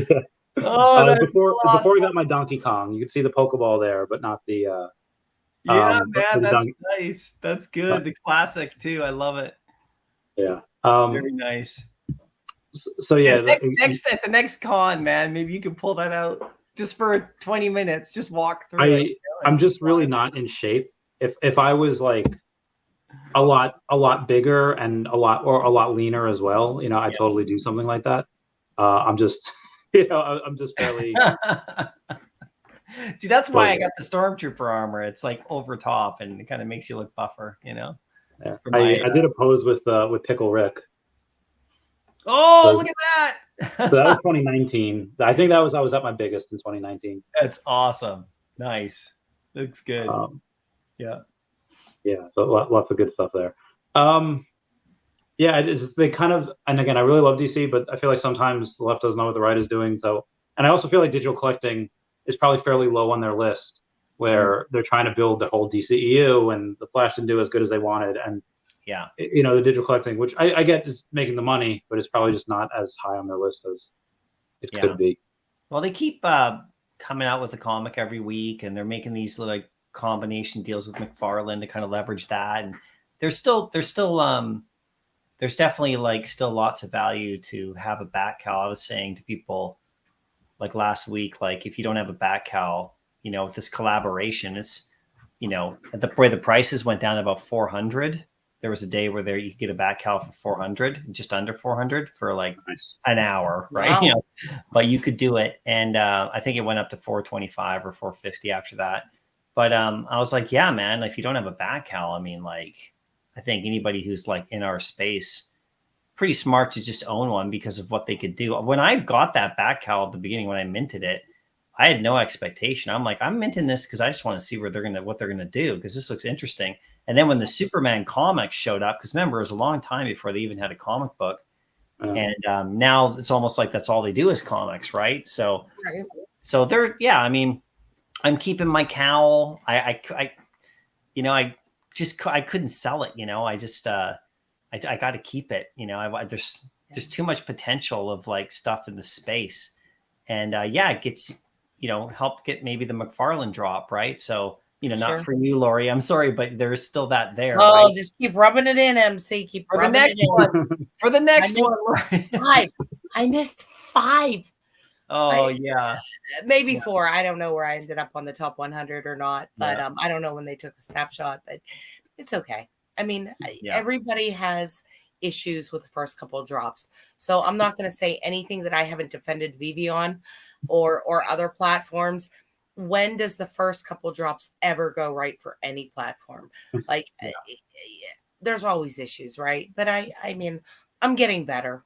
You know what I mean? Like I'm getting better until people say like, "Oh, did you see the sign ones at 2000 Matic?" I'm like, "You know what? Why? Just go away. Just let me pretend that I just got 5 regular blue ones and my opportunity was low." Well, Just I have let me- mine listed right now, and it's like over 2,000. Why? No, because so I have the signature one listed, and because if it sells for over 2,000, Oh, like I'm gonna be like, okay, then I'm just gonna go and buy like a regular one or two, maybe a black one and a blue one, and then I'll take the rest of that money and save it for the next drop. But if nobody buys it, the signature one, because I didn't floor it like at the bottom. I just kind of have it in the middle. There's a couple underneath me, so I'm like, I just kind of left there just temporarily to see, right? Because if it's like if I can get $2,000 out of that, that's instantly crypto. I mean, yeah, I could buy some OMI. I could buy. Well, Matic, it would only be what, 1,400, right? Or did you list for it me, in dollars? that's Canadian. So for me, Okay. it's like, I mean, yeah, it's the same difference, but I get you. Converting Well, did you have the black and white, or do you sign? Or do you have the No, blue? I have the blue one. So Okay. there's like 150 of them, I think. Yeah. Yeah, my signature is clean. I didn't realize until today that they were all individually unique signature. Yeah, Each one of them is separate. Like he's physically signed digitally. Each one of them. So my signature looks like really nice. I was looking at them all in the market. And I'm like, why does that one have a T that looks different than my T? And then I was like, oh, wait a second. And then I saw people tweeting about it, and I was like, wow, they're all literally signed. Like he sat down with a digital pen and he went, "Doom, that one's done." Like he's signing autographs, like an athlete signs auto cards, like, so they're even more. They're just not just I thought it was just one signature, that it was all the same. Nope. Each one of those is unique and individual and special to itself with his own. So it's just like getting a LeBron James auto, one of one. Yeah. So Thanks. I'm not like dying to sell it or anything, but I would just buy, I would buy a regular animated one, because I got to start. I want to have I want to start getting those XPs, right? And because this is my first McFarlane collectible that I've ever owned. I didn't get the original drops with the spawns and stuff. I didn't even go for those. I just kind of watched. And I was like, oh, I'm just going to see how this goes, If it was like a back cal sort of thing at the beginning, I would have got one, right? Because that's what I did with the DC NFT. I was like, back cals, that looks interesting. Oh, it's going to be a gateway pass, like type of thing. So I was like, I'm going to pick one of those up for $300. And I'm like, I just because I didn't want to miss out. And I thought they were cool, right? Yeah, they do look cool. But see, I got an exotic drop as a result. I mean, because I had the spawn, I got an exotic spawn. So that actually like 3, I don't know, don't quote me. That like 3x's your entire portfolio's XP of points. Yeah. Everything in there. And I'm noticing those are less and less, but I know that they also said those XP points are going to be wiped, and then they're going to start again at some point too, MC. So that's interesting. Yeah, because think about it. Like I only had 3 collectibles in there, and I had 170,000 XP points. So you have to think, how can they really keep up with that? Like if you have a big collection and then they triple it every day, you're going to be looking at like 50 million points. And then I believe it was Dino that said, they're gonna reset everybody again. So all your XP points, boom, are gonna go. I think I mentioned with the Veve MCP and how if you own expensive stuff, you don't get like the equivalent kind of like recognition in the point system, because to help you get to the master collector level. But I think McFarlane has a kind of like market floor sort of bonus. They do. So that can be manipulated too, like because people can raise, like in Veve, people could raise the value of some. They could sweep the floor on something like cheap, could and raise would, the floor way up high and get tons of points. So I don't know if that system works perfectly, but it is a way to reward like someone who has valuable stuff as opposed to just like, 5,000 like cheap collectibles, right? For MCP. So Right. I don't know what the answer is, but it's somewhere there. There's something, and I like how McFarlane's trying this. I'm just watching it too. I know Veve's going to figure it out and create like a really great master collector, like kind of for us, And I know Ryan was telling me when I was talking to him today that they talk about it all the time. It's what they're trying to figure out. And he feels like when it launches, a lot of people's concerns in Veve are going to be like addressed with being, rewarded as collectors and holding and points and all that stuff. And he feels like, and then Randy, what you said about the OMI side of things, that's like really key because that's another, I even forgot about that 2 hours ago when you said that, because that's really stuck in my head. Now, that's another back door, not even a back door. That's like the front door. I like the back door. You like the back door? I knew Sorry, you were like we're going like almost 4.5 hours. My mind's getting a little dirty. Well, Queen Veve, you did say earlier about you didn't get a Woody, and there's a couple other. Wait a minute. When I retweeted this post, I said LDG, and I've already had people in my DMs trying to guess what I meant. Like instead of saying LFG for let's freaking go for your space, I put LDG. So okay. I've gotten a few guesses of what I meant when I put LDG, and you can imagine what the D was. And so, LDS. Randy, I need to start doing spell check before I tweet. I asked Randy earlier. I asked him if he was shit. I said, "Are you shit?" I meant to ask him are you sure? Are you shit? And he responded back. He's like, "Well, some people think I'm shit," and I'm like, why is he telling me this? And I look back and I see, because I asked him if he was. Because you literally asked him if he was. My favorite thing to do when somebody posts like a screenshot of something that they got on the app or whatever, and like they're watching me, so like my face will show up on the screenshot. Or like, hey, you got a piece of shit on your phone. Oh wait, it's just me. Oh no. They always get a laugh out of it. Oh, Randy, I gotta tell you, man, it's still so cool just to be on your channel. Like, believe me, I'm not past the point of, fanboying with you a bit because, it's you, dude. And of course, Lori, you know how we are. we go way back in the meta. We were almost meta spouses at one point, Randy. Well, but then the island might be coming, right? So, but then MC said that unfortunately he plans on being a meta swinger. And I told him I can't go down with my meta spouse being a meta swinger.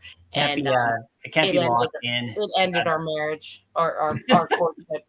I thought it was the ghost that was ending your marriage. You waking up all naked and shit. Maybe I should. All right, so my collectibles for some context here. Yeah. I figured. Lori has a ghost in her attic, and the only I call him Christopher, by the way. That's his name. Oh, wow. And apparently the only times where she wakes up when her clothes are off is after she has an interaction with this ghost. Every single night, normally she goes to bed with clothes on and wakes up with clothes on. But only when she interacts with the ghost does she go to bed with clothes on and wakes up with clothes off. I believe that to be the truth. Sometimes I just mysteriously wake up without clothes on. And I have had one interaction with a ghost in the attic. But so far it's only been once every 4 years. So I think it needs to gain its energy in order to do its thing. Ghost. So we have a ghost 100%. And my husband is very well aware of the ghost. Yeah. And what do you do? You can't get mad over a ghost, right? What do you do with rock that? salt? Maybe, I don't know. No, I mean, so in Supernatural, one of the ways they get rid of ghosts is iron, and another is rock salt. Oh, and you know what? He's good. He can stay. I've seen one. I've seen a ghost. He's a good. Tell us that story. Yeah, I was about 8, and I was sleeping in my parents' room, my mom's room. She was a single mom, and I was just kind of sleeping in there one night. I wasn't scared or anything, but I woke up in the middle of the night, probably 3 a.m. or something like that. And I was kind of blurry-eyed. And I looked at I lived in Vancouver, BC, Canada. So the house I was in was pretty old, actually. Vancouver's not an old city by any means, but for North America, it's not bad, right? So at the end of my bed, because this is my mom's big bed, I saw like, and this sounds crazy too, because I saw like this white figure walk across the bed.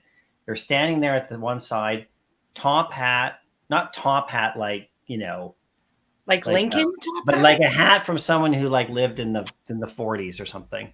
Okay. Kind of like almost like coat thing, but like just white, just walk across the end of my bed. Like just standing there, not looking at me, but just kind of standing there, and then just walked across. And then I kind of gone, and I was like, oh, and I kind of just went back to sleep. I just rolled over and went back to sleep. And I woke up in the morning, I was like, whoa, what did I just see? And it wasn't a dream. And so I always know, like, I saw a ghost for sure. Were you scared? Did it scare you, or no? I wasn't scared. That's the funny thing. I just kind of like saw it, because I was like, imagine I was like sleeping, woke up because I just woke up for no reason, and I just kind of looked down. The ghost was there is why you woke up. Yeah, I kind of looked down the end of the bed at my feet, and I saw someone kind of walk across, and they were like white, like man, hat. Didn't really see face. It wasn't scary though. And then I just kind of like went back to sleep.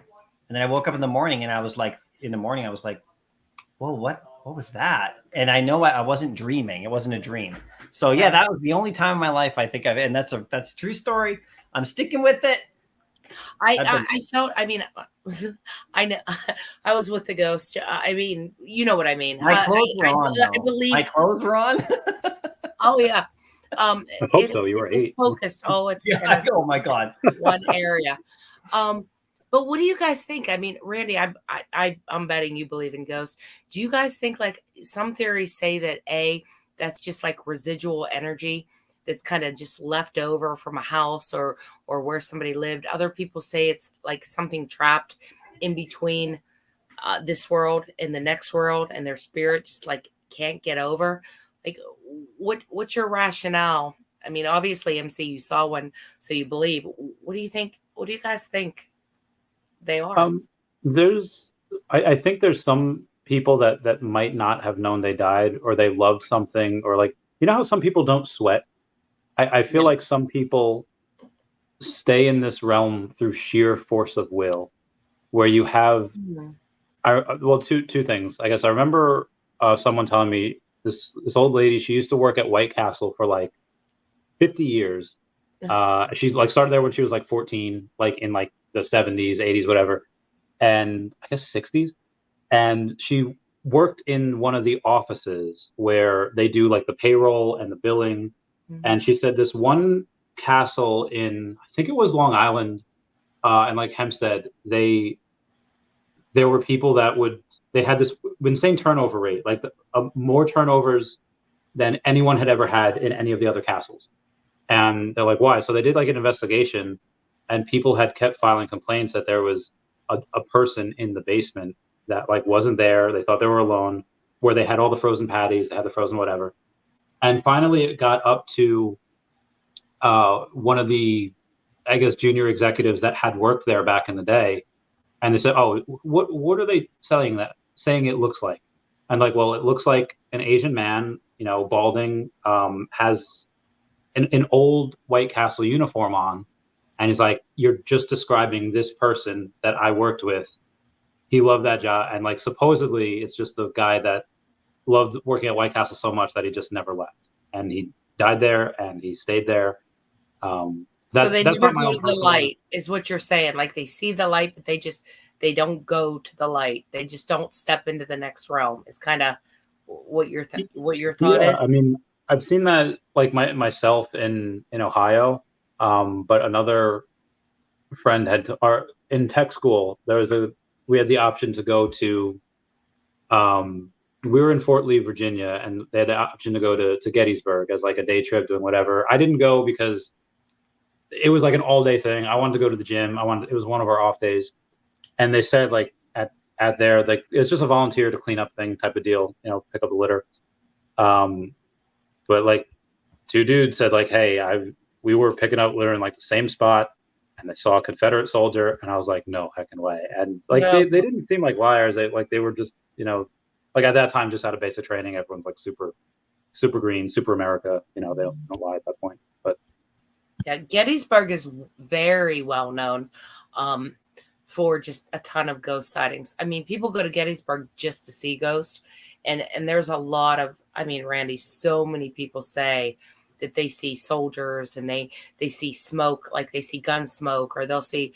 I mean, that place is really known to have a lot of, you know, that kind of activity. I don't know. What do you think, MC? What's your rationale? Yeah, I mean, I would tend to agree with what Randy was saying. I feel like that's kind of a thing.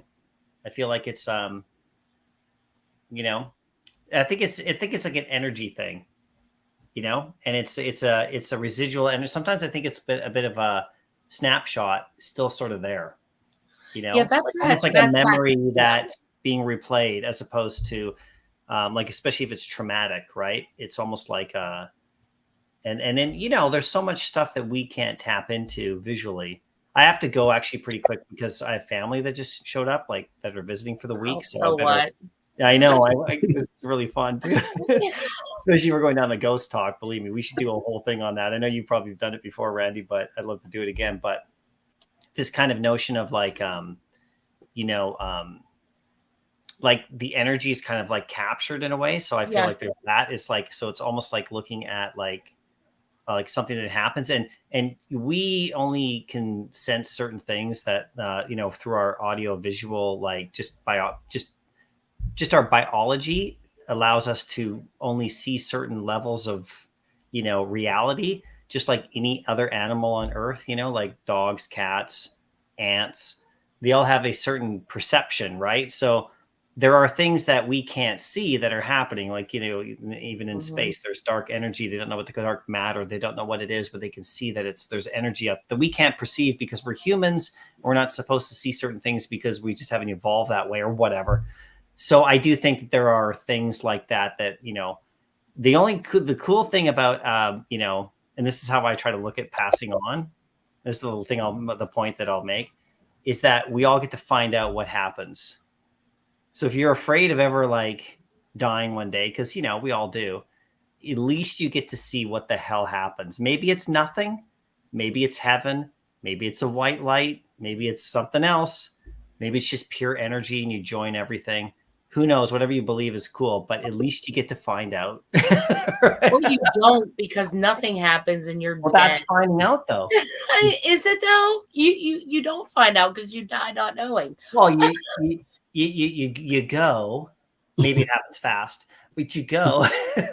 Oh, it's like in a movie. You just slowly go. No, sometimes it's like you're gone. But especially if you get hit by a dump truck or something. But I mean, like, but I'm just saying, like, we'll find out, right? So anyway, I could talk about it more, but my family just showed up. We'll get you on again. Go talk to your family. Yeah. And we'll go deeper into there's this. absolutely that idea of, you know, energy can, you know, it can't be destroyed or created. So something happens, and they've even weighed people, and at the moment when they die, you know, that they become lighter. I mean, this is just proven, and you know, a lot of people speculate like that's the soul or the spirit or your energy kind of taking another form. So you're right, MC. I guess we'll find out at the end, right? Yeah, we all will. But this on is that note here. But Randy, thanks again for sending me the link, man. It's so cool to be on your channel. And I normally just watch and hang out and just enjoy it. And Lori, we'll talk again, obviously. So yeah, we'll get you on again soon. Yeah, we'll see you guys soon. I'll have you on in the background. I'll be watching, especially if you keep talking about ghosts. Oh yeah. Okay. Bye, guys. Bye, MC. Yeah. Bye, MC. Oh, I love him. He's so. Although I did like whenever he just said, "We're the fucking leaders," or whatever he said. I was like, "Wow, MC!" You know, he surprises you. You got to watch those quiet guys. And I know he's probably still listening. Those ones that are real nice, because whenever they go, it's like, whoa. Because I remember one day we were in a space and you had like your normal kind of funny kind of talk. And MC came up hot. It was the first time I've ever seen MC hot. And he said, "Bring the smoke." And I was like, what? Like, He just didn't fit, but it was like, and he was ready. I mean, he was battling, like, because there's some strong personalities. I mean, you know that, Randy. When you get into Twitter, there's strong, forceful, and MC's just so happy and so bubbly. But damn, that boy can bring it when he's pushed, and you just kind of whoa. So I want to see what he would, and obviously I would never do this. Not that it's even possible, but you ever see Zootopia? oh, it's been a while, but yes, it's been a while. So someone's trying to frame the predators by shooting a dart gun at them that has like weaponized rage. So they Okay. hit them with rage. And again, I wouldn't do this, but if that type of thing existed, I'm so curious to see like if I could hit MC with the rage gun. What does he do? Does he like turn racist? Does he go just like oh, MC? He's in Canada, so I don't think he has any guns. But like, does he want to catch these hands? Does he want everyone to go like? I don't know what he does, but like I said, don't mess with him. He's very nice, very bubbly the majority of the time. But like He's I said, taller than you I've think, seen too. him a couple of times, and he came up and he's like, somebody started talking, and he's like, "Bring it! Bring the smoke. Let's fucking do this." And I was like, "Wait, what?" Because usually he's like, "Hi guys, I just want to say," and this, and he's real diplomatic and really pleasant. But there was that one day when somebody must have said something, and he just kind of just snapped, and it was like not in a bad way, but you don't expect MC to bring this, to tell people bring it, and he wanted it. Like he was going after some of these guys, like go. Give it to me. Like, let's go. What else do you have? And they were like, Veve doesn't have this. And he's like, blah, blah, blah. Bring it. What else do you have? I want you too. And it was amazing. I didn't expect it. So you got to watch him. But I was just checking the secret rare of today's drop. And there's 122 secrets left out of 999, which of course they keep 90 of them. Yeah, so it's 909. 1900. So 122 left out of 1900. So I think this thing might actually sell out, Randy. And another good point is anybody that buys duplicates, there goes the quantity of pencils. My husband brought that point up. So we can't even assume that there's going to be 4,500 pencils, because if I buy, 5, there goes 4 pencils. So I don't know. Do we have anything else to talk about tonight? I mean, we could talk forever. I don't know what else what else. Well, I like how we'll go back to MCP real quick. Or my collectibles MC. Yeah. He says like, "Oh wow, I'm so proud to be on your channel." I don't know if he's just saying that just to say that, or if he's like, because he's got almost the amount of subscribers. Like, he almost has 8,000 subscribers, which is like just 1,000. Like he's almost at where I am, and he'll get there. So the fact that he's still humble, is. Well, I'll show my age here. It's like Johnny Carson, that even if you're like Jay Leno or Letterman or one of those other guys, Johnny was there. So I think my collectibles, like a lot of us, when we came into the platform, April, May, June, July, I think my collects came in during the golden moments. It was you. I mean, a lot of people. You were on so much too that, I think a lot of, like you said, it doesn't matter that he has 8,000 or 9,000 people. Before he even had a channel, he was watching you. So I don't think it's bullshit. I think there's probably, who else is really of the originals. There's not too many people that still produce daily content. I know Johnny Dunn's still there. NFT Pirates is still there, yourself, and obviously Cavell, but I never know where Cavell is from day to day. One day he's very, but yeah, I mean, you're still one of the OGs. So I think I used to do 3 pieces of content a day. I would go live in the morning. I would do a video. and then I'd go live at night, and like my voice changed because I was talking like 8 hours a day, and it was hard. It's horrible. And you would answer and that was the difference in you and Yes. and to everybody else. You would answer every single question That's why they until went on so long. you would, and it was like you're like, okay, 2 hours behind, let's go. What do you think of Robin? And you'd be like, okay, well, the Robin has. So I think he means that. And like I said, there's not too many of the original people continuously producing content daily.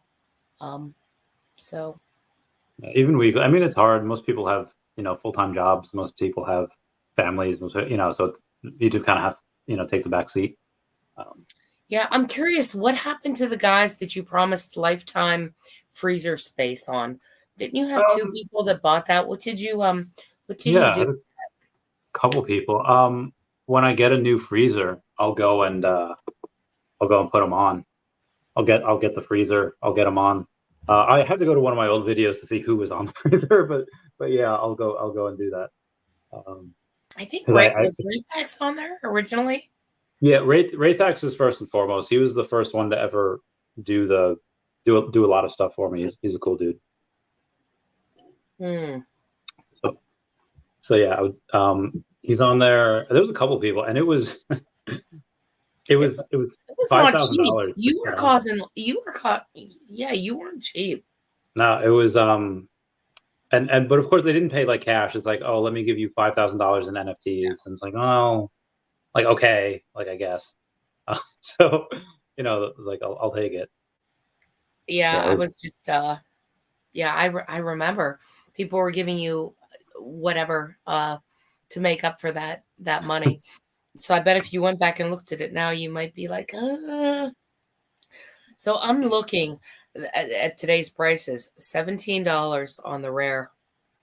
So it's going to be interesting to see where those things go. I want to take a look at the sub 100s of those because it doesn't matter how many mints there are. The sub 100s are always 59. So we have 170. No, the cheapest Vanellope is 110 for the number 92, and the next cheapest is 149. So I feel like that's not a bad thing to get. But that's Vanellope. I don't know. That's so. I guess it's not that new. 130 on the Iron Man. So it seems to be hanging around there, which is not a bad price. Do you have one of those? I do not. The Stanley, $80 is the ultra rare. My goodness. What was that price?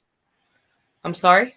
What was that price? The one that was the ultra rare 150 was its peak that I saw the Stanley ultra rare, but it's down at 80. I don't know. Spider Ham, or is that what it is? Yeah. Yeah, Spider. He is at 36. It's not too bad. I like him too. Yeah. So what's on your list if you could buy? What would you buy? I know you're not. But if what would you go into right now? Depends really if it's for like investing or for, just actually what I want. I do want Powerpuff Girls are cool. I like them. I like the Cartoon Network stuff. And I don't know if we lost that license or if it's just I'm expired or we just haven't had time. But we haven't had any Cartoon Network drops in a long time. And actually they're about to be absorbed by another company like next month. So I don't know if that could change anything. Maybe we can get that license back to the parent company or not. But I really like them. I would say, yeah, the Adventure Time and the Powerpuff Girls are really cool because they're also one of like the first 20 drops, first 10 drops. So I think they're pretty historic on that as well. I miss them.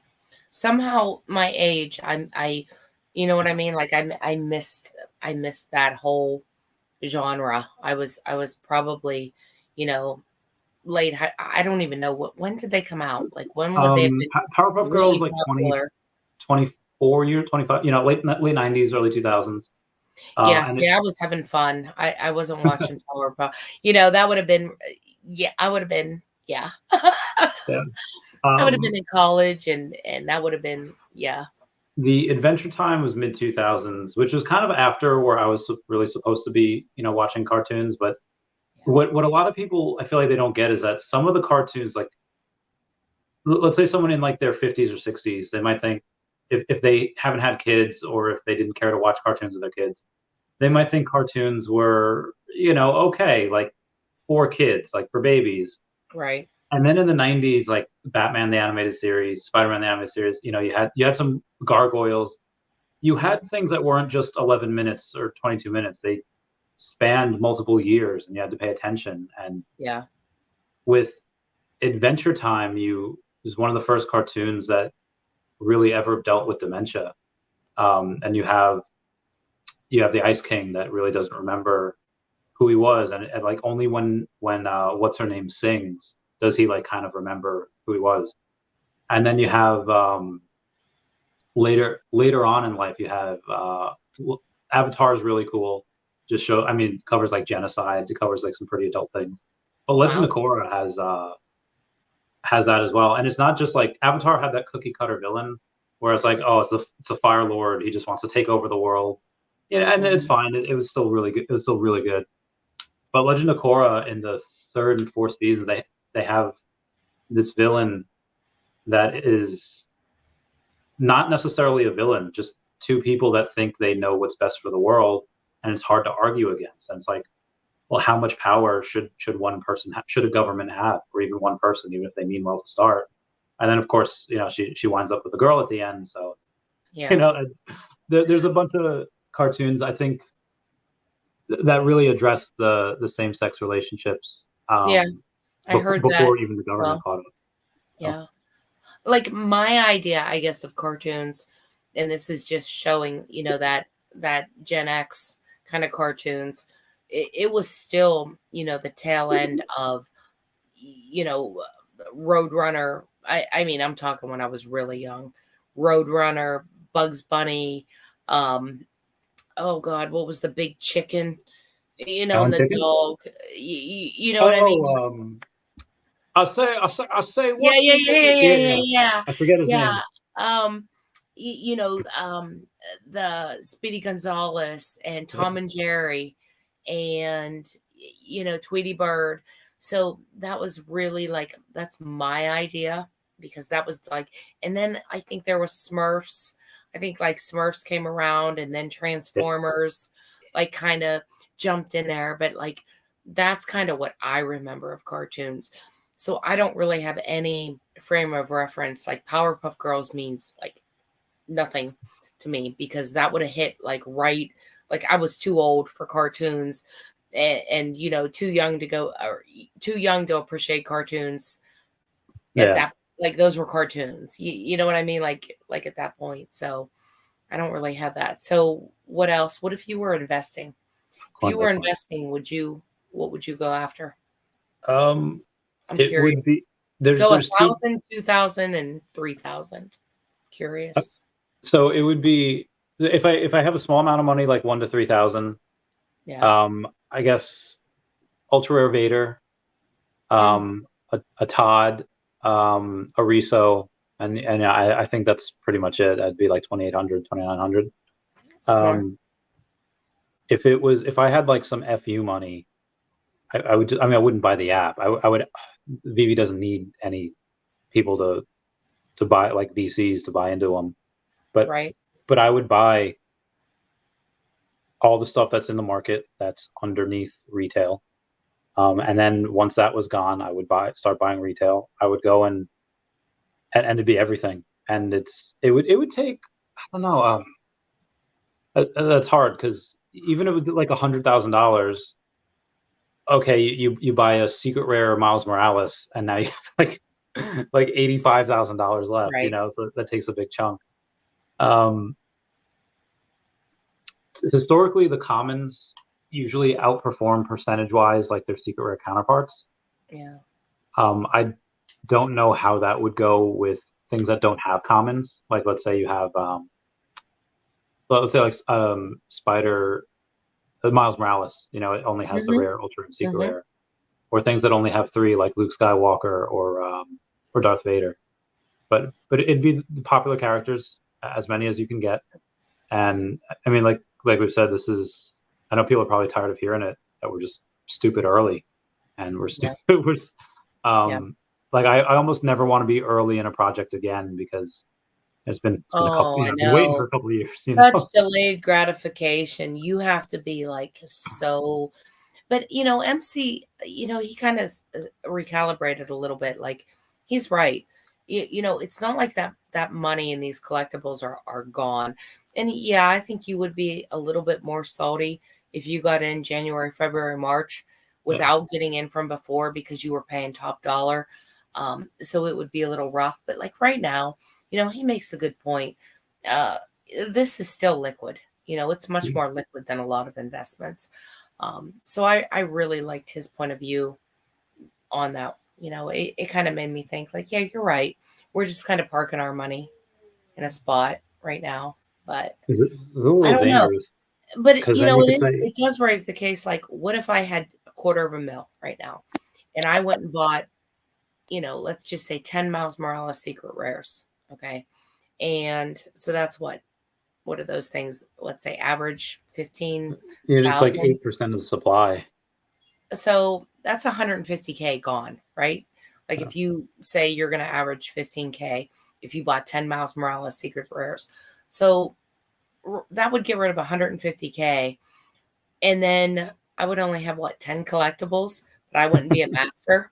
Like, come on, so I can kind of see that viewpoint versus taking 150K and buying 75,000 $2 collectibles, right? Or no. stamps or comics. So I wonder if they're going to accommodate that in MCP at I all. mean, that's also its own reward, going and buying that, like spending it Flexing. on just the grails. Like I don't think Mr. 41.eth is salty that he's not getting all these MCP points, because Point. he's got 100 number 41s, heckin' bananas. And I don't think he thought. I think you have to be putting in thousands a week. There's some people that buy 1,000 NFTs each week. So the minimum they're putting in a couple grand a week. But there's, yeah, Mr. 41, and he's not spending, God, he's spending thousands on each of those Crazy. collectibles. And I was going to ask you, the what was it, the number 5 whale or the number 6 whale or someone, the one that liquidated 1,000 collectibles is he still AQCH. is he still liquidating or is he kind of held off? Yeah, Because I bought. Sanjay mentioned that he had known someone that was pretty high up that was considering liquidating, and Yeah, it's probably him. I saw some of his stuff that I wanted to buy recently. He sold 1,094 collectibles, but he still has 10,600 collectibles left. And that was, the last time that was on the 22nd. So we're going to get a new list tomorrow in like 12 hours, 16 hours. And we'll see how much more he sells. And I've seen him on the market as I've been going, and yeah. I told people like, oh, I'm done buying after these 41s, and then literally like 36 hours later, I was buying again. It's yeah, this I is get addicting. I don't think we've seen it, that sad day yet where somebody like does go and not pay their rent. And I'll straight up, and this is why I always tell people, don't do what I do. I will go and, hey, all right, I have enough saved for rent. And then I go and I spend it. And then that forces me to go and work. And it forces me to go and do job, and then I'll make it back. And it's been fine. Like I've been doing it for like months now. But yeah, it's so at some point, you could only gamble for so long. Like Qui-Gon Jinn says, whenever you gamble, my friend, eventually you lose. That at some point, I feel like we might see someone like, oh, I've gone homeless because I spent too much on Veve and I couldn't cash out. And like you see people that do that with Lotto all the time. It's the same exact yeah. thing. Yeah. Well, that's what I was saying when people give that excuse of, I'm just trying to protect the community. I'm just telling you, don't put your, you hear that a lot, that people will say negative things about Veve and then give the excuse that they're doing it because they care, or they don't want to see people hurt. But on the other hand, nothing is to stop me from going to the casino and, putting it all on black, as adults, that's just what we do, so, there's nothing in place to stop me from doing anything like that. So this is no different. I just always find that funny. Well, I'm just looking out for you. Well, y- you know, thank you, but no, thank you, like, Yeah, I mean, I I'm understand good. if they're coming from. Sorry, go ahead. No, I'm like, I'm good. You know what I mean? Like, oh, I'm good. Thank you, but I'm good.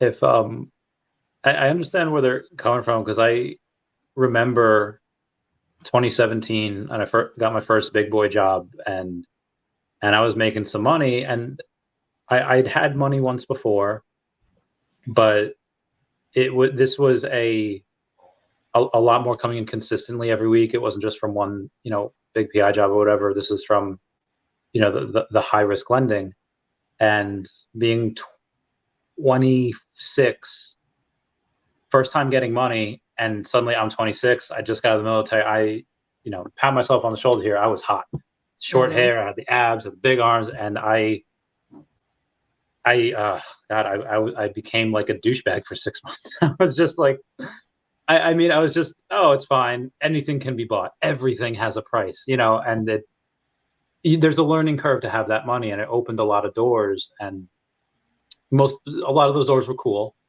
Yeah. But some of those doors were, hey, now I can do things that, maybe a little bit more in the nightlife that you maybe can partake in once in a while, but you really shouldn't. And a little I bit hear more of the, so it got, I don't know. I feel like once you go down that rabbit hole, once you go down you're getting those feel good feelings that maybe you're not getting in normal day-to-day life. Some people get addicted to that feeling. It's, Oh, 100%. Yeah. And I think Vivi's that way too. I think we get a little hit of, dopamine every time we spin the wheel. Like, this is gambling, you know. Yes, we're collecting, but there's also that element of what am I going to get? Much like ripping a pack, you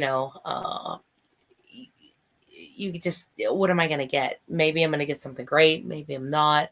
So I don't think there's anything wrong with that. I think we do that all the time, with different things. But I feel like we get it more than once, because you go and you just the act of gambling, will give you that hit, and then if you hit, you get, that other hit, and then if you go and then you post it, then you post it on Twitter, you post it on Instagram, and then you get all this interaction, so you get right. 3 times the amount of feel good hormones Yeah. for one act, and it's And then if you sell it and you make a big profit, yeah.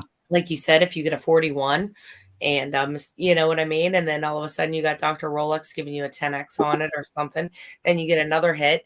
Like my son, he's flying high right now with his 10x. Which is really my 10x. Yeah, but what do you say? At that point, because he's not putting the money in, I am. So I'm like, I think I made him buy something off of me to give me drop money the other day.